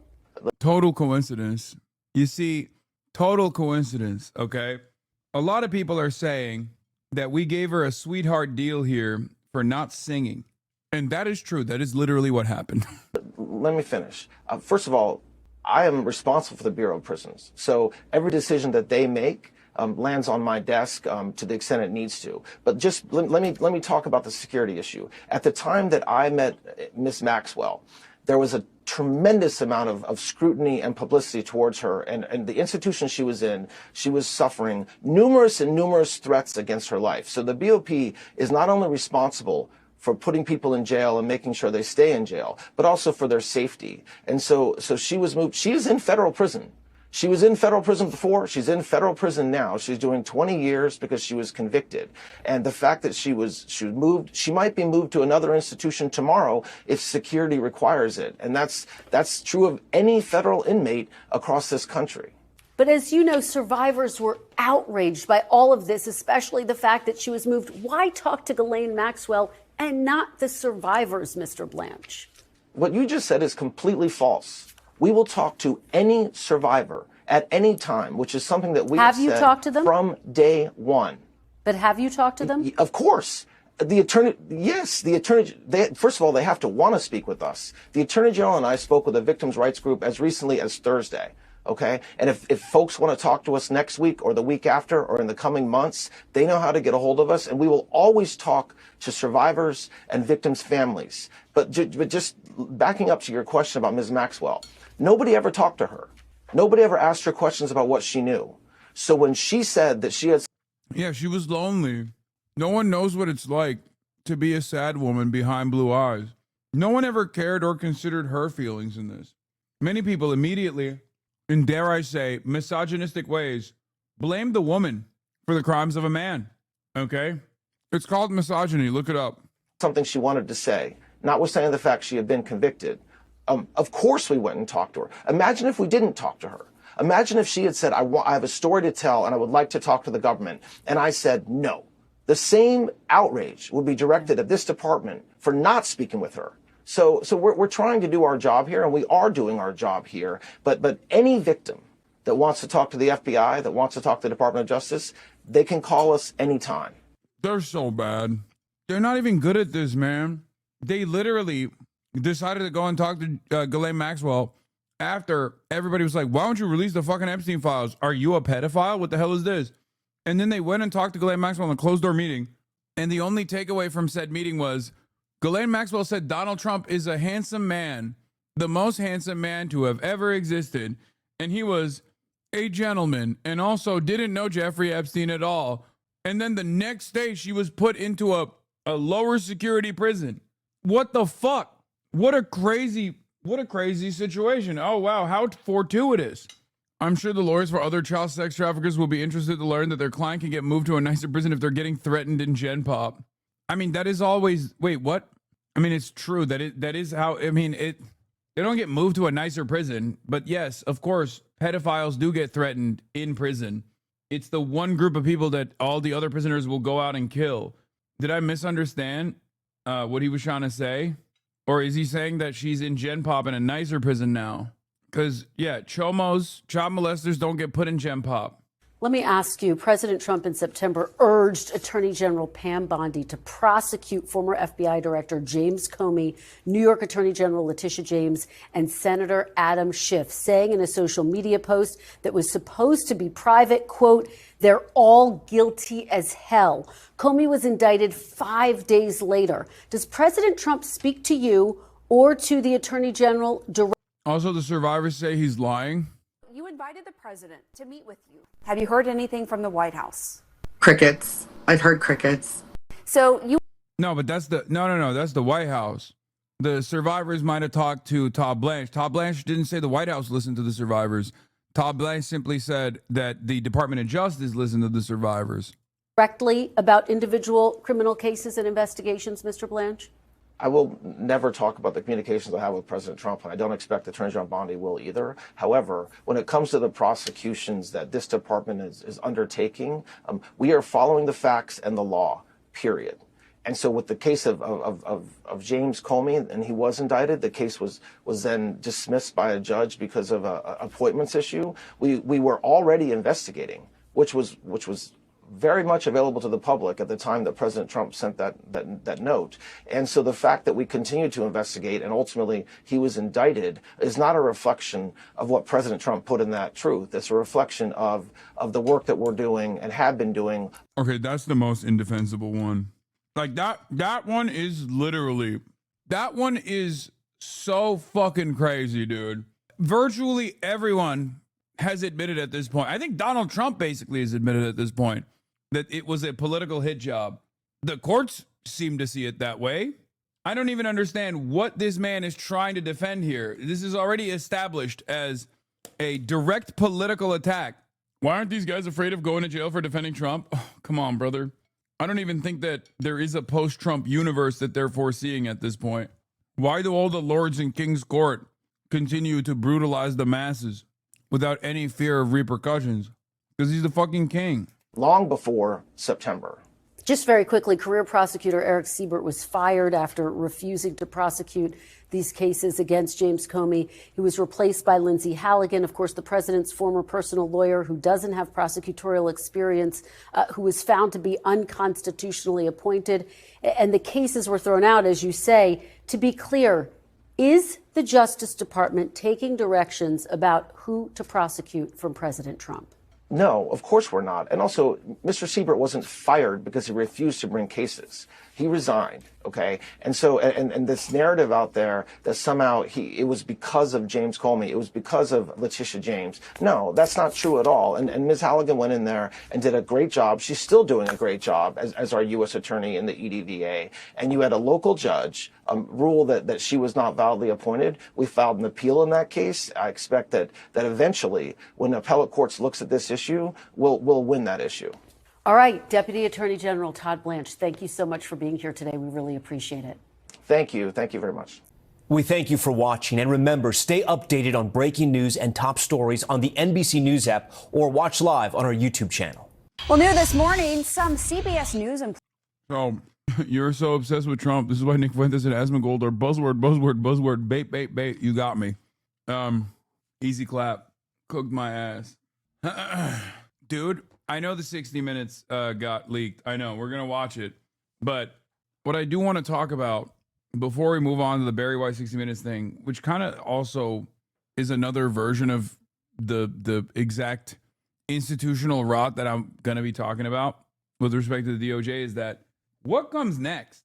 Like, I know that people are operating like there's no tomorrow. You know, everyone's having a grand old time. But I feel like we kind of need these institutions, no? I just don't know what it looks like when universally the attitude is that basically every court and every facet of the every regulatory body, every facet of law enforcement is completely compromised, because there is supposed to be established confidence in these institutions. Otherwise, it doesn't work. Otherwise, nothing works. Like, we're leftists. Obviously, we have a different understanding of the way police work. We always say, hey, look, police are serving and protecting and serving not the interests of the people, but protecting and serving the interests of capital, right? They're there to protect the wealthy. That's why Marxists will say they're class traders. Although they are of working class background, their role and primary responsibility in society is to protect capital owners, right? So, like, that's my understanding, but I don't think that's commonly shared, right? I don't think that's a commonly shared perspective by a lot of other people. And that's kind of what keeps things together. I don't know what it would look like if everyone had that perspective. Now, outside of that, even with the courts and the way that they work, or even with like law enforcement, the way that it works, like, you have to have an established level of confidence in the veracity or in the serious nature of these regulatory bodies, the arms of law enforcement, because if that falls apart, the social fabric is destroyed.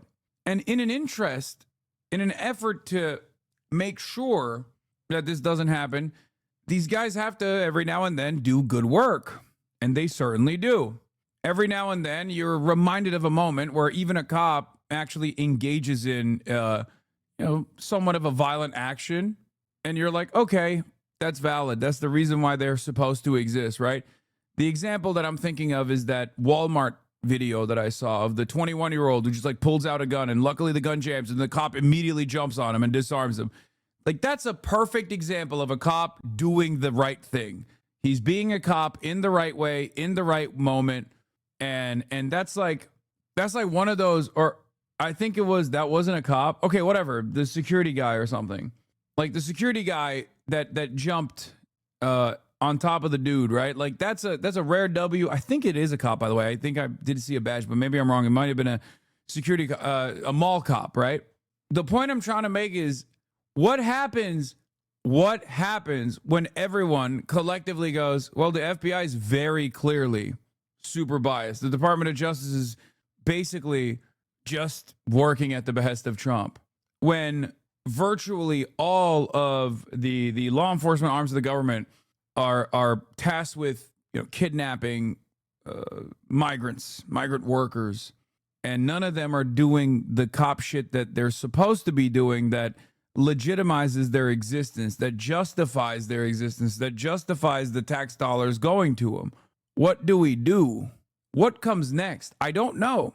I just don't think that it will be good for those super wealthy either, Because if you're like a super wealthy guy and you're looking at Trump and you're like, I'm just going to steal as much shit as I can, as many resources as I can, as though it's like the fall of the USSR is imminent, and you're like a KGB guy, and you're like, well, I've been talking to my Western contacts, Jeffrey Sachs being one of them. I realized I need to just pick apart what remains of the government for scraps so I can, be a power broker in what comes next. And I know a lot of rich people in America are basically operating in the same way, like the fall of the USSR, fall of American empire. They're looking at this situation and they're like, well, I guess I'll just like make as much money as I can. Right? But once the USSR does fall, you're kind of fucked. Like everything is fucked. Sure, there will be some winners in the process, as there were. Many of them, we know their names. They became what we know as oligarchs, right, in Russia. But but there were very few of them, and the impact of the dissolution of the USSR was incredibly, it was devastating. They basically were doing the fucking purge all the time. There was like child prostitution, rates of suicide skyrocketed. Is that even a country that you want to live in at that point? Do you want to rule over a throne of skulls? Or is it fine to, keep things stable and maybe lower your profit margin a little bit? Move to Israel. I mean, many of them did. This is true. Many of them did do that, Secretary of Antifa. But even look at Israel. Israel sucks too. Speaking of which, as far as diminishing credibility of previously respected institutions, let's talk about CBS News. As you guys know, CBS News was purchased by David Ellison, Larry Ellison's son. And part of the reason why it was purchased is so that Barry Weiss could command CBS News to be more pro-Trump than it already was, and certainly a shit ton more pro-Israel than it already was. And it was really fucking pro-Israel. One of the tasks that Barry Weiss had directly was to command 60 Minutes. As editor-in-chief, her job is to dictate how 60 Minutes conducts his interviews, conducts his investigations. It was directly a part of the job, right? And I'm going to talk about her statement since then because it came out and it's worthy of covering. But basically, 60 Minutes was supposed to release a story on Trump's deportees, specifically the ones that got deported to CCOT, the El Salvador slave labor prison. Barry Weiss pulled it. It's been leaked, and we'll be watching it because they still released it in Canada. But before we do that, let's look at the story. Employees are threatening to quit amid fears of corporate censorship. That's after the network abruptly pulled a 60 Minutes investigation hours before it was set to air last night. The segment would have brought viewers the stories of Venezuelan deportees sent to El Salvador's notorious prison. CBS says that it was still going to air it, but that it needs more reporting. Let's go live now to CNN chief media analyst Brian Stelter. This is really a severe blow, it seems, to the network's credibility here. What are you hearing from journalists there, Brian? I think that's accurate. This is a blow to credibility. It's pretty funny because everybody fucking hates her. Like, why wouldn't you hate her? Why would you not hate her? If you are a lifelong career reporter, journalist, editor, producer, whatever, okay, and you've sucked a mountain of dicks, okay, every day is a climb on Dick Mountain, and you're sucking it, okay? And then Barry Weiss, who objectively sucked less dicks, but the right kind of dicks, gets one on you. And now she's commanding the entire franchise. You're like, what do you mean? I've been climbing Dick Suck Mountain every goddamn day. You mean to tell me that you could helicopter your way to the top because you sucked one cock? That's bullshit. And then also, obviously, there's people that are doing good work as well. But like, say metaphorical dicks just to be safe. Yeah, of course I'm talking about not real dicks. I'm saying that you just have to, consistently put in work and brown nose and, say certain things, not say certain things in this like tumultuous job environment. It's chaotic. And then Barry Weiss is just sucking up to billionaires. And then boom, she becomes your boss, even though her career is riddled with L's and hypocrisy and inconsistencies and not a lot of good content in the process either. Okay? That's got to be shitty. She kept failing upwards. Why? Because she sucked up to billionaires. And that's all this is. She has the charisma of a moribund snail. Exactly. Reminder that Barry Weiss never been a journalist ever. She has spent her short career on the opinion side only. And before that, she was a college kid trying to get Palestinian teachers fired. So, of course, she sees a 60-minute episode she doesn't like and just spikes it. The amount of resentment that real journalists and even journalists who are careerists have for Barry Weiss is endless, okay? In an industry where there's a lot of fucking vultures, sharks, and also really solid reporters, Barry Weiss is universally despised, right? Girl, you getting clipped for hating women? What? I don't know what you're talking about. but it's true. I do.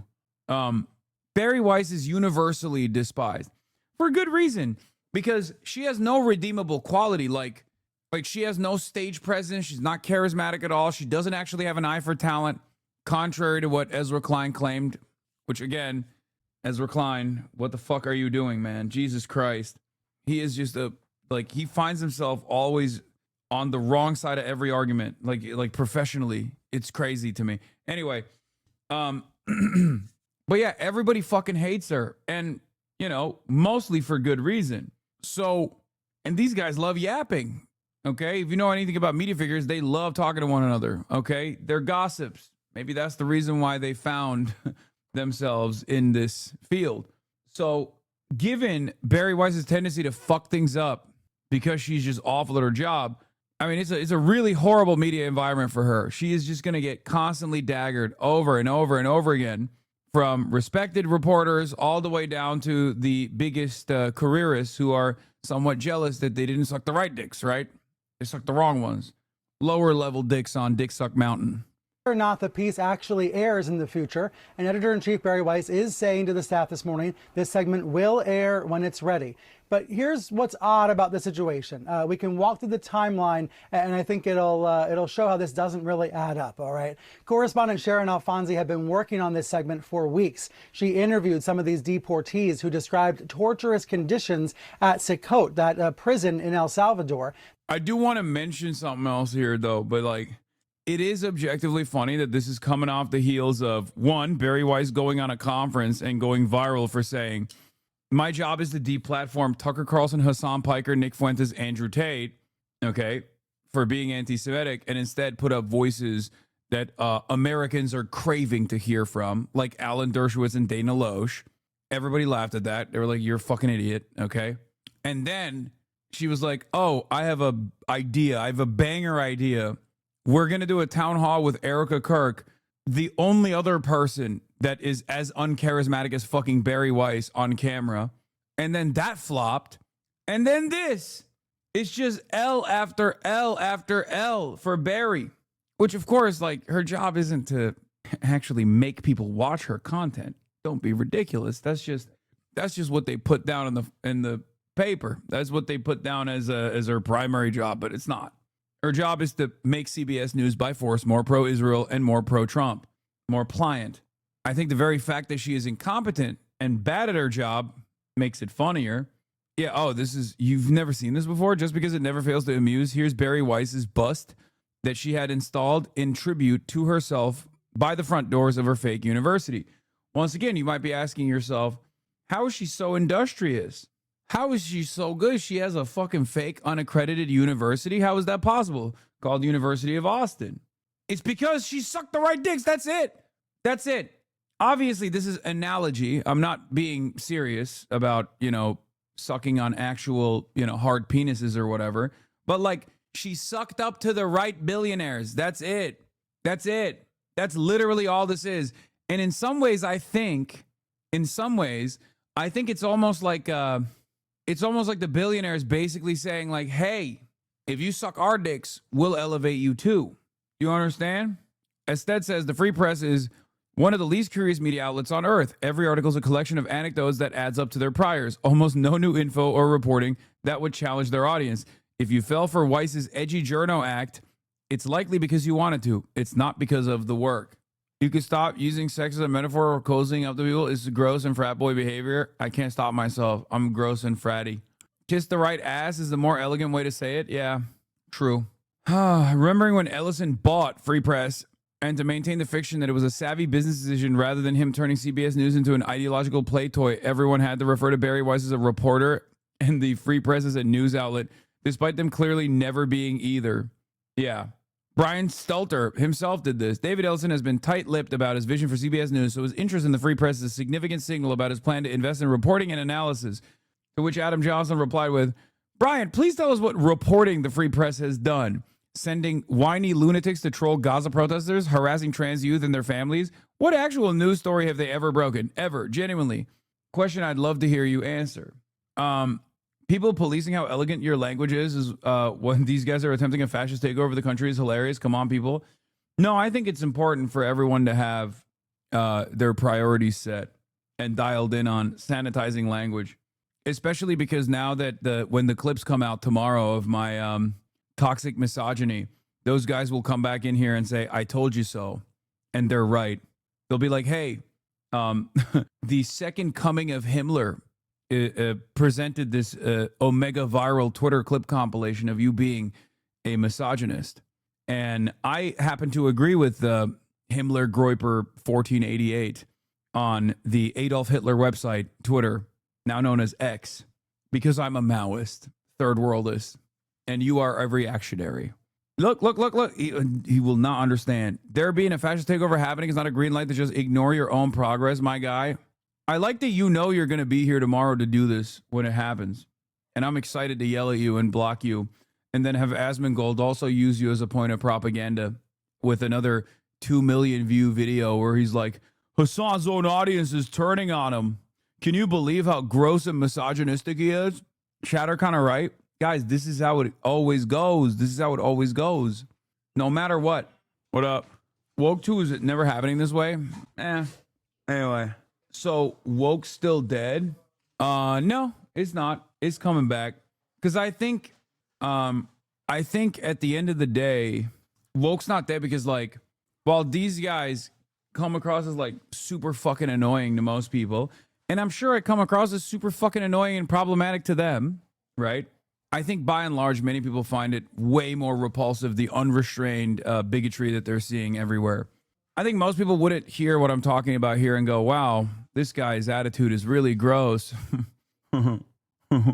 But they do actually feel that way about the ways in which people present themselves now online, especially on Twitter and shit. It's disgusting.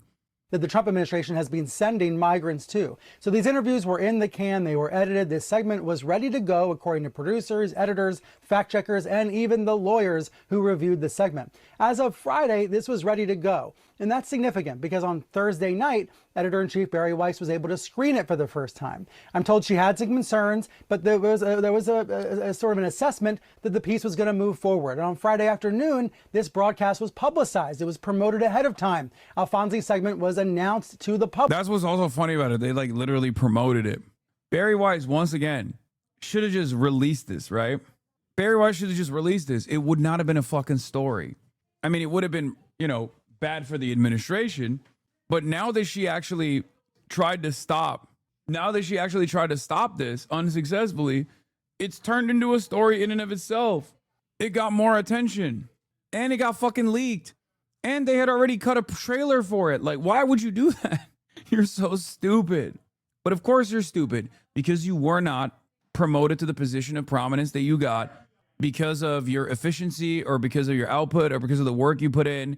You got there because you didn't climb Dick Mountain the right way as everybody else did, okay? You didn't put time. You got a Sherpa. You got a helicopter ride to the top. That's it. You didn't kiss the right asses. Or, sorry, you kissed, the best of asses and not all of the asses on your way up. Oh, my God. Rainey draws a lot. I mean, saying a woman suck dicks to get to a position. First of all, Bari Weiss is not even a straight woman, okay? And secondly, we're not even talking about just Bari Weiss. We're talking about virtually everyone that kiss asses, if you don't want me to say dick sucking.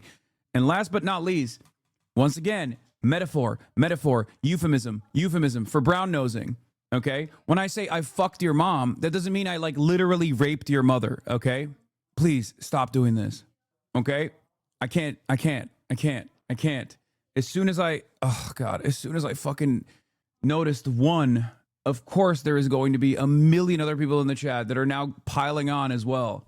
Instead of kissing ass 30% of the time and grinding 70% of the time, she invented the true meta of becoming the head of reporting outlet, report 0% of the time and kiss ass 100% of the time. And it's not the asses of the immediate bosses, it's the right asses. You kiss the right asses, you get elevated. That's the whole point. And that's precisely the reason why she's so fucking incompetent. Okay? And yet, on Saturday morning, Weiss weighed in with additional concerns. And I'm told, according to sources, she was especially concerned about the lack of a Trump administration response to the reporting. Now, Alfonsi says in an... How many backshots would you take for 100K, though? If it's 100K per backshot, we already discussed this. It's unlimited, okay? I will take all the backshots on the planet. It's so stupid. infinite, unlimited, all the back shots. Come on now. Endless back shots. If it's 100K per pump, I'm taking all the pumps. Okay? I'm the gas station now, bitch. Internal memo that waiting for a response is unrealistic because it's clear the Trump administration did not want to respond to these allegations. She said, I want to pull up the quote here, their refusal to be interviewed was a tactical maneuver designed to kill the story. If the administration's refusal to participate becomes a valid reason to spike a story, we have effectively handed them a kill switch for any reporting they find inconvenient. So that's the view from the 60 Minutes reporting team. The piece was ready to go. It was in the can. It was going to be broadcast on Sunday. But all of a sudden, over the weekend, Weiss decided to shelve it. And that has created a real uproar inside CBS News, with widespread concerns about political meddling and about corporate interference. All of this coming as CBS's parent company, Paramount, both tries to ingratiate itself with the Trump administration and tries a hostile takeover bid for this network's parent company, Warner Bros. Discovery. I mean, and it comes as President Trump has really been ratcheting up his criticism of 60 Minutes. Tell us more about that and the timing of this. Yes, that's right. And that is the essential context here. You know, when Paramount changed hands earlier this Serious question. What do all the language police chatters do when Stavros comes on stream? They kill themselves. Like they literally, we've probably lost so many brave 40-month warriors who have immediately grabbed the officer's service weapon after doing a 911 call. They just die. They perish, I think. You used to use the R word and didn't realize the effect it has on people with disabilities that actually get called it on a daily basis, but you learn from that. Imagine you'd reacted this way to a chatter calling it out back then. Yeah, because not everything is the same. This is not a valid one. It's an invalid one. Because I'm not saying that like she has a career because she literally fucked her way to the top, okay? If I meant it literally, it would be understandable. I'm simply using a different term for ass kissing. It's analogous. And when I say ass kissing, no one, I assumes that I mean like literally tossing someone's salad and eating someone's asshole in order to, you know, advance. That's the difference, okay? And I still use substitute terms for the R word, as do you, as do many other people, okay? There will always be a need for pejoratives in language, okay? This kind of language policing, especially when it's utilized improperly, is very frustrating. If you can't understand how that language increases the risk of violence towards women, then I don't know if we're on the same side, honestly. Sounds hypocritical and unaware. We're not. We're not on the same side. We're not. I don't think you understand. We are not on the same side. We're on the same side as long as you just, you know, shut the fuck up and you're like, hey, you know, I appreciate you, you know, defending certain things on principle. But if this is like, so your edgy joke matters more than people's safety, all right, it's time to ban people. Yes. The answer is yes. Also, this is precisely the reason why people like Nick Fuentes will consistently pop off. This is precisely the reason why people like Asmongold will continue to pop off. People like Aiden Ross will continue to pop off. And a lot of you insufferable morons who think that the sanitization of language, not to like a understandable degree where we are harmonious here, but to a degree where it's like actually so clinical that it becomes boring. The utilization of any sort of analogy or any sort of embellished language is now seen as like the most the worst grievance, okay? The worst point of normalizing violence. All of this stuff is not only incredibly unproductive, but it's also useless. It's utterly useless. He's right. I never thought about hurting a woman, but you said suck dick instead of kiss ass, and now I'm going to become a serial killer. That's on you. Exactly. They can clip the past 10 minutes and get an hour of laughter material for their audience. Yes. And they will continue to do so. And most of us will continue to look silly. But hey, guess what? There will be at least 15 banger TikToks that come out of this. And this will move discourse on the unproductive left on TikTok for at least a week. If we want to defeat capitalism, we are going to need a party that will organize working people to fight for the demands that... I've never met people like this, except in the shadow. I refuse to believe these shadows are real. Yeah, no.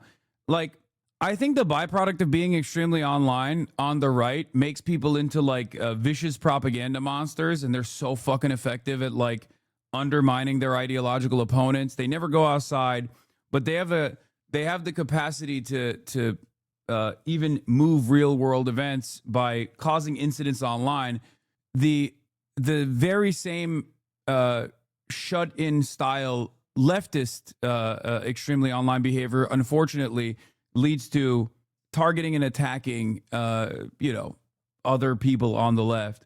It's very strange. We want and to win socialism.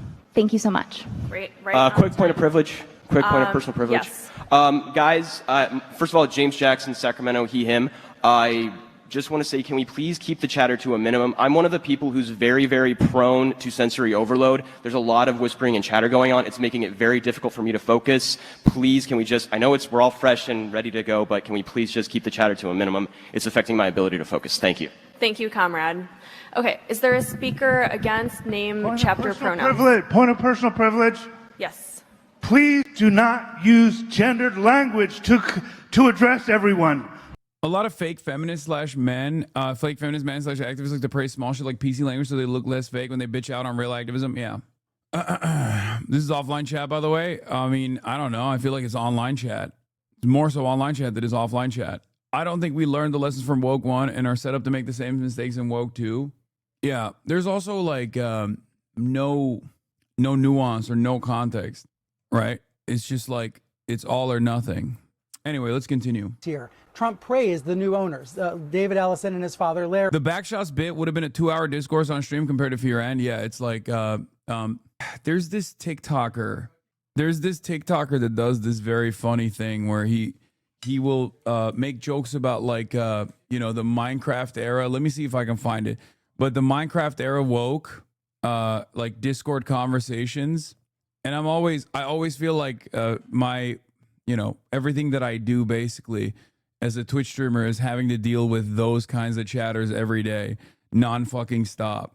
And he totally fucking nails the me ass. I forget what it is. I'm gonna see if I can find one. I feel like I liked it. I liked some of his TikToks a while back where it's like he plays like numerous characters in a Discord server. Oh my fucking God, you still sending me Instagram reels, bro. Stop sending me Instagram reels. Send me the TikTok version of it, please. I don't want to. Is it the morally superior Discord server guy? I love him so much. Yes. Trigger warning. I'm about to engage in reactionary propaganda that makes you feel kind of silly. If you're in this TikTok, you are not going to like it. Your worst quality is hating Instagram reels. Is this it? No, this is not it. Do you copy? Not now, Mom. I just joined the Magic the Gathering Discord server. Yes. So anyways, I tried to play Commander for the first time yesterday, and it was really fun. I recommend it. Yeah, I gotta get out of the house and find a new play group. That makes me uncomfy. Can we please get a trigger warning on anything related to going outside? I have agoraphobia and can't leave the house. Hope this helps. /Jen. By the way, in my experience, this doesn't actually help people understand where I'm coming from. It makes them even more mad because they'll say, well, I don't really care about whatever they're presenting here. And you're actually diluting and belittling a very important cause, which is misogyny, not understanding that I am not actually undermining misogyny at all. I'm saying that your understanding of combating misogyny is akin to this person. While we do our best to be a welcoming server, this request is simply impossible considering Magic has a lot of outdoor-related cards. Actually, I banned outdoor-related cards from my Commander group. It's really that simple to be more accommodating to your community. Your therapy speech will not be tolerated here. No offense, but you seem really exhausting to be around. You've only sent 2 messages and my social battery has already been depleted. Please don't say battery. My abusive dad used to put 13 AAA batteries in a sock and beat me with it. You're being very problematic. /serious. Not the trauma dump. Sorry, I don't see a vent channel in the Discord. It's low-key giving ableism. I'm low-key getting tired of you using queer identities and diction to get your way. You capitalize on the suffering of others with your mannerisms. Your only hope to rectify this mistake is by leaving this Discord server and watching Steven Universe. Oh, that's a good idea. Steven Universe is my favorite queer literature. It's actually very problematic to assume I'm queer. You need to deal with your internalized homophobia and reflect on the way you type to others without proper tone indicators. I can't tell if you're being negative or if you're being lighthearted. We're not against tone indicators or anything, by the way. You can just ask. I'm studying to be a more annoying chatter. Thanks for putting me on. See, the difference here is that video was Funny, you're just slinging low tier misogyny? Yeah, no, totally. This video is not making fun of you at all. What you were doing was activism. This video is just making fun of you. I mean, not making fun of you, sorry. If you can't comprehend what a metaphor is and think that the peak of activism is derailing a conversation that we're having about how someone who was specifically tasked after a career of failing upwards, specifically tasked with making CBS more pro-Israel and more pro-Trump, and having the last 25 minutes center around this conversation that Combustible Lemon started, which I haven't banned yet, okay? And how this was actually productive. This was productive activism for you. You'll never understand it. Genuine question, how do you actually think you can make progress if you just assume that something that challenges your previous beliefs is someone being disingenuous and woker than thou? Great question, okay? I've been doing this for the past 12 years. Do you feel like there haven't been instances where I went, you know what, that's actually right? Is there any instance here where this isn't, is there any instances here people stop using the S word short for schizophrenia? Schizo, which is the word for a medical diagnosis, will refer to someone being freakish and destructive in their behavior that stigmatizes people with the condition who don't act like it. Forget about the people on Reddit or TikTok who are being ingenuine for a moment. Actually consider the effective language in this space. Oh my God. Do you feel like you might have a tendency, like a character trait? Genuinely. I'm seriously asking. Do you feel like you might have a character trait where you have a hard time making friends with people because this is how you operate? Because there is, I don't know if this happens on right-wing circles. I don't know if this happens in right-wing circles at all, but there is this thing that chatters have in their minds where they're like, nah, I'm gonna fuck this shit up. I'm gonna drop a bomb in this bitch. Genuinely, can you stop fucking engaging with these freaks? Genuinely antisocial people? No, the reason why I don't want to stop engaging with these people is because I want to make sure that they just stop doing this. Like, I think people think I'm doing this because, well, first of all, I am busted in the brain, okay? I have a serious mental illness where when I see something that I consider to be like bad behavior for organizing or bad behavior in general for like, for how people present themselves, I can't stop but call it out. I can't stop myself from calling it out. Like people who say like, this is literally assault. Like what you are just describing is actually normalizing the death and destruction of insert group of people, right? Like people that have a very black and white understanding, very black and white approach to this sort of thing that make the entire conversation revolve around whatever their own personal demands are. The reason why I call it out is because, I mean, it's much simpler to just fucking ban him and move on. And then it doesn't become a major point of contention. And then you don't have opportunists who will then a week after, spending their entire week being like, Hassan has a serious problem with insert this form of bigotry, will then turn around and make videos. And I see it all the time. Why can't the left organize? Why can't the left ever actually win prominence in, when we have all the right ideas? Like when all of our opinions are good, why can't we get people to fucking hear us out? I don't know, because you're fucking annoying. That's it. And the reason why I do behave like this, the reason why I do this is because I hope for every for every 100 chatter that sees this as an opportunity to be like, well, it's time for the daily lashings again, right? But I do see what you're doing. You're trying to shame the behavior. Exactly. I'm just trying to fucking put a mirror on that sort of behavior. Because the number one rule in this community has always been be fucking normal. Okay? Be cool. Be normal. Be cool. Be normal. Be cool. Be normal. And I'll never stop doing that. I'll never stop trying to get people to be cool and be normal. Because you don't want to come across like this. And we can add them to the end of our messages. But unfortunately, you're very argumentative and it seems a little purposeful. I am going to remove you from this Discord. Never mind, Mom. I got time to shower now. Not now, Mom. I just joined the Magic the Gathering Discord server. So anyway. I think it will work long term, but it's going to be painful. It's not that painful. We just yell we yell for like 35 minutes every day. And then people make content out of it. And I think in the process, some people learn, some people realize like, okay, this is a shameful attitude or shameful way to operate. Other people think I'm more hardened in my position. I'm more hardened than ever before. A typical man doesn't understand all this stuff. When in fact, the analogy being deployed here has nothing to do with has nothing to do with undermining all women that have advanced in their careers as like simply having simply exchanging sexual favors. I'm talking about a very specific person who doesn't even have sex with men, and not even just a very one specific person, Barry Weiss, but all people working in all sectors across the board that engage in the same kind of ass kissing behavior. And it's pretty clear what I'm saying, but you misunderstood it, and then you made it everybody else's problem. Okay? Ladder climbing. In any case, let's get back to the main story.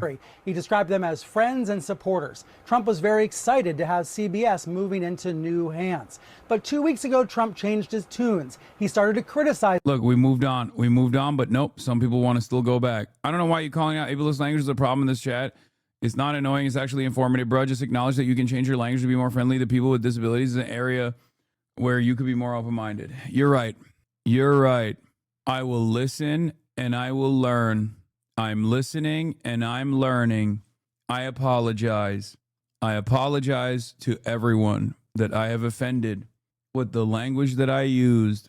I promise to do better tomorrow.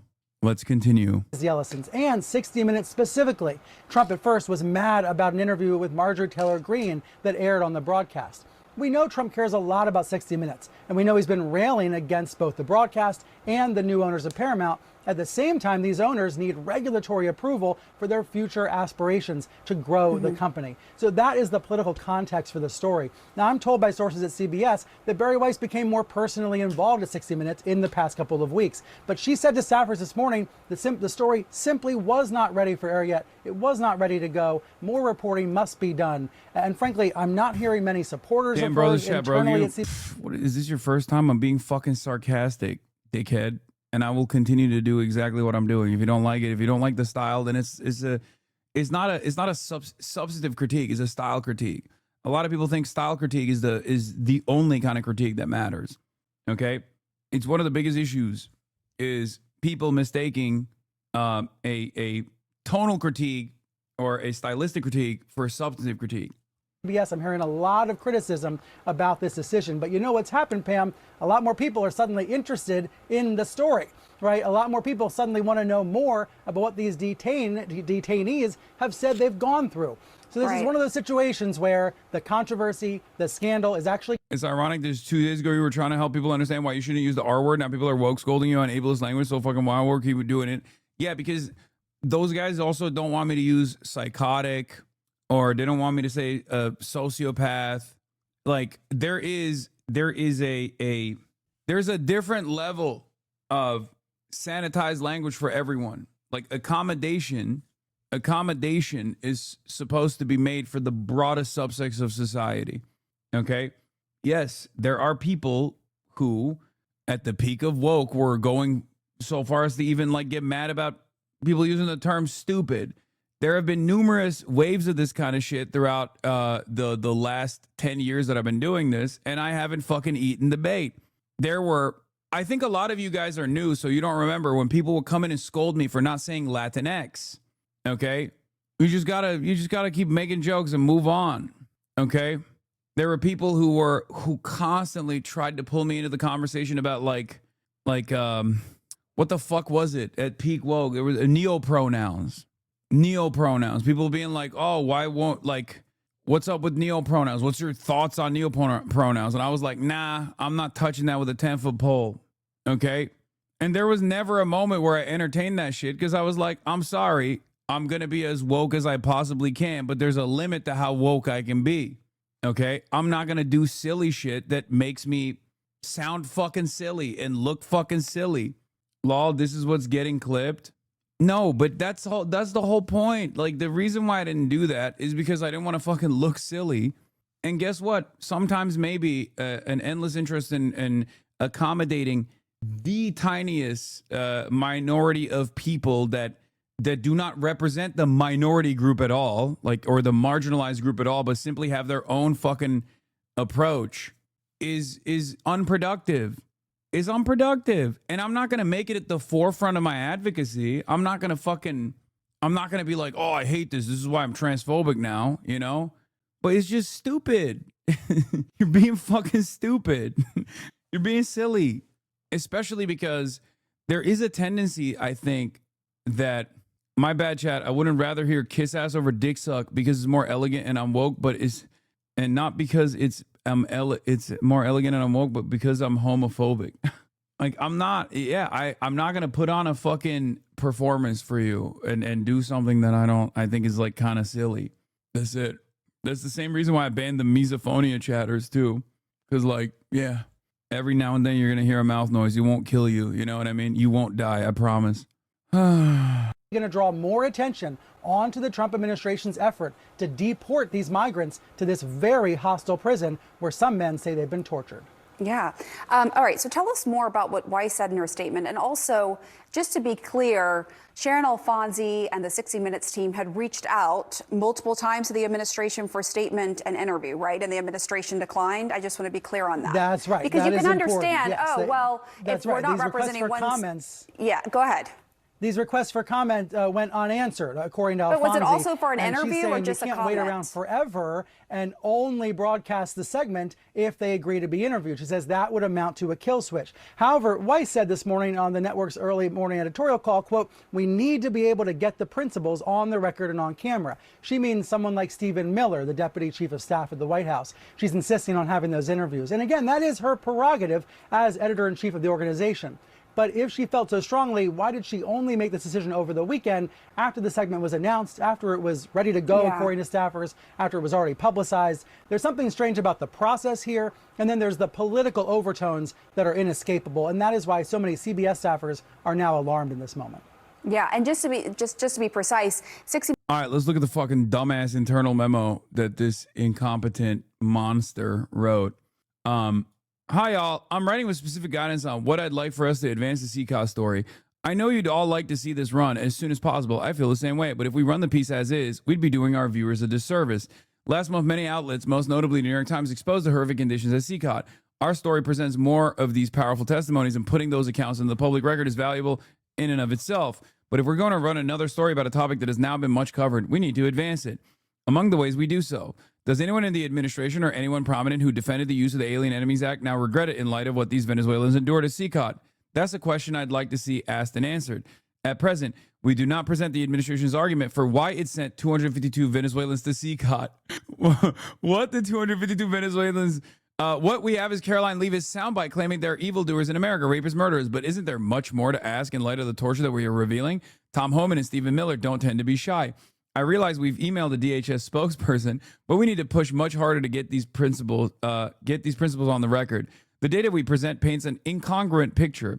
Of the 252 Venezuelans sent to CCOT, we say nearly half have no criminal histories. In other words, more than half do have criminal histories. We should spend a beat explaining this. We then, she's like, why can't we justify the administration sending 252 Venezuelans to the slave labor prison where they're torturing people in a piece that is supposed to feature the innocent victims of this torture prison deportation scheme that the administration has designed? I like that she's trying to spin it in the internal memo as though she's just trying to arrive at a deeper truth, okay? But it's pretty fucking obvious what she's doing. She's like, why won't we defend it more? Many had speeding tickets. We should highlight these awful crimes. We then say only 8 out of the 252 have been sentenced in America for violent offenses. But what about charged? My point. Oh, okay. What about it? I don't know how the criminal justice system works. Why don't we just immediately assume that the administration, who we are showcasing, is engaging in an act of tremendous wrongdoing? Why don't we act like that administration actually has righteous cause to do this tremendous wrongdoing that they're doing currently?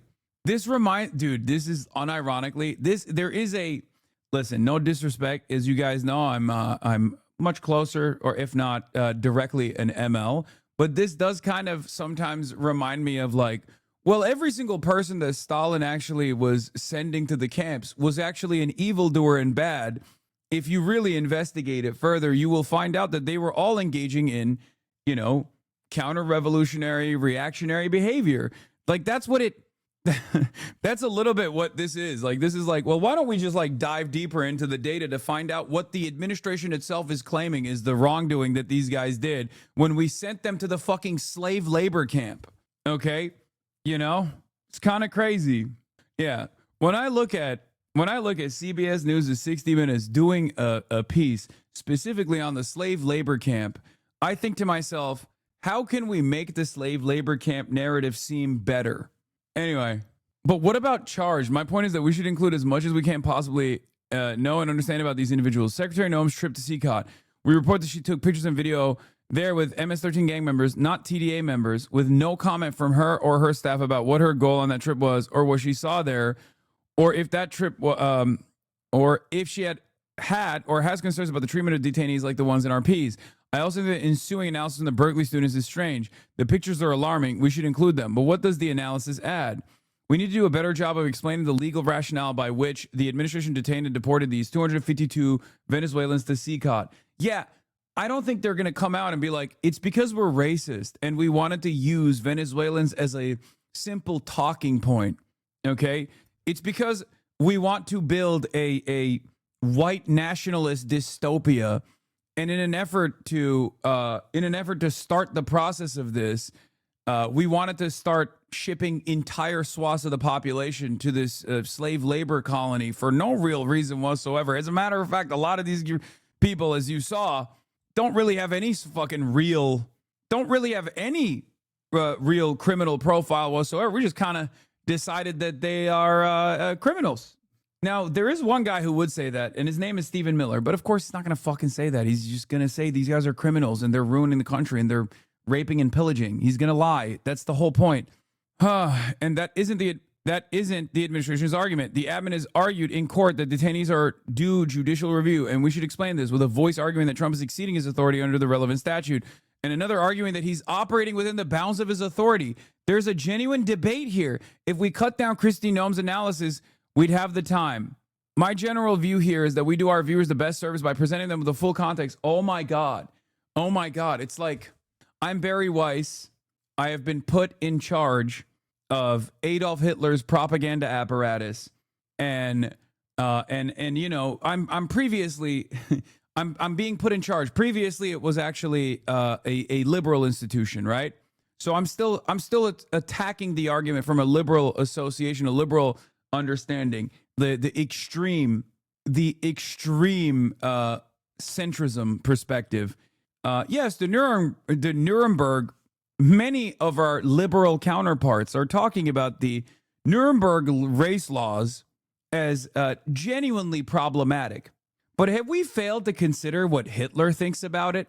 Why is there no argument here that presents the organized Jewry as a parasitic force that is somehow both incredibly weak and very powerful? Can we please factor in what the Nazis have to say? Maybe they had good reasons to build the Nuremberg race laws. How many of the Jews that were sent to the initial work camps actually a genuine and ever-present threat to German society? Is there an argument here that the Volk really deserve the social safety nets that Jews do not? Find out more on 60 Minutes. It's fucking ridiculous. Anyway, I believe we need to do more reporting here. I'm eager and available to help. I tracked down cell numbers for Homan and Miller and sent those along. Please let me know how I can support you. Yeah, it's interesting. It's giving, I read Mein Kampf and I kind of see where Hitler's coming from. Oh, like the fucking previous article we read. What's his name? What was the guy from the previous article? Bryce. My goat, Bryce. It was like, he was like, as an ancestral Jew who converted to Christianity, I read Mein Kampf, and the conclusions that they reached to were abominable. But I kind of understand where he was coming from. It's fucking awesome. Yeah. While leading Colombians for academic freedom, Barry Weiss sought to get pro-Palestine Columbia professors fired, by the way. While leading the Free Press, Weiss is spiking stories to cover for a president who sought to get pro-Palestine Columbia students deported. She also invented the elite campus identity politics primordial identities. Words are violence, safe spacing, microaggression, hyper-aggressive litigation, and has built a career out of opposing anyone else trying to practice these dark arts. That's Barry Weiss, baby. Oh, one of the stupid parts about her argument here was, of course, as Aaron Reichlin-Melnick presents, the Supreme Court already held 9-0 that the process used to send people to CCOT violated due process. There's not any dissent here. What are you saying? When she's like, why don't we hear from both sides of the argument? Like, here's the thing, okay? I know for a fact Barry Weiss is not like this as a person. There are some people out there who do genuinely go, no, we should hear from all sides of all arguments, no matter how fucking silly, how stupid, or how ridiculous they may be. Barry Weiss is not one of these people. If the story was about, like, I don't know, the growth of neo-Nazi movements in the country, she wouldn't be going, hey, why don't we have famed historian, often misunderstood, David Irving, to deliver us his perspective on why the Nazis were actually misunderstood. Like, she wouldn't do that. She just would not do that. And I don't even know if that's an appropriate way to cover a story like that anyway, okay? Just like Barry Weiss is not going to do a fucking town hall with David Duke, and she probably shouldn't do a town hall with David Duke anyway. I'm not even saying that that's a good thing, okay? And of course, obviously, everybody fucking hates her at CBS because, like I said, instead of going up the dick ladder, okay, in the appropriate way, or sorry, for the woke chatters, the ass-kissing ladder, okay, she fucking skyrocketed to the top. Why kiss the asses of every single middle manager when you can kiss the top manager's ass, billionaires? Okay? Yes. Ass is more woke than dick. Sniz. Shut up.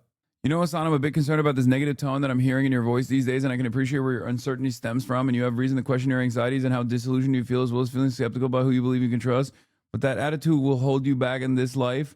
If you're going to continue to feel alienated, give some thought to this, says Goonerbox. I don't even know what is happening here, Goonerbox. How about you keep gooning, brother? What is this bait?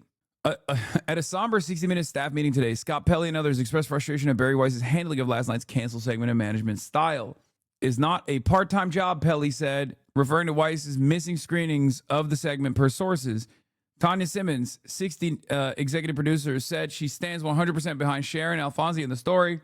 Simon also pledged to uphold the show's journalistic standards, even though the show comes under more oversight from CBS News management than in the past. Also, Sharon Alfonsi gave a pointed rejoinder to Weiss's call for a newsroom where journalists can contentiously, if respectfully, disagree. Disagreement requires discussion, Alfonsi said, per sources saying Weiss did not contact her directly about the segment.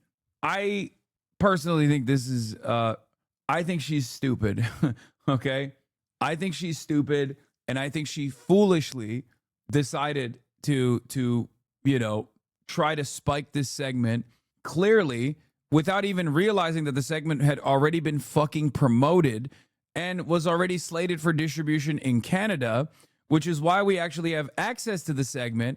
And while this would have been coverage that has already taken place a million times over, as it's been promoted everywhere else, she ended up accidentally Streisand affecting the fuck out of the story. And here it is. This is from the Canadian broadcast. I believe there's only 18 minutes dedicated to CCOT.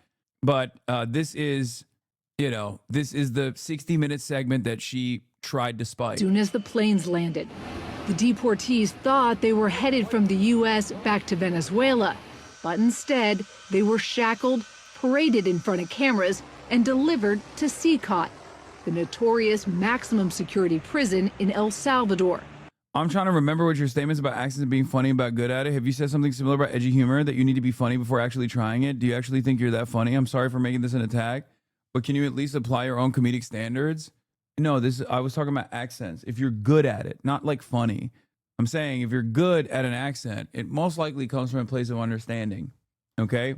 If you're not, Chatter, I will just say this, okay? Do you feel like you're in the majority here, or you're in the majority in your Splinter Discord? Because everyone here wants you to shut the fuck up, myself included. I'm giving you the dignity and having a conversation with you.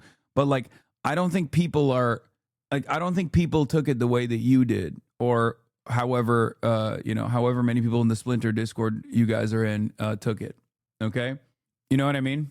The helicoptering to the top of Dick Suck Mountain bit was S tier and Chatter's wrong. Yeah. I don't think it's like the funniest thing, right? But in any case, if you're asking me about like comedy, the attempt of comedy, even if it's not funny, what I always try to convey to people is that it doesn't actually show what your true political perspective is. And unironically, that's yet again an admonishment of your style of thinking. And but you fail to comprehend that. I say, even if you don't find a comedian, right? Not myself, but like someone attempting humor, someone attempting comedy, and it comes across like problematic, for example, that doesn't mean that that person actually sincerely holds these beliefs. And you should be more understanding of people attempting to be humorous. It's actually a criticism of your style of commentary, unironically enough, and you don't really realize it, but that's what it is. In any case, I hope this offers better clarity. Wait, so Dave Chappelle isn't transphobic? No, I think Dave Chappelle is very much transphobic. Anyway, let's keep going. Where they told 60 Minutes they endured 4 months of hell. Did you think you were going to die like there? this. This is We thought we were already the living dead. This is not Hoscord. This is Splinter Discord activity, for the record. I can't believe I'm finding myself fucking defending Hoscord's honor here, but this is like the type of shit that goes on when people get really annoyed at Hoscord not being woke enough. 60 Minutes, they endured 4 months of hell. Did you think you were going to die there? We thought we were already the living dead, honestly. Tonight, 60 Minutes reaches for a new high with a breathtaking climb to base camp on Mount Everest. I am not looking down, don't talk. Oh God, it's windy. I do not like this at all. We hiked 10 days into thin air.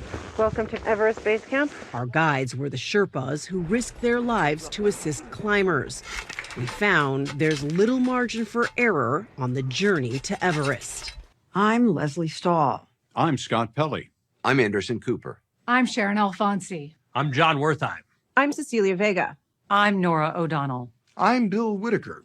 Those stories, and in our last minute, an 18-letter milestone. Tonight on 60 Minutes. You may recall earlier this year when the Trump administration deported hundreds of Venezuelan men to El Salvador, a country most had no connection to.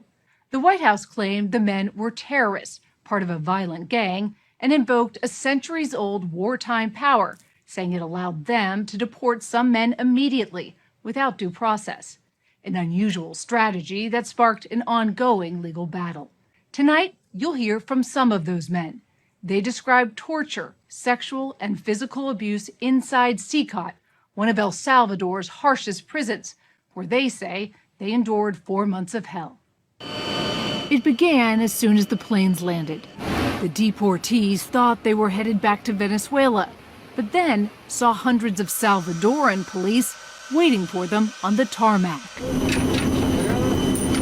Shackled, they were paraded in front of cameras, pushed onto buses, and delivered to CICOT, El Salvador's notorious maximum security prison. En el momento en que llegamos, el director del CECOT. When we got there, the CECOT director was talking to us. Lo principal. The first thing he told us was that we would never see the light of day or night again. El día ni la de la noche. He said, "Welcome to hell. I'll make sure you never leave." Did you think you were going to die there? We thought we were already the living dead, honestly. We met Luis Munoz Pinto in Colombia. He was a college student in repressive Venezuela and hoped to seek asylum in the United States. In 2024, he says he waited in Mexico until his scheduled appointment with U.S. Customs and Border Protection in California. During that interview, they just looked at me and told me I was a danger to society. You have no criminal record. I never even got a traffic ticket. Nevertheless, Barry Weiss is like, why are we just interviewing him? Why can't we interview Adolf Hitler, who will then tell us that this guy deserved it? This is not good enough. Why are we not hearing from the administration that sent him to the torture, rape, slave prison? It's so crazy, man. as he was detained by customs. He says he spent 6 months locked up in the U.S., waiting for a decision on his asylum case when he was deported. One of 252 Venezuelans sent to CICOT between March and April. Inside, he says their hands and feet were tied, forced to their knees, their heads were shaved. There was blood everywhere, screams, people crying, People who couldn't take it and were urinating and vomiting on themselves. When you get there, you already know you're in hell. You don't need anyone else to tell you. He says the guards began savagely beating them with their fists and batons. Tell me about what they did to you personally. 4 guards grabbed me, and they beat me until I bled, to the point of agony. They knocked our faces against the wall. That was when they broke one of my teeth. CCOT, the Terrorism Confinement Center, was built in 2022 as a key part of Salvadoran President Nayib Bukele's sweeping anti-gang crackdown. The massive prison, designed to hold 40,000 inmates, and its harsh reputation are a point of pride for Bukele. You know what's crazy? I knew I was going to fucking have issues with the 60 Minutes piece, as I often do, but not in the fucking Barry Weiss perspective, but because of what gets left unsaid, even in a piece such as this one. Like, I hope they will at least factor in some human rights concerns here about the prison structure and the judiciary in El Salvador without just like moving on. Bukele, who regularly allows social media influencers to tour it. As you can see, we're literally in the middle of the desert. Guards show off cramped cells where metal bunks are stacked 4 high. There are no mattresses or sheets. Inmates said they had no access to the outdoors and no contact with relatives. International observers warned CCOT was violating the UN standard for minimum treatment of prisoners. Okay. 2 years ago, during the Biden administration, the U.S. State Department cited torture and life-threatening prison conditions in its report on El Salvador. But this year, during a meeting with President Bukele at the White House, President Trump expressed admiration for El Salvador's prison system. They're great facilities, very strong facilities, and they don't play games. In March, the U.S. struck a deal to pay El Salvador $4.7 million to house Venezuelan deportees at CCOT. These are heinous monsters, rapists, murderers, kidnappers, sexual assaulters, predators who have no right to be in this country, and they must be held accountable. The U.S. government said these people are the worst of the worst. These people are migrants. And the sad reality is that the U.S. government tried to make an example out of them. They sent them to a place where they were likely to be tortured, to send migrants across Latin America the message that they should not come to the United States. Juan Papier is a deputy director at the nonprofit Human Rights Watch. In an 81-page report released in November, the organization concluded there was systematic torture and other abuses at CCOT, and that nearly half of the Venezuelans the U.S. sent there had no criminal history. Only 8 of the men had been convicted of a violent or potentially violent offense. How do you know they weren't gang members? We cross-reference federal databases, databases in all 50 states in the United States, and also obtain criminal records in Venezuela and in the countries where these people lived. And the information we obtained in the United States is based on data provided by ICE. So ICE's own records said? ICE's own records say that only 3% of them had been sentenced for a violent or potentially violent crime.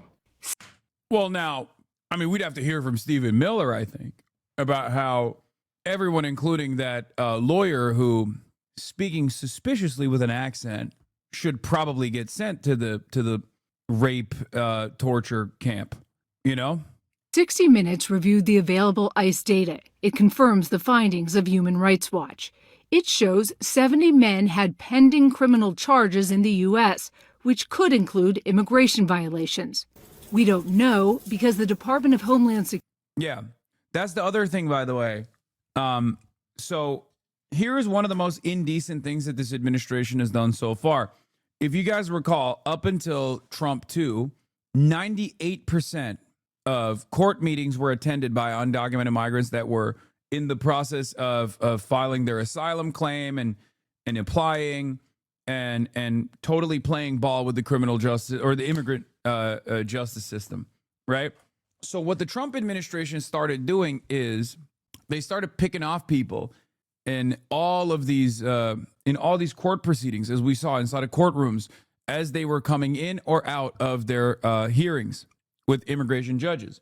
And the reason why they did that was, one, because it's super easy, because you know those guys are playing ball with immigration, so you know where they're at any given moment, right?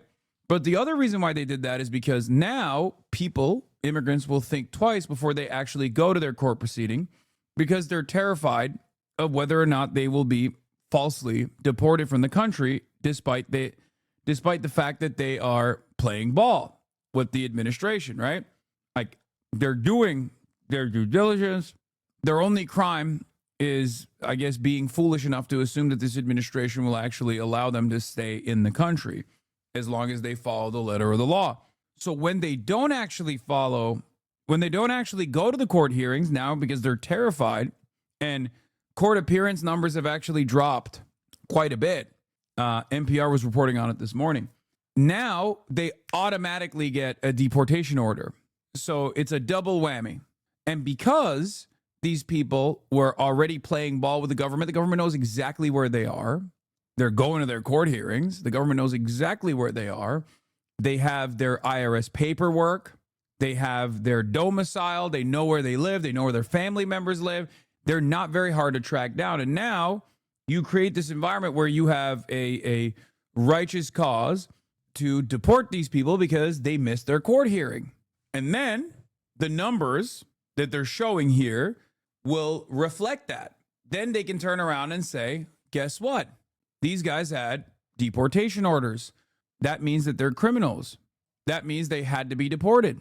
So they're creating criminals only to justify the deportation numbers.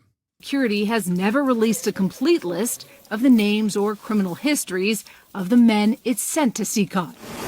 Rapid deportations have been a key part of the Trump. What is this? Would not want those prisoners in the U.S. Oh my God. Then why is crime down El Salvador? Asylum in USA during housing crisis? Not good.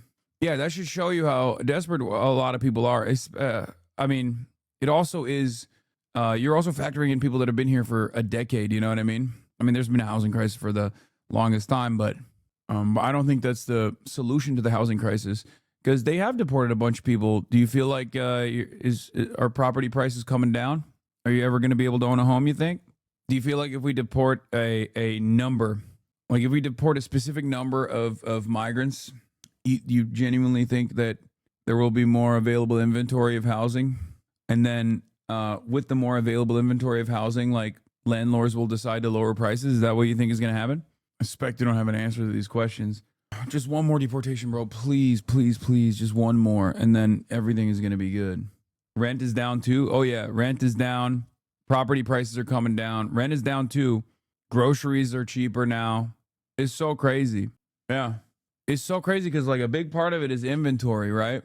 And considering that like approximately 30 to 40% of all construction is done by undocumented migrants or migrant workers in general, that's gotta make things a lot easier in terms of building new, readily available units of housing, right?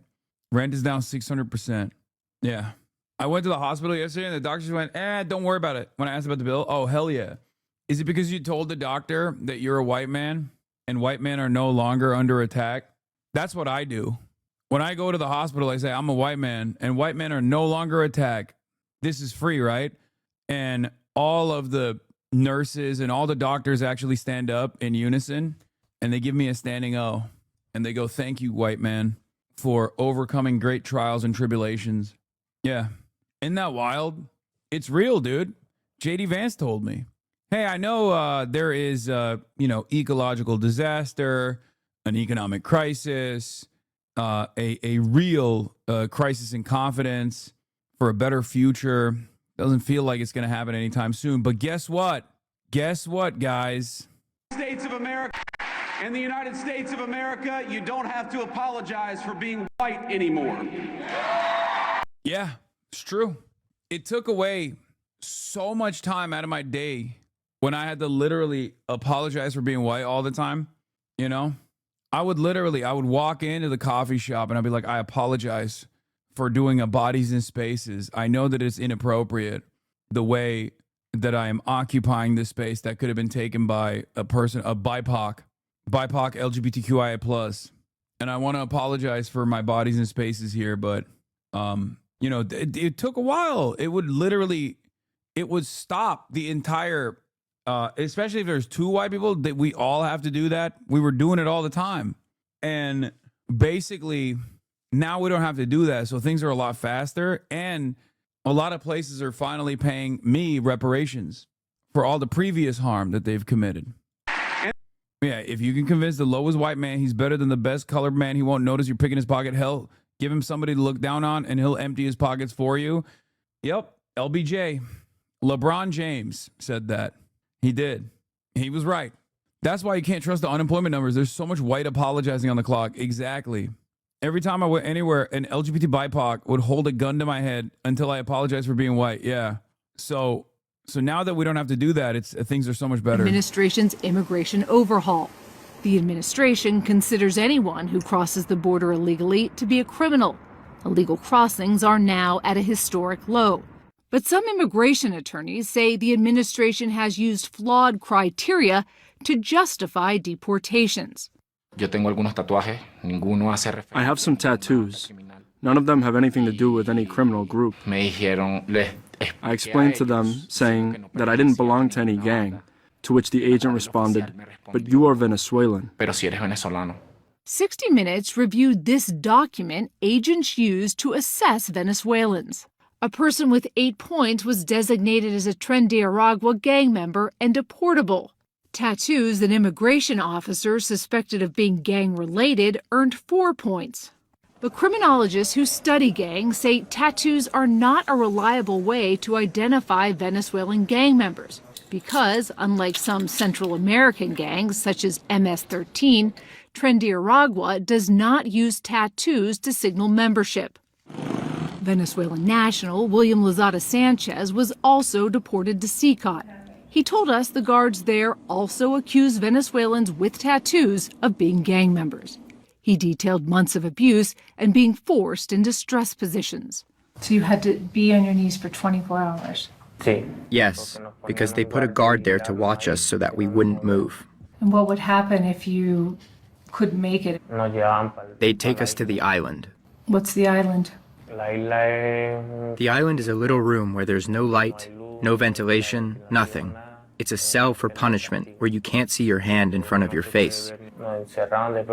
After they locked us in, they came to beat us every half hour, and they pounded on the door with their sticks to traumatize us while we were in there. The torture was never ending. Interminables. They would take you there and beat you for hours and leave you locked in there for days. Some of the deportees described being sexually assaulted by the guards. They were hitting your private parts? Sí. With a baton? No, they tugged at them with their hands. And they did that to multiple people? In Before an Asman viewer says based, I'm sure Asman himself probably watched this and said it was based and totally justifiable and actually very cool that this happened. Mayoría. To most of us. The men say they grew weaker by the day. They claim the prison lights were left on 24 hours a day, making it difficult to sleep, and that food and medicine were often withheld. Did you have access to clean water? They never gave us access to clean water. The same water. Barry Weiss be like, why didn't we have the torture, rape, prison, concentration camp guards and their perspective on this as to why this is actually totally valid or based? From our baths and toilets was the same water that we had to drink and survive on. El momento en que nos llevaban con heridas de gravedad. If we had serious injuries, when the doctors examined us, they told us that drinking water would heal it. So they're telling the injured prisoners to drink water, and the water's filthy. Super sucio. Super filthy. Mientras más mal nos veyeran. The sicker and more injured we were, the better it was for them. In late March, about 10 days after the first U.S. deportees arrived, Department... Well. Asman Gold reacts to the news that Barry Weiss blocked the CBS story on the Trump admin sending undocumented immigrants to a prison in El Salvador to be tortured. As Mein Kampf says is great. As Mein Kampf says it's great that these immigrants are being tortured and critical news organizations should be banned. More attention onto the Trump administration's effort to deport these migrants to this very hostile prison where some men say they've been tortured. Yeah. Shouldn't have been here illegally. Asman watched your Ro Khanna interview live and his YouTube video got 500,000 views. Probably better he pays attention. Wait, are you fucking stupid? He doesn't just pay attention. He then also turns around and says, yeah, this torture structure is awesome. If he was simply watching it and not even saying anything about it, and I think left people to make up their own conclusions, I suspect that that would be more productive, yes. But he's leading his audience into watching shit like that and then going, this is awesome, this is good. He's agreeing with the torture. Are you okay? I don't know if I don't know what his commentary was on my Ro Khanna interview, and I quite frankly don't really give a shit, but just simply getting more eyeballs on the pro-torture side on the torture prison is probably not a good thing. That's what I think. Draw more attention onto the Trump administration's effort to deport these migrants to this very hostile prison where some men say they've been tortured. Yeah. Shouldn't have been here illegally. That's what I think. Shouldn't have done it. Yep, nobody asked you to come here. Shouldn't have been here. Maybe then they'll watch this and they'll be like, okay, well, maybe I shouldn't show up then. Could this be a marketing ploy? Well, I think it should be. This doesn't mean they deserve to be tortured, though. I want to see what the conditions are. Well, here's the question. If they were being tortured, would I agree to not send them there? No, I don't care. Don't give a shit. Shouldn't have come here. Sick, dude. Strangely, he got more views reacting to it than your video. That's not strange at all. He has a larger audience on YouTube, and also YouTube favors right-wing content a fuck ton more. That's not strange at all. That's the most normal thing of all time. Yes, that happens all the time. It sucks, but it's just the way things go. It is what it is. I don't even know. My especially because of the Ro Khanna interview that I conducted, yeah, it didn't do well. It got 151,000 views, right? It's the format that my audience is used to is a shorter, direct to camera content. Let's see what Asmongold TV's video did. Probably a lot better than mine. Yeah, 621,000. And I have no issue with this, for the record. There's nothing you can do about it. It's just how it is. The algorithm, the algorithm absolutely favors right-wing content, even if it's the same exact content. Isn't that crazy? I noticed Hassan got a little nervous when Khanna said all the men at the parties who witnessed underage girl in the news should go to jail for not reporting it too close to home. Insane. A congressman next to a self-proclaimed terrorist supporter. Yikes. Yeah, so Epstein was pretty bad and everything, but basically there's this guy named Asmongold. That didn't happen. But yeah, this goes to show, this is as close as you're going to get to basically very little commentary from Asmongold and just almost exactly the same video. And almost the exact same video, 600,000 views versus the original video uploaded around the same time on my page, 100,000 views, 150,000 views. There is, I think it's just how YouTube is, and there's not really much you can do about it. No, it's not how it is. They favor it in the algorithm to make people think it is. Allergic to normal haters, I swear to God. Yeah, what do you mean no commentary? You didn't even play it? Considering that it's the original interview was an hour and 10 minutes and his video was an hour and 12 minutes, I suspect that there's not a lot of additional commentary. I'm not going to watch the whole thing. There's also this weird thing people have against you. Like, I've never seen hate with zero reason, like how people talk about you. It's not for zero reason. It's because of what I represent.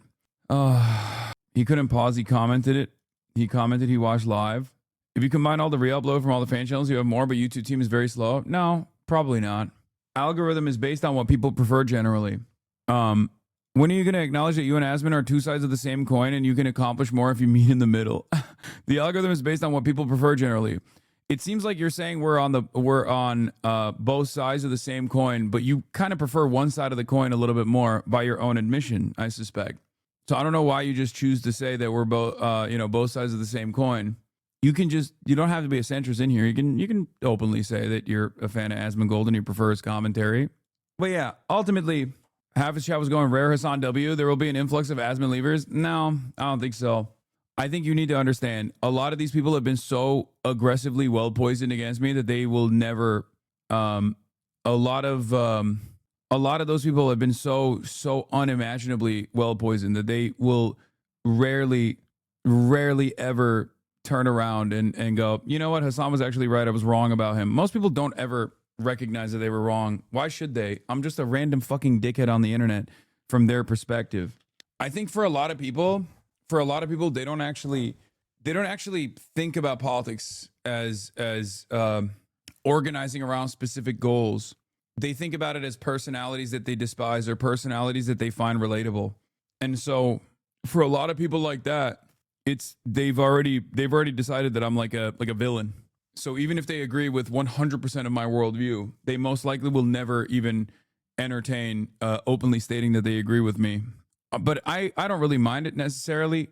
I think if they're, if someone is like going from being an Asmongold fan to like, I don't know, door knocking for Zohran Mamdani, and they fucking hate me, but they're door knocking for Zohran Mamdani, I think it's weird. It's definitely weird. I think they would probably enjoy this community, but I'll take that W. You know what I mean? Like, I'll take it. I don't think there are a lot. I don't think there are a lot of people like that. This is what's so wrong with it. You can't even acknowledge the other side at all without calling it evil. We generally want the same things. We got to compromise on how to get it. Okay, now I'm glad that you also openly admit that you're on the other side. But the other thing is, even if I don't call this kind of commentary evil, I think it speaks on its own. If you think people who have made their way into the United States of America and are going through the proper protocols to get gainful employment, who are productive members of American society, if you think that they should be tortured in a fucking slave labor prison without any due process whatsoever in their deportation, specifically for political goals, then, I mean, that's kind of evil. Like, that is pretty fucking evil, right? It's just, I don't know why you have such a hard time with this word. Like, do you want me to say that that's good? I don't think it's good. Do you want me to lie? I'm not going to lie to you. I'm not going to lie to anybody. Just like earlier, I spent a fucking hour yelling at people in my chat who were like, oh, I can't believe you said, people are climbing Dick Suck Mountain in their career elevation. It harkens back to a misogynistic tendency, blah, blah, blah, all this shit. Like, I'm not going to lie to you and act like that's a normal point of concern. Just like I'm not going to lie to you and act like, someone saying that people should be tortured and I don't actually care if they get tortured is a non-villainous position. It's the position of villains. No, I don't want torture and I would advocate against it, but I also don't want illegal immigration. Neither of us want torture. There's a place to start the conversation. Okay, you and I might not, but Asmongold is saying this. This be a marketing ploy? Well, I think it should be. This does mean they deserve to be tortured, though. I want to see what the conditions are. Well, here's the question. If they were being tortured, would I agree to not send them there? No, I don't care. No, I don't want torture. Well, don't give a shit. Shouldn't have come here. And also, maybe that's a good thing now that they know, so they know what's on the table if you break the law. He talks a big talk. Let him beat someone into tears himself. He can't do it. Of course not. But that doesn't matter, does it? Because a lot of people that jump in to this kind of thinking, they do so because of their own personal insecurities. They do so because they're lacking something in their own lives. They do that because they feel more powerful when they think that a much more powerful entity like the American government is doing harm to others that they've declared are their enemy. People still claim in Ethan's subreddit that he's a reasonable voice compared to you and he's consistent on his views, Lamau. Yeah, I mean, again, as I said already, a lot of these people only care about politics from the perspective of their favorite content creators and their immediate battles. Most of it is just parasocial. It's in many instances, I would say that is no different than Nicki Minaj stands. Many of them, gay, black, brown, queer, advocating for Nicki Minaj even after Nicki Minaj does a pivot to Trump and MAGA. For them, it has nothing to do with like the actual impact of the policies. They might even end up going and voting against Donald Trump, but they still will continue this battle because they care about making this person that they feel a deep and personal connection with happy. And in their minds, they think unconditional support is happy. I think Asmon is too practical sometimes. I understand his point of view, but I feel too much guilt to do what I would agree with him would be necessary. However, it's only necessary because the problem was ignored too long. Oh, so a little bit of torture is a necessity because the problem was ignored for too long. What is the problem? Can you explain to me in your own words what the major issue is with undocumented migrants? Either way, Asmon, okay, I'm asking you. I don't give a shit about Asmon's perspective now. I'm asking you. What is the problem with migrants and migrant workers in this country? If you say crime, migrants, documented and undocumented alike, do not commit a fraction of the crimes that natural-born U.S. citizens commit, and per capita as well, for the record. Undocumented migrants are actually responsible for a smaller share of per capita crime than natural-born U.S. citizens are responsible for. They are, by and large, very cognizant of the laws and are simply trying to make ends meet. Their goal for coming into the United States of America isn't to cut the line or anything like that. They're looking for survival. They're taking the jobs and also social welfare. Stop giving him bad talking points, dumbass. For the record, Twiggy, this chatter is fucking with you. He's giving you two inconsistent positions. Are they actually taking advantage of the welfare state, or are they actually stealing the jobs? If they're stealing the jobs, then they're not stealing unemployment. If they're stealing the unemployment, they're not stealing the jobs. He's purposely baiting you with a bad talking point so you repeat it so that I can dunk on you. I'm just letting you know. In my opinion, they're easily exploited cheap labor with no rights or protection for corporate greed. On top of that, too many bad individuals come in. Nope. No. This first part of the argument is true, but you and I both know the proper solution for that is documentation. Proper documentation, proper work clearance, proper work authorization. That eliminates this part of the this proportion of the conversation. You and I are in agreement on that. This, on the other hand, you and I are not are not in agreement on. On top of that, too many bad individuals come in. I just gave you hard evidence that that is not the case, unless you think they're bad for a different reason. Okay? If they had documentation, they wouldn't be illegal. What's the difference between a documented migrant and an undocumented migrant? Walk through it. I think you're going to figure it out. Well, before you give me the answer, I'll tell you it's paperwork. It's documentation. If they got the proper authorization and the proper work clearance, which the government has the capability of doing so for virtually every single undocumented migrant that's been on U.S. soil, especially those who have been on U.S. soil for an extended period of time. So you're wrong on that front. And as far as like too many bad individuals come in, that's pure speculation. There's no evidence for that. As a matter of fact, there's evidence to suggest that the exact opposite is the case. So for this reason, you've come up with a separate. You're implying or you're suspecting them of doing something bad. They're willing to ignore the law, which I agree, not always, but definitely will invite bad people. Okay, if they're willing to ignore the law, and for the past, I don't know, however many years, the size of the undocumented migrant population has exploded, right? That's Trump's own statements. Why has crime gone down? Why is crime on a downtrend consistently for years and years and years in the United States of America, especially since the 90s, right? And that is when the undocumented migrant population actually exploded in size. So why is that the case then? Now, obviously, that's a stupid way to argue, for the record, because I already gave you the direct information necessary, which is that according to clearance, according to jail records, and according to clearance rates, conviction rates, and charges, undocumented migrants are actually responsible for, like I said, a lower share of crime per capita than natural-born U.S. citizens are, especially when you add on documented migrants as well. The number gets even smaller. So is there, and this is a serious question, okay, and this is one that you don't have to immediately answer, but maybe you can think about on your own. Is there a potential that you might have been lied to? You might have been duped. Do you feel like there is any likelihood that you might have been wrong about this information and the way that it's been presented? I'm not even going to say that, it's your fault. I'm simply asking, do you think that you might have been lied to about undocumented migrants? Because even if they are unwilling to follow the law, which, by the way, I don't think you understand how that process works either, because many of them are actually here on visas, or many of them actually do follow the law as it stands. The law actually purposely creates this unique legal limbo for undocumented migrants, keeping them undocumented, but also making them attend, court hearings and whatnot. So they are technically on the pathway towards citizenship, or at least proper documentation.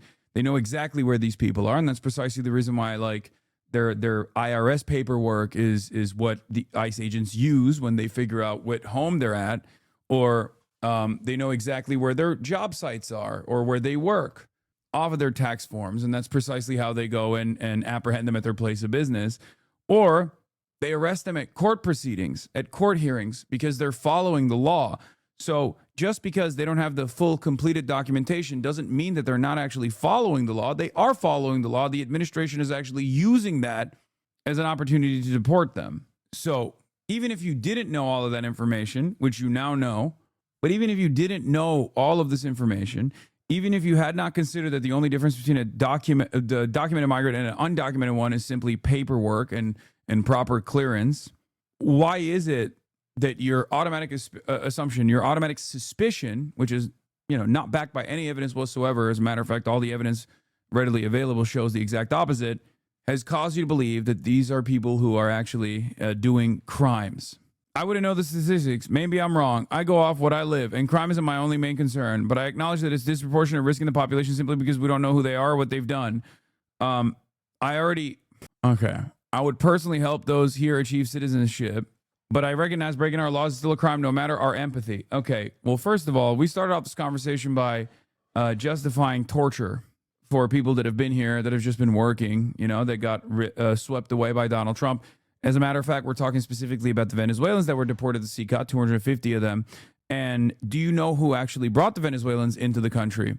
His name was Donald Trump. Not this time around, but the last time around. As a matter of fact, he offered all the Venezuelans that were coming into the United States of America temporary protected status, i.e. the proper paperwork to not only exist inside of the United States of America, but to be able to work inside of the United States of America. But the problem with temporary protected status is they can be revoked. And when Donald Trump wanted to identify Venezuelans as criminals, as terrorists, as drug dealers and rapists, he decided to revoke the temporary protected status of the Venezuelans that are living on U.S. soil and decided to actually make an example of Venezuelans that he had actually invited into the country and offered the proper paperwork to.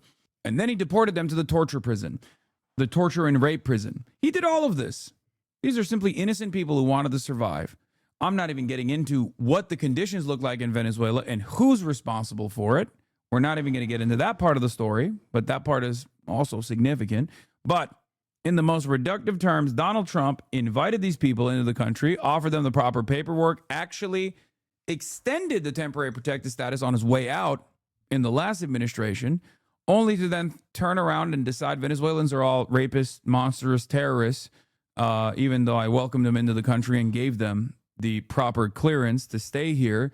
I'm deciding now to revoke that proper clearance and use them as an example, make an example out of them. 50 plus of the Venezuelans imprisoned in El Salvador actually came in legally and never violated any immigration laws either. Sorry, I'm having trouble keeping up with the conversation on my phone. Sorry if I'm lagging behind, but thanks for engaging with me. I got to go pick up a pizza. I hear your last statement. Hopefully someone can pick up for me. Are we really entertaining the idea that these deportations are about legality? No, of course not. I know the truth. But in order to get someone to arrive at that truth, you have to combat the misinformation. You have to meet them where they're at. And if they're seemingly on the side of like deport them all because they think that there is like illegality happening, or if they think that undocumented migrants are responsible for crime, you just have to make sure that they understand that that is not the case. And if they continue to say, no, I don't believe it, they're still barbaric, they're still violent, and I'm scared of them, then yeah, there will come a point where you can't really reason with someone who is being unreasonable. You can't help someone arrive at a conclusion through logic if they didn't have their prior convictions off of logic and reasoning anyway. Agreed. Even if I don't agree with your opinion, just have the conversation. That's what matters. No, this is not an opinion. I mean, I have my opinions based off of the facts that I presented, but I don't think you and I agree on the facts. This is the problem, Pizza Man. I gave you factually accurate information, and instead of addressing the factually accurate information, you tried to look for different reasons as to why you still think that they're scary. And it's understandable. This is your prior convictions. These are your prior convictions. You watched a lot of Asmongold. You watched a lot of news and information that told you that these guys are scary, that they might be illegal, they might be doing criminal behavior, right? I mean, after all, it's criminal behavior is criminal behavior, right? You know, they engaged in the crossing of a border, or they engaged in visa overstaying, right? That's a criminal act. Except what you probably don't know, as many people don't really know, is that one, not all crimes are the same, right? And visa overstaying or crossing the border illegally at least one time is actually not as severe of a crime as you would think it is, okay? I mean, I'm not even talking about morally. I'm talking like even in the criminal justice system, this is a civil violation. It's not like a significant. It's not a felony or anything like that. Obviously, if you, it's equivalent to a misdemeanor at most. It's not a felony. It's kind of like saying, I think we should send people to rape and torture prisons because we caught them not using their turn signal, or we caught them not sufficiently stopping at a stop sign. And therefore, it's totally justifiable to send them to a rape torture dungeon in El Salvador. That would be ridiculous, right? It's also ironic because what we are doing as a process here is a far greater crime than what we have decided these undocumented migrants are doing. But that's the state doing that crime, so it doesn't really matter. Is you get sent to some fucking torture prison in El Salvador. Maybe then they'll stop showing up. I respectfully disagree with that. Deporting them is fine. There's people who deserve to not be tortured. Well, then they shouldn't have been here. That's the way it is. It's pretty obvious to me that a lot of mainstream media is trying to present, you know, like us sending these illegals and these migrants to El Salvador is like a bad thing. Now, in my opinion, I think it's great. I'm a big fan of it. I think we should do it more. And yeah, maybe Trump might respond or like scare them from doing it or not. But I think it's also very clear that the way that they report on these topics is extremely biased. Like, I think that these news places, I think that they should have their news. They're biased against torture. Well, it turns out Asmongold actually is in agreement with Barry Weiss. That's Barry Weiss's take. Licenses taken away. You know? Previously, it covered Asmongold's claim that undocumented immigrants commit more crime and drain public funds is the exact opposite.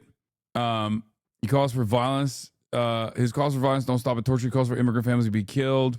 Yeah, but remember, Asmongold is not engaging in violent rhetoric because he's using what the government is doing and justifying it and demanding more of it, and therefore it doesn't read as violent. But if you were to say people have a right to defend themselves against such unjustifiable actions, you would be the violent one. And this is the dynamic that right-wingers actually use all the time. And that's precisely the reason why they can turn around and say, Charlie Kirk wasn't a violent person. He never advocated for violence. He advocated for state violence, and state violence is always permissible. You feel me? And then a lot of dumb fuck, self-described centrists will turn around and agree with that. They'll go, hey, these guys are actually not engaging in any sort of violent sentiment or violent rhetoric. They're simply calling it like it is. Check Chatter's logs. I think I saw that he said he was Mexican. Shut the fuck up. Actually, that's the most. Yeah, no, that tracks. I mean, it's a ever shrinking number, but there are still, I suspect, some people of, you know, Hispanic background that are super invested in Trump's immigration policies. Maybe even from Texas, Tejas. Have you seen the decrease in MAGA support rate lately? I feel like I have, but I don't know if I'm stuck in a bubble. No, there is definitely a lot of decrease. There is a noticeable decrease in Trump support for sure.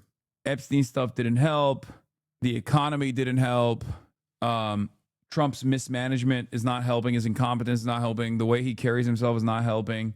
But I think ultimately it's just that people, for one reason or another, believe that Donald Trump would fix the prices, right? And he didn't. So at the end of the day, no matter how hard you posture about, you know, white people are back or white people no longer have to apologize for being white, something that they never had to do, something I never had to do at least.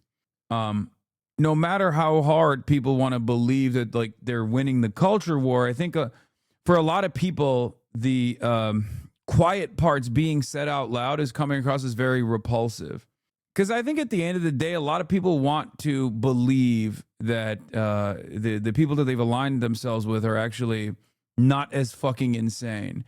In a weird way, you know how like we were earlier talking about how the right presents the left as in this like cartoonish way, hypersensitive woke scolds that laser in and hyperfixate on minutia that is utterly irrelevant, and it comes across as like repulsive and strange to the average person. I think in some ways the Nick Fuentes contingency on the right is basically doing that as well, because if you ask the average liberal, they'll be like, oh, these Republicans are all fascists, right? Or maybe not the average liberal, but the average leftist will say Republicans are all fascists. These guys are all fucking Nazis. They're all fascists. And for the people in the middle, that doesn't always work, right? They don't always believe that. But the more comfortable Republicans get with nascent fascist ideology, and the more they actually associate themselves with, overt white supremacist sentiment, things of that nature, the more people who are, in the margins find themselves overly repulsed by this kind of politics. It's the same dynamic behind Twitter. A lot of people, if you ask them, myself included, were annoyed with previous Twitter, right? Like, I hated it. I always like to use Twitter as I always use Twitter as an example between like Democrats running the country versus Republicans running the country. Democrat runs the country, it still sucks, but at least like some of the things are working, right? Twitter under Jack, whatever the fuck, it ran, it was shitty, there were a lot of issues, it could have certainly been better, but it's still, Jack Dorsey, it still worked, right? It is like the trending tab worked, there was people on there, right? And then Twitter under Elon, nothing works. Half of the fucking half of the staff is chopped off. They're gone. Everything is running on a skeleton crew.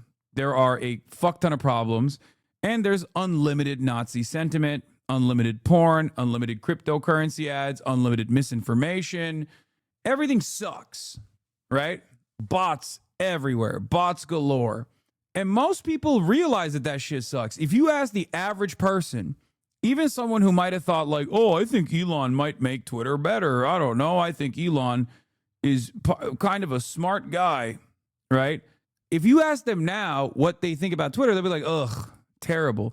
I know right-wingers who fucking hate Twitter. Most people in the real world despise Twitter now, like genuinely, because it's a cesspool. Now, I'm a pig, so I will get in that mud and shit and wrestle it out with the rest of the fucking piggies. But most people don't want to because they saw a little bit of that, normalization of 4chan poll, and they didn't like it because normal people don't like assholes running around talking about how, every Indian must be killed or, everything is a direct consequence of organized Jewry and everyone is Jewish and, black people are genetically inferior. People don't like that. People don't want to hear that. Even people who have a lot of attitudes, like lifelong Republicans and a lot of attitudes that reflect on or resemble exactly the kind of politics I'm talking about, they don't like hearing it. So that's just what it is. Yeah, casual racists, when they meet a competitive racist, they go, ugh, you're gross. You're too nerdy with it. Yeah, people really don't like when you confront them about it. No, it's not even that. You're still talking to your own users that are on Twitter still. Wait, what? Oh my God. Oh my God. Oh my God. Oh my God. This person is still at it, bro. Yo, dude, stop. Please. Themperor. Lady, dude, I don't know. Please stop. I beg of you. Holy moly. Yeah, people really don't like when you confront them about it. Yeah, you did. You fucking confronted me on my reactionary beliefs. You really did it. You didn't say all women, but you're repeatedly driving the trope home in the specific scenario over and over again. Annoying, dark, woke kind of stuff. 30 minutes of it just for that. Like, holy fuck. Never let it go. Never let it go, please. You're doing it. I wish to all my ideological enemies the exact same kind of fucking nuisance peddling weirdos in their own specific ideological world, I feel like they would have a much harder time doing what they're doing, especially because when you're grifting to the right, you don't really have a lot of conviction. So your heart's not fully in it. So you're not going to stick it, you're not going to stick through it. I wish they just ban quicker. No, I don't think that's appropriate. I was just about to ask, does the right have an equivalent to these weirdos? No, I guess like the Groypers were kind of like this. I think the Groypers were this, but for the right, you know what I mean? Almost in a way where it's like an exhaustion of ideological purity, and they did win. The left is a little bit more at the end of the day, I think the left is a little bit more diverse about like single issues that they care about. So it's not necessarily like, I don't know. Dispatch? What Dispatch? I finished it already. In fairness, some of the anti-wokes are very annoying also. Yeah. No, I think all the anti-wokes are annoying. I think anti-wokes are infinitely more annoying. Anti-wokes are still infinitely more annoying than the fucking wokest of the woke. Yes.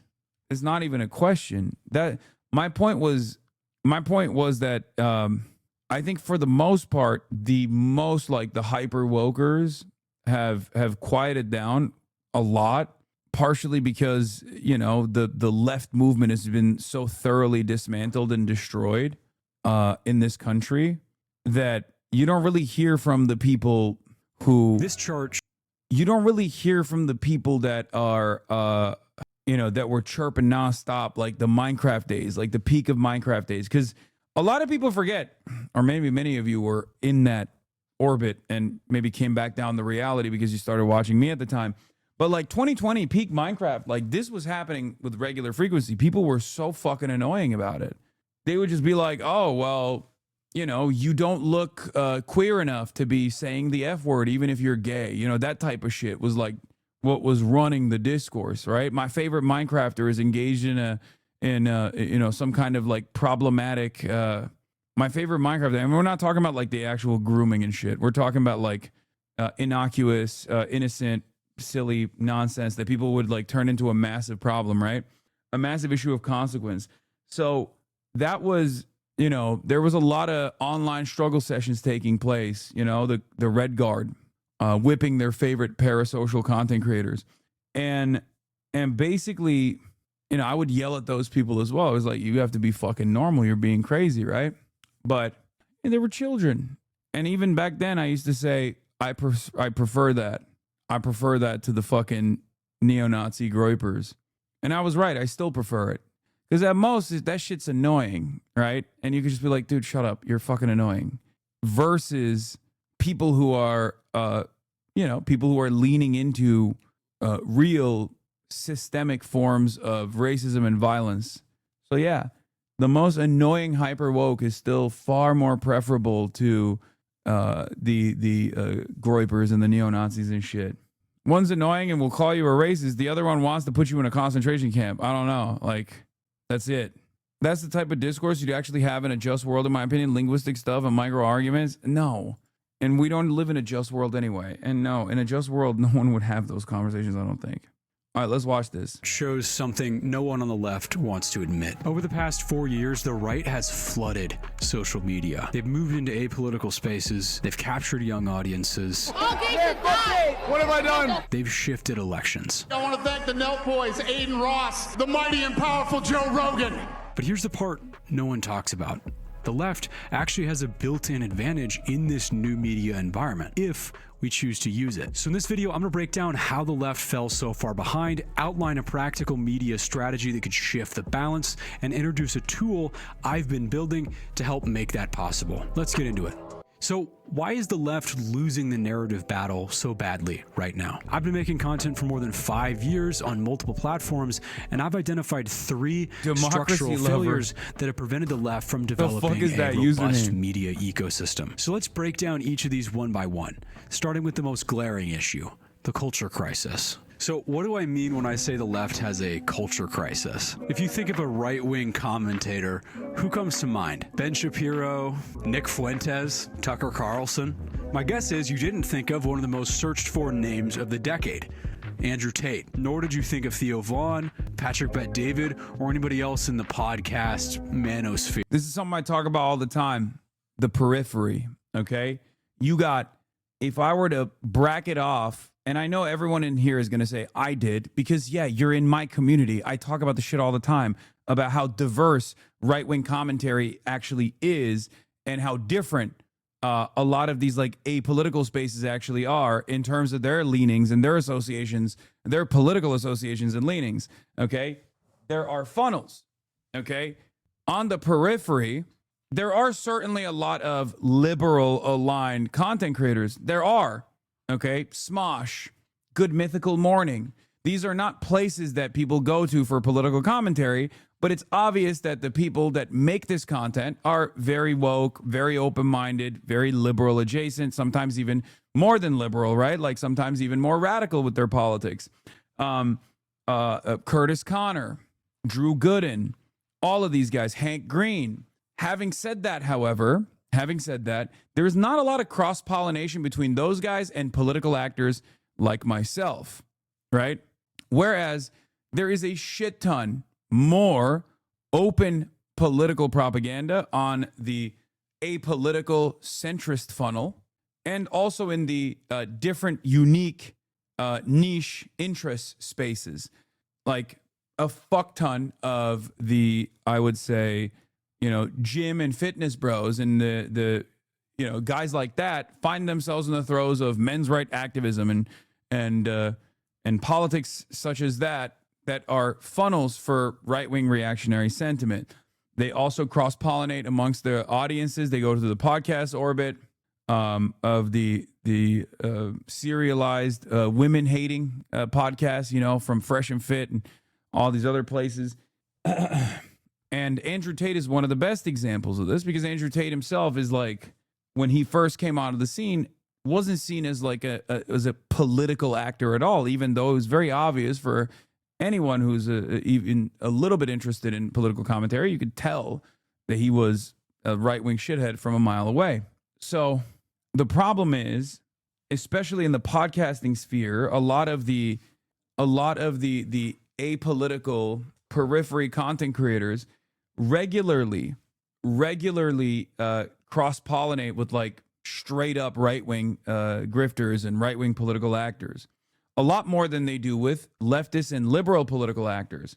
I would say I'm one of the very few people who is openly a political commentator that actually occupies these spaces at all. And that's partially because I've known them for years, and also because I'm not a fucking weirdo like a lot of the people in my community who I yell at with regular fucking frequency, who go, why are you entertaining the much larger platform of these places? These are obviously social fascists that must be sent into a concentration camp. Perhaps that kind of attitude is the reason why they don't want to fucking come anywhere near us with a 1,000,000-foot pole and not even a 10-foot one. Maybe that's the reason. Because you're not going to defeat these people, okay? And I'm not saying you should adopt their worldview, but you should at least be cognizant of how to talk to the people that are around you, That's a good way to start. That's because despite all the... Being a leftist is all about scaring the hoes is what I'm saying. And people genuinely do think that like the more you scare the hoes, the more left you are.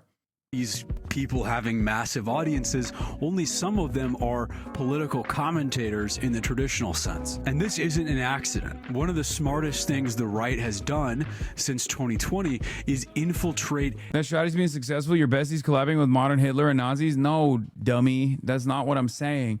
I'm saying that we're fucking losing that conversation, because no Nazi is ever going to be like, why would you go on this liberals podcast? Can you imagine having a serious discourse back and forth on like what we just had? What's the Nazi version of that? Like Nick Fuentes' audience being like, hey man, you're actually not fucking talking about how Jews are responsible today, and it's really fucking me up. I'm beginning to question whether or not you're a real warrior.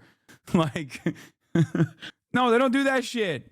Apolitical spaces, fitness, dating, self-improvement, live streaming. Taking over these niches has allowed the right to reach massive numbers of people who may not even consider themselves political. You're being a bit too woke today, Nick Fuentes.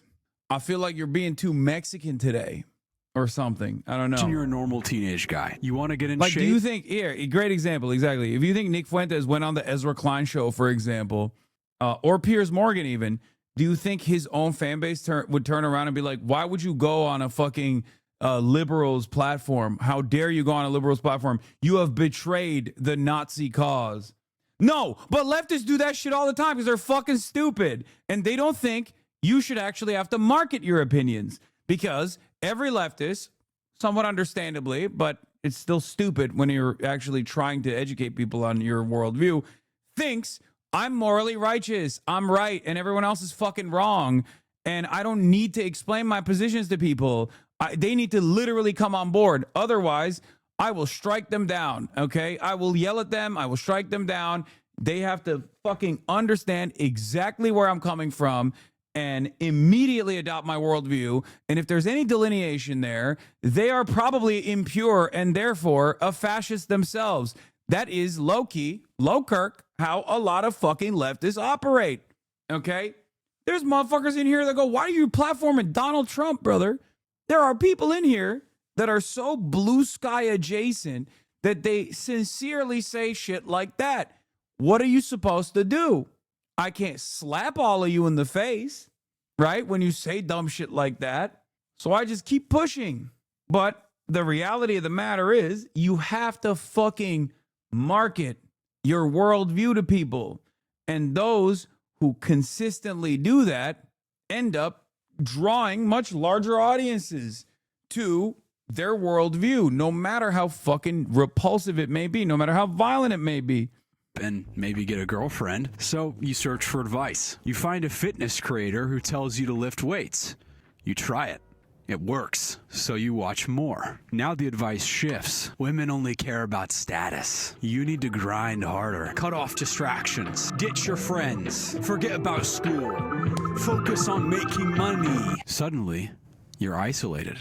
You came in looking for basic life advice, and you walked out with a hyper-capitalist, hyper-individualist, hyper-conservative worldview without ever consciously choosing any of it. And because none of it came from someone political, these ideas don't register as ideology. They just feel like common sense. Yeah, I mean, that's also a real ideological issue anyway, because we do live in America, so you can get away with saying this is just common sense. The alternative is much harder to present as common sense. I still try to do so to the best of my ability. One of the things I do that I think is the most effective is like, do you think a trans person is responsible for your rent being so fucking expensive? Do you think it's Guatemalans that are telling you that you can't, you know, take time off when your immediate relatives are hurting or in the hospital or whatever? No, it's not. It's your fucking bosses, right? That's common sense. That's the common sense version on the left, right? Or saying things like, I don't think you care about this. When someone comes up to you and they're like, oh, what about this transgender person that was in a high school swim meet? It's like, you're weird. You're fucking gross. You're a loser. Why the fuck do you care about a high school swim meet? You're out of your dang mind. Tell me who the second place winner is in the high school swim meet. You don't know because you don't give a shit, because it's not real. It's not a real fucking concern. Someone told you need to be tapped in on this, and it's weird loser behavior. Okay? That's the common sense rhetoric from the left. Contrast this with the left's outreach strategy. A lot of us still instinctively picture media as news websites or cable broadcasts or radio stations, you know, serious journalism. And while these legacy institutions may have been pivotal at one point, I think it's fair to say that that's no longer the case. Trust and viewership are at an all-time low for mainstream media. I think that the 1-2 punch of the 2024 election and the rise of Zohran Mamdani have definitively proven that social media now drives the culture. For better or for worse, there are no gatekeepers anymore. And yet many leftists don't seem to recognize that the playing field has changed. I've talked to leftist organizers who are trying to distribute newspapers. And I don't mean handing out pamphlets. Okay, you talked to Trods, brother. That's what you did. Okay, come on. Protest. I mean, they are standing on a street corner trying to sell newspapers to sustain their organization. That might have been the most effective way to reach people literally 100 years ago, before the invention of the radio.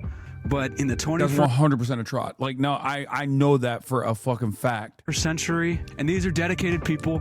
It's all love.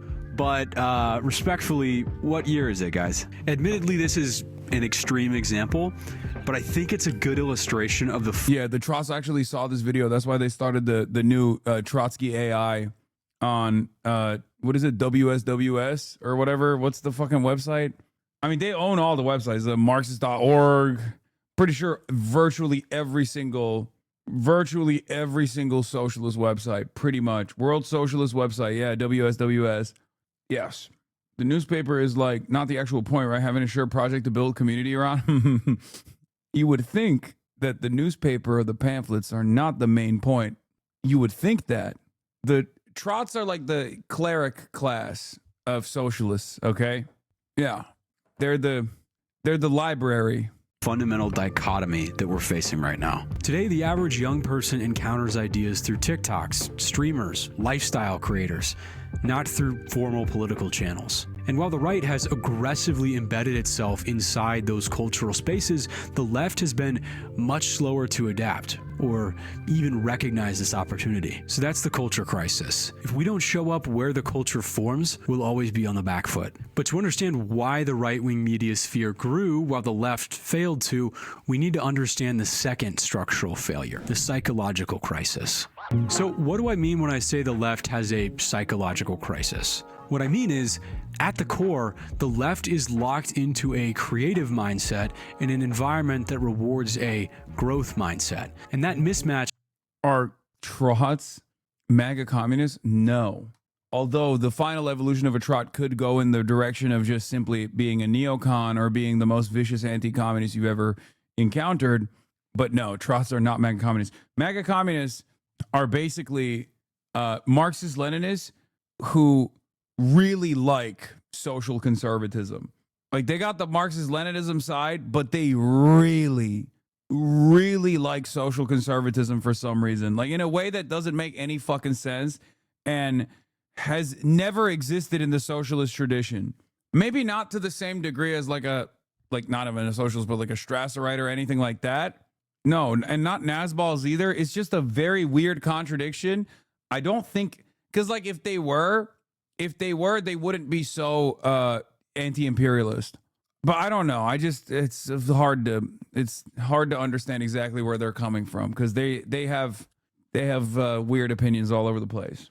Has limited our reach massively. We've been stuck in artist mode while the right operates in professional mode. Here's the difference. An artist begins with what they find interesting or important. A professional begins with what audiences are already responding to.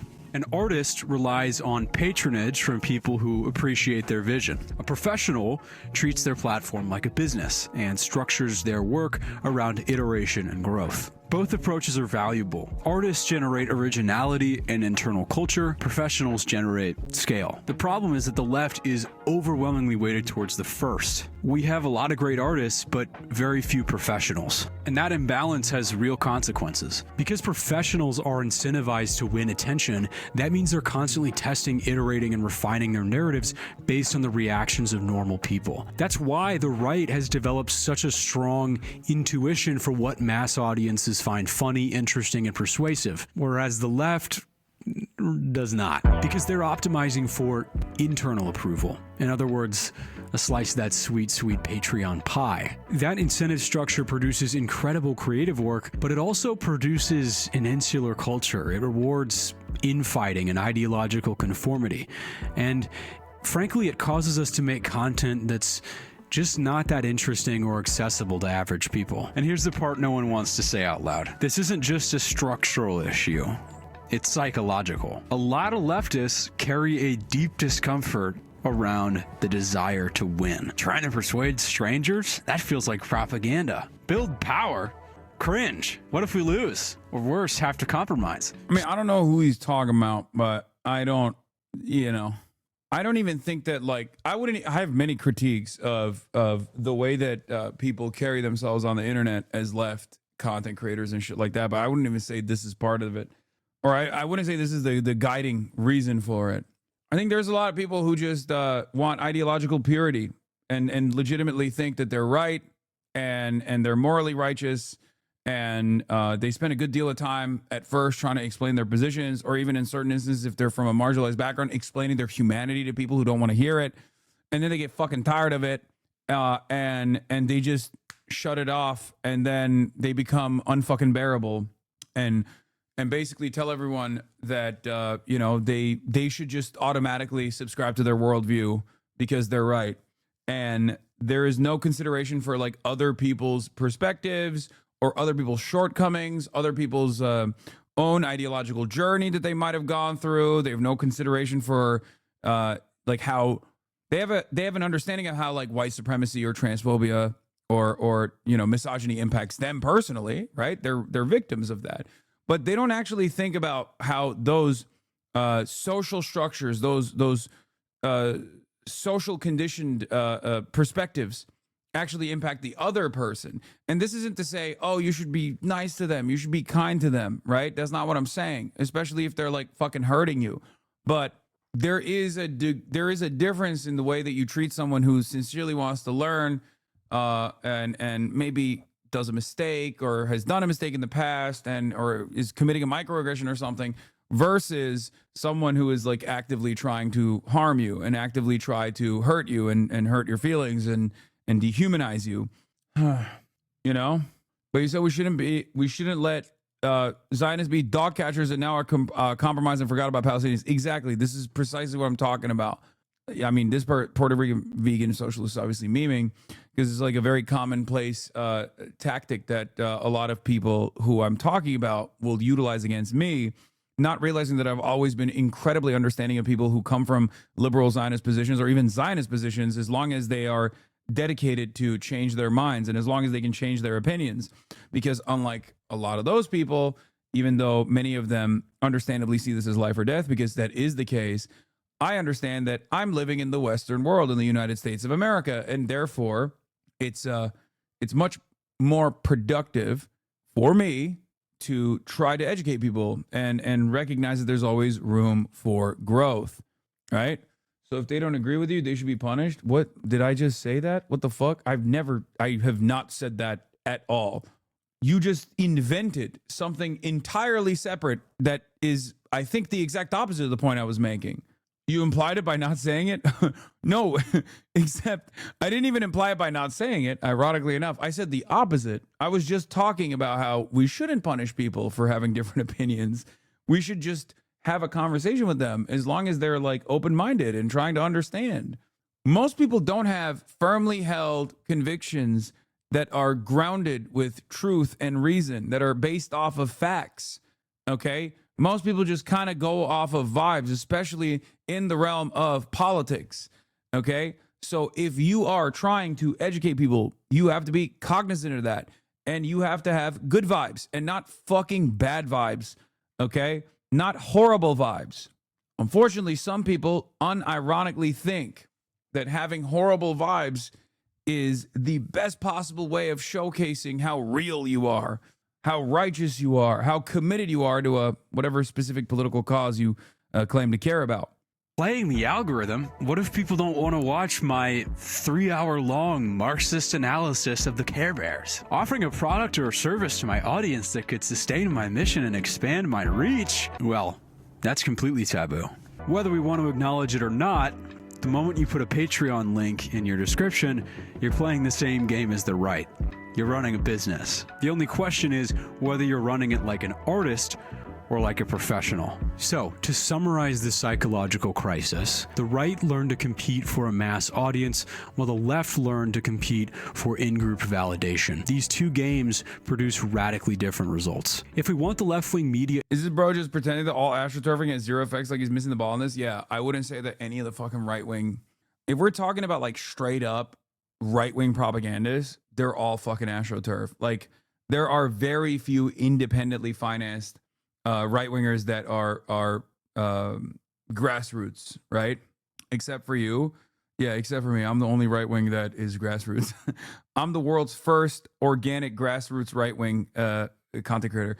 No, but you kind of have to be grassroots if you're a leftist, if you're anti-capitalist especially, right? So there is that issue. It makes it much easier to just like prop up a million different new media organizations on the right. I think the right wing views way more in group and more concentrated. They have more money. The boomers and Gen Xers have more money to give. It's how right wing psychos with 200 viewers make 100K a year plus insane sponsors. Yeah. Ecosystem to grow, we don't need to abandon artists. We need to add professionals. Creators who treat narrative work with the same seriousness, discipline, and growth-oriented mindset that the right has embraced for years. Which brings us to the final reason the left keeps losing ground. And honestly, the one that hurts the most. The strategy crisis. Because the left is largely not competing in cultural spaces, and because we've prioritized artistry over professionalism, we have a major strategy gap. Let me show you what I mean. If you look at how the right produces media, it's clear that they're running a playbook. They engage with social media strategically because they have an incentive to. They understand how to craft compelling personas, how to invoke symbols like freedom and family, how to use humor and emotion, how to turn complex political issues into a matter of good versus evil, and most importantly, how to manipulate human psychology and play the algorithm. But here's the irony. The left actually has a massive offline advantage. As we speak, there are thousands of organizers, mutual aid groups, labor campaigns, tenants unions, and community projects making real, tangible improvements in people's lives. That is an incredibly powerful narrative in an age shaped by cynicism. When people see that this isn't just commentary, that this is part of a living, breathing movement with real stakes, a movement that could actually improve their lives, they take it seriously. It resonates, but almost none of that shows up in our content. Personally, I try to document the organizing work that I do on this channel, but I'm just one guy. And finally, we have no coordinating institutions or shared mission. If you look at the right, they have networks of publications, media outlets, and think tanks that young, ambitious people can join to learn the... Yeah, that's okay. Yeah, moneyed interest. That's a little crazy, especially propaganda. Leftists think, when leftists and liberals alike, unironically, think that when someone openly says that they're doing propaganda, or they're like, you know, they are firm and committed to a specific point of view, that they're, I don't know, covering the news from that perspective.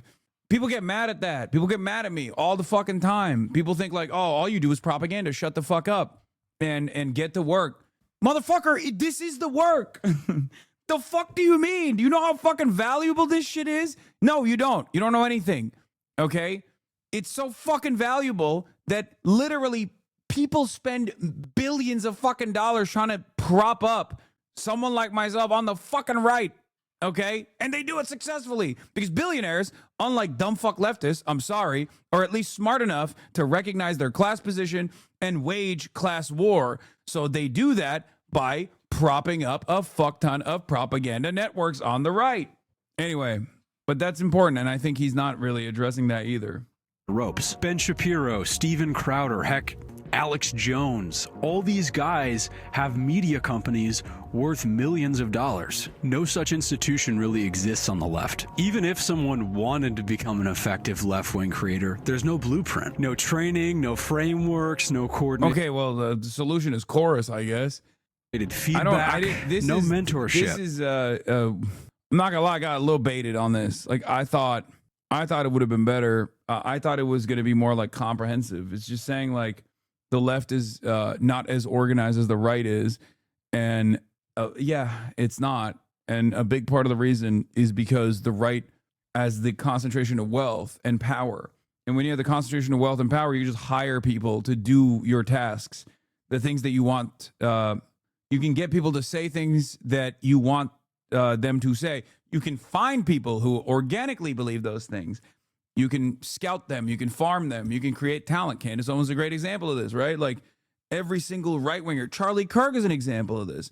Every single right-winger started off as like an annoying dipshit in high school, writing a fucking high school newspaper or something. And then they plucked them, put him on Breitbart, put him on Fox News. And then they basically have unlimited funds from Republican mega donors to design organizations to have, you know, successful media operations. So, you know, there is a lot of, there is an understanding among the billionaires and the capital owning class to do unlimited amounts of propaganda on the right in an effort to build up the attitudes that people end up arriving at, the conclusion that people end up arriving at, like migrants are bad, trans people are bad. Someone has to constantly tell you why that's the case, because otherwise you might forget that trans people even fucking exist, you know? And God forbid you forget that trans people exist, okay? You can never do that. You have to think about them all the time, okay? You have to think about them all the time. They're always winning competitions. They're always winning high school swim meets, like, and that's really fucked up. Okay, oh, get angry at that all the time. What do you think Matt Walsh does? That's Matt Walsh's entire purpose on this planet. Okay? Because if you actually don't constantly consume that garbage, if you're not constantly reinforced with hate, fuck the migrants, fuck the trans people, fuck the gay people, fuck the black people, blah, blah, blah, fuck the Jews, all this shit, fuck the Muslims, right? If you're not constantly inundated with this shit, you might actually, for a brief moment, forget about all that stuff and realize rent's getting harder to pay. Healthcare is dog shit. Who the fuck is responsible for that? You might come to your own goddamn conclusion. And that's terrifying for a capital owner. That's terrifying for those who own the businesses. So they just keep you preoccupied. And that's the reason why they have an endless amount of funds that they dish out to right-wing propagandists over and over and over and over and over again. No structured collaboration networks. There's no institutional memory that lets creators build on each other's successes instead of reinvent. How did the People's Republic of China happen? What are the major factors separating People's Republic and what's happening here? And how do we use that? Brother, what are you talking about? Dude, Maoism, I think, is probably the one socialist tendency that you cannot apply to the material conditions of the United States of America at all. This is a country that has never really had like a peasant class, really. Like even the closest that people have arrived at it was I guess like the Black Panther Party. Like that's, yeah. We're gonna do a protracted people's war from my Connecticut McMansion. I guess you could kind of do it with like the undocumented migrants, maybe. Like that's it. That's the peasant class. Unironically, the 10 million. The 10 million undocumented migrants are the only thing that resembles a peasant class in this country. Truly. Like, no, the homeless would be lumpenproles for the most part. That doesn't work that way. Let's continue. Inventing the wheel every 6 months. Every leftist creator who's made it has done it from scratch, alone. That's a pretty bad strategy when you're going up against a corporate behemoth like the right-wing media complex.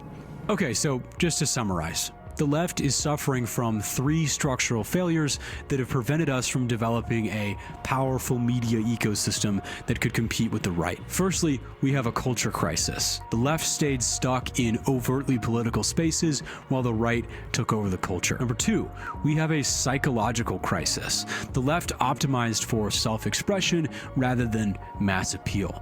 And 3, we have a strategy crisis. We're not using our natural advantages or developing the institutions we need to win. So how do we... I just have a feeling this guy's going to tell me to align with ACP. I can't shake it. What? No, I think he's more libbed up than anything.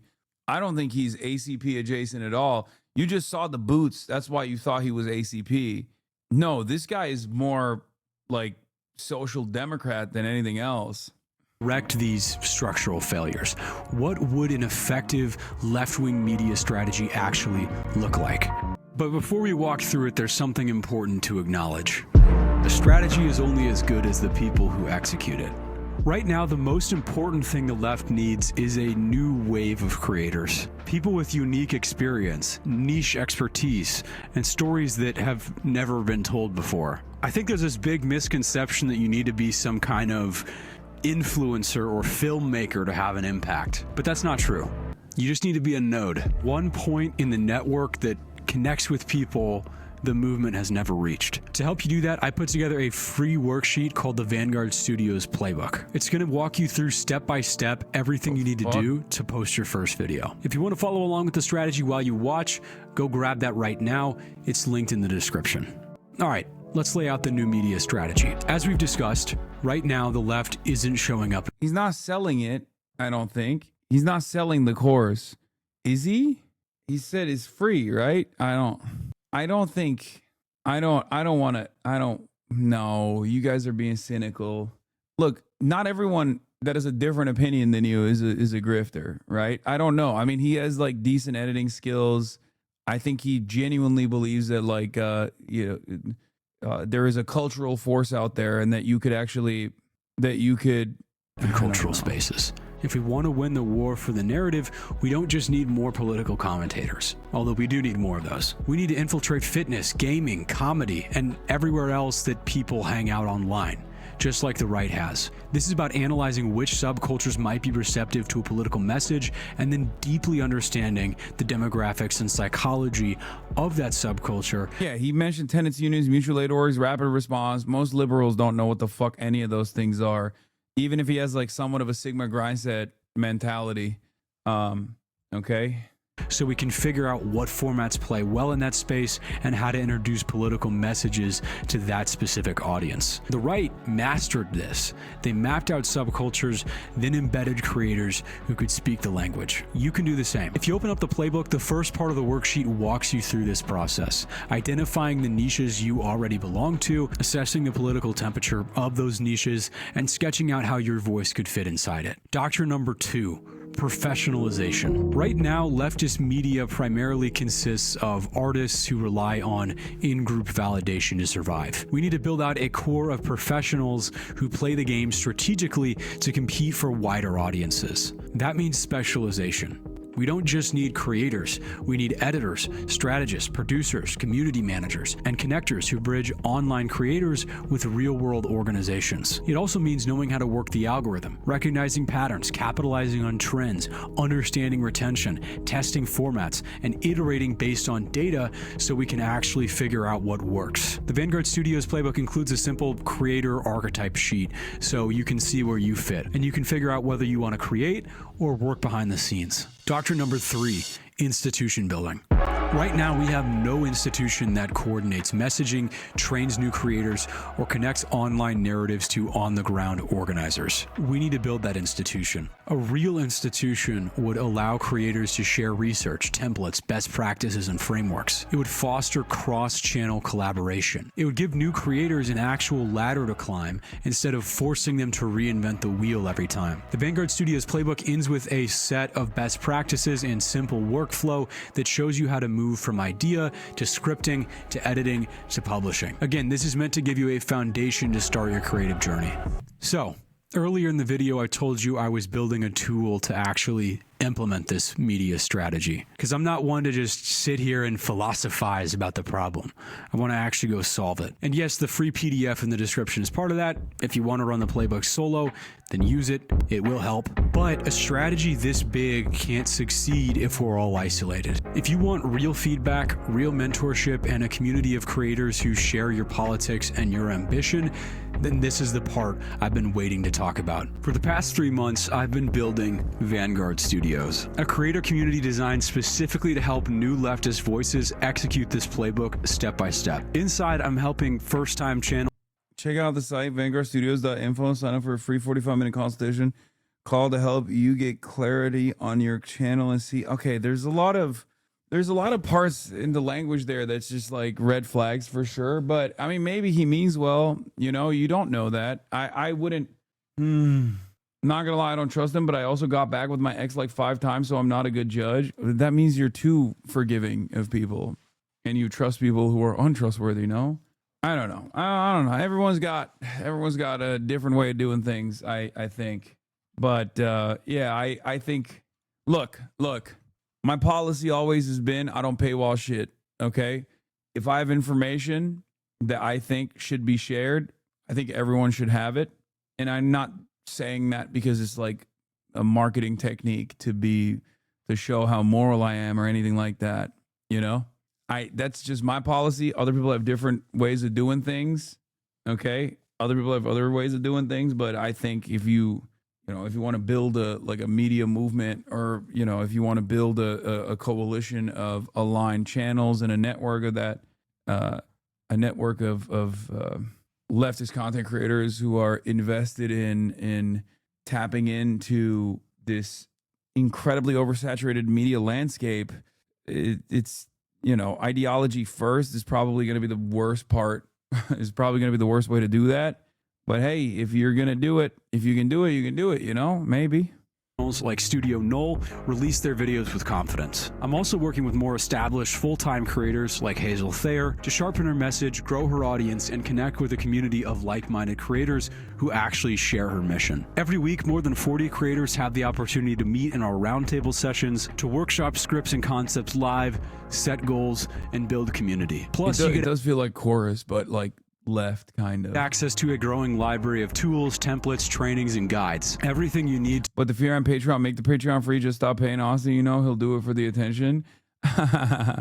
Yeah, well, we do have to, you know, pay Marge and everybody else. So you're right. There is something that I paywall, and that's the Patreon. Didn't you start Ideology first? I remember your Facebook videos. No, but brother, what are you talking about? I literally started playing fucking Fortnite on Twitch. Like, I was talking about politics, but I was playing Fortnite. And I've always had like, if your goal is to infiltrate the fucking social media landscape with like leftist content creators in every sector, that's probably the most difficult thing you can do. At least in the political commentary sphere, there's like less oversaturation. Like, you're gonna try to build like channels for people who play video games or like exclusively play video games while doing, you know, leftist propaganda. It's just tough. But hey, you know, good luck. To make sure that your uploads are going to land. If you want to start a channel in 2026, this is the moment. The algorithm is pushing new creators super hard right now. And every second we wait, the right tightens its grip on online culture. If you've been thinking about making this move for a while, consider this your sign. Just to be clear, Vanguard Studios is a private program. It's an investment. It's for people who are serious about making this work and who want structure, guidance, and a community that shares their mission. If that sounds like you, click the first link in the description.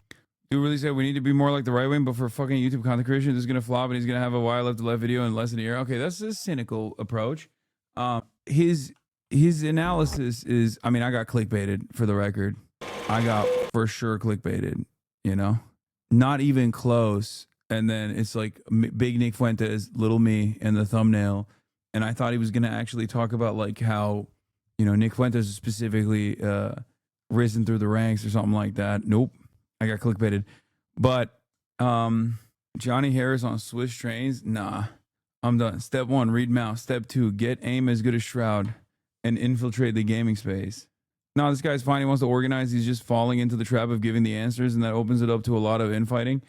Yeah, I think his focus is specifically on the media. That doesn't mean that that's the only way to fucking win power, okay? And I think you guys are you're falling for that a little bit, where you think he's just like exclusively you think that's his only way of winning or something. Like, you think that's what he's saying, but that's not what he's saying. Anyway, all right. Listen, that's all I got for today. All right, I'm fucking tired. I love you guys, and I will see you tomorrow, okay? Stunning lo-fi introduction. Bye-bye. Starting off the day. All the shadows trickling in has helped people hate. Sunny Los Angeles, California, says Hassan. The starlight to the starlight to the topic just begun. There he is again, Hassan is streaming, Hassan is streaming. There he is again, Hassan is streaming, Hassan is streaming. Reviewing the P.O. box, Uncle Uger's face. Sat in Discord at Chip Prop, great names take on break. Tiny Bernie Sanders, LGBTQ Air Force. The whole left at your fingertips, Ane at your door. H3 crowded debate, the Young Turks online show. 3 full fucking years of this, plenty more to go. 90-day fiance, talks of champagne bourgeoisie. A Trump rally live reaction, a mass riot at DC. There he is again, Hassan is streaming, Hassan is streaming. There he is again, Hassan is streaming,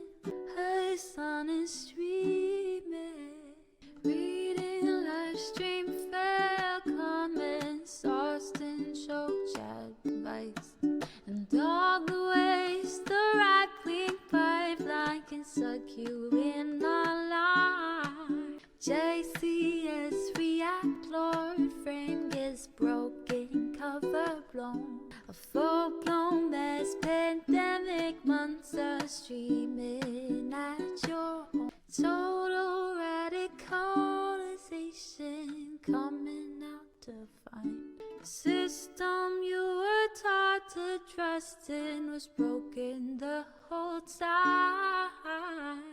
All these daily streams, whether big or whether small, have helped me and so many find the meaning through it all.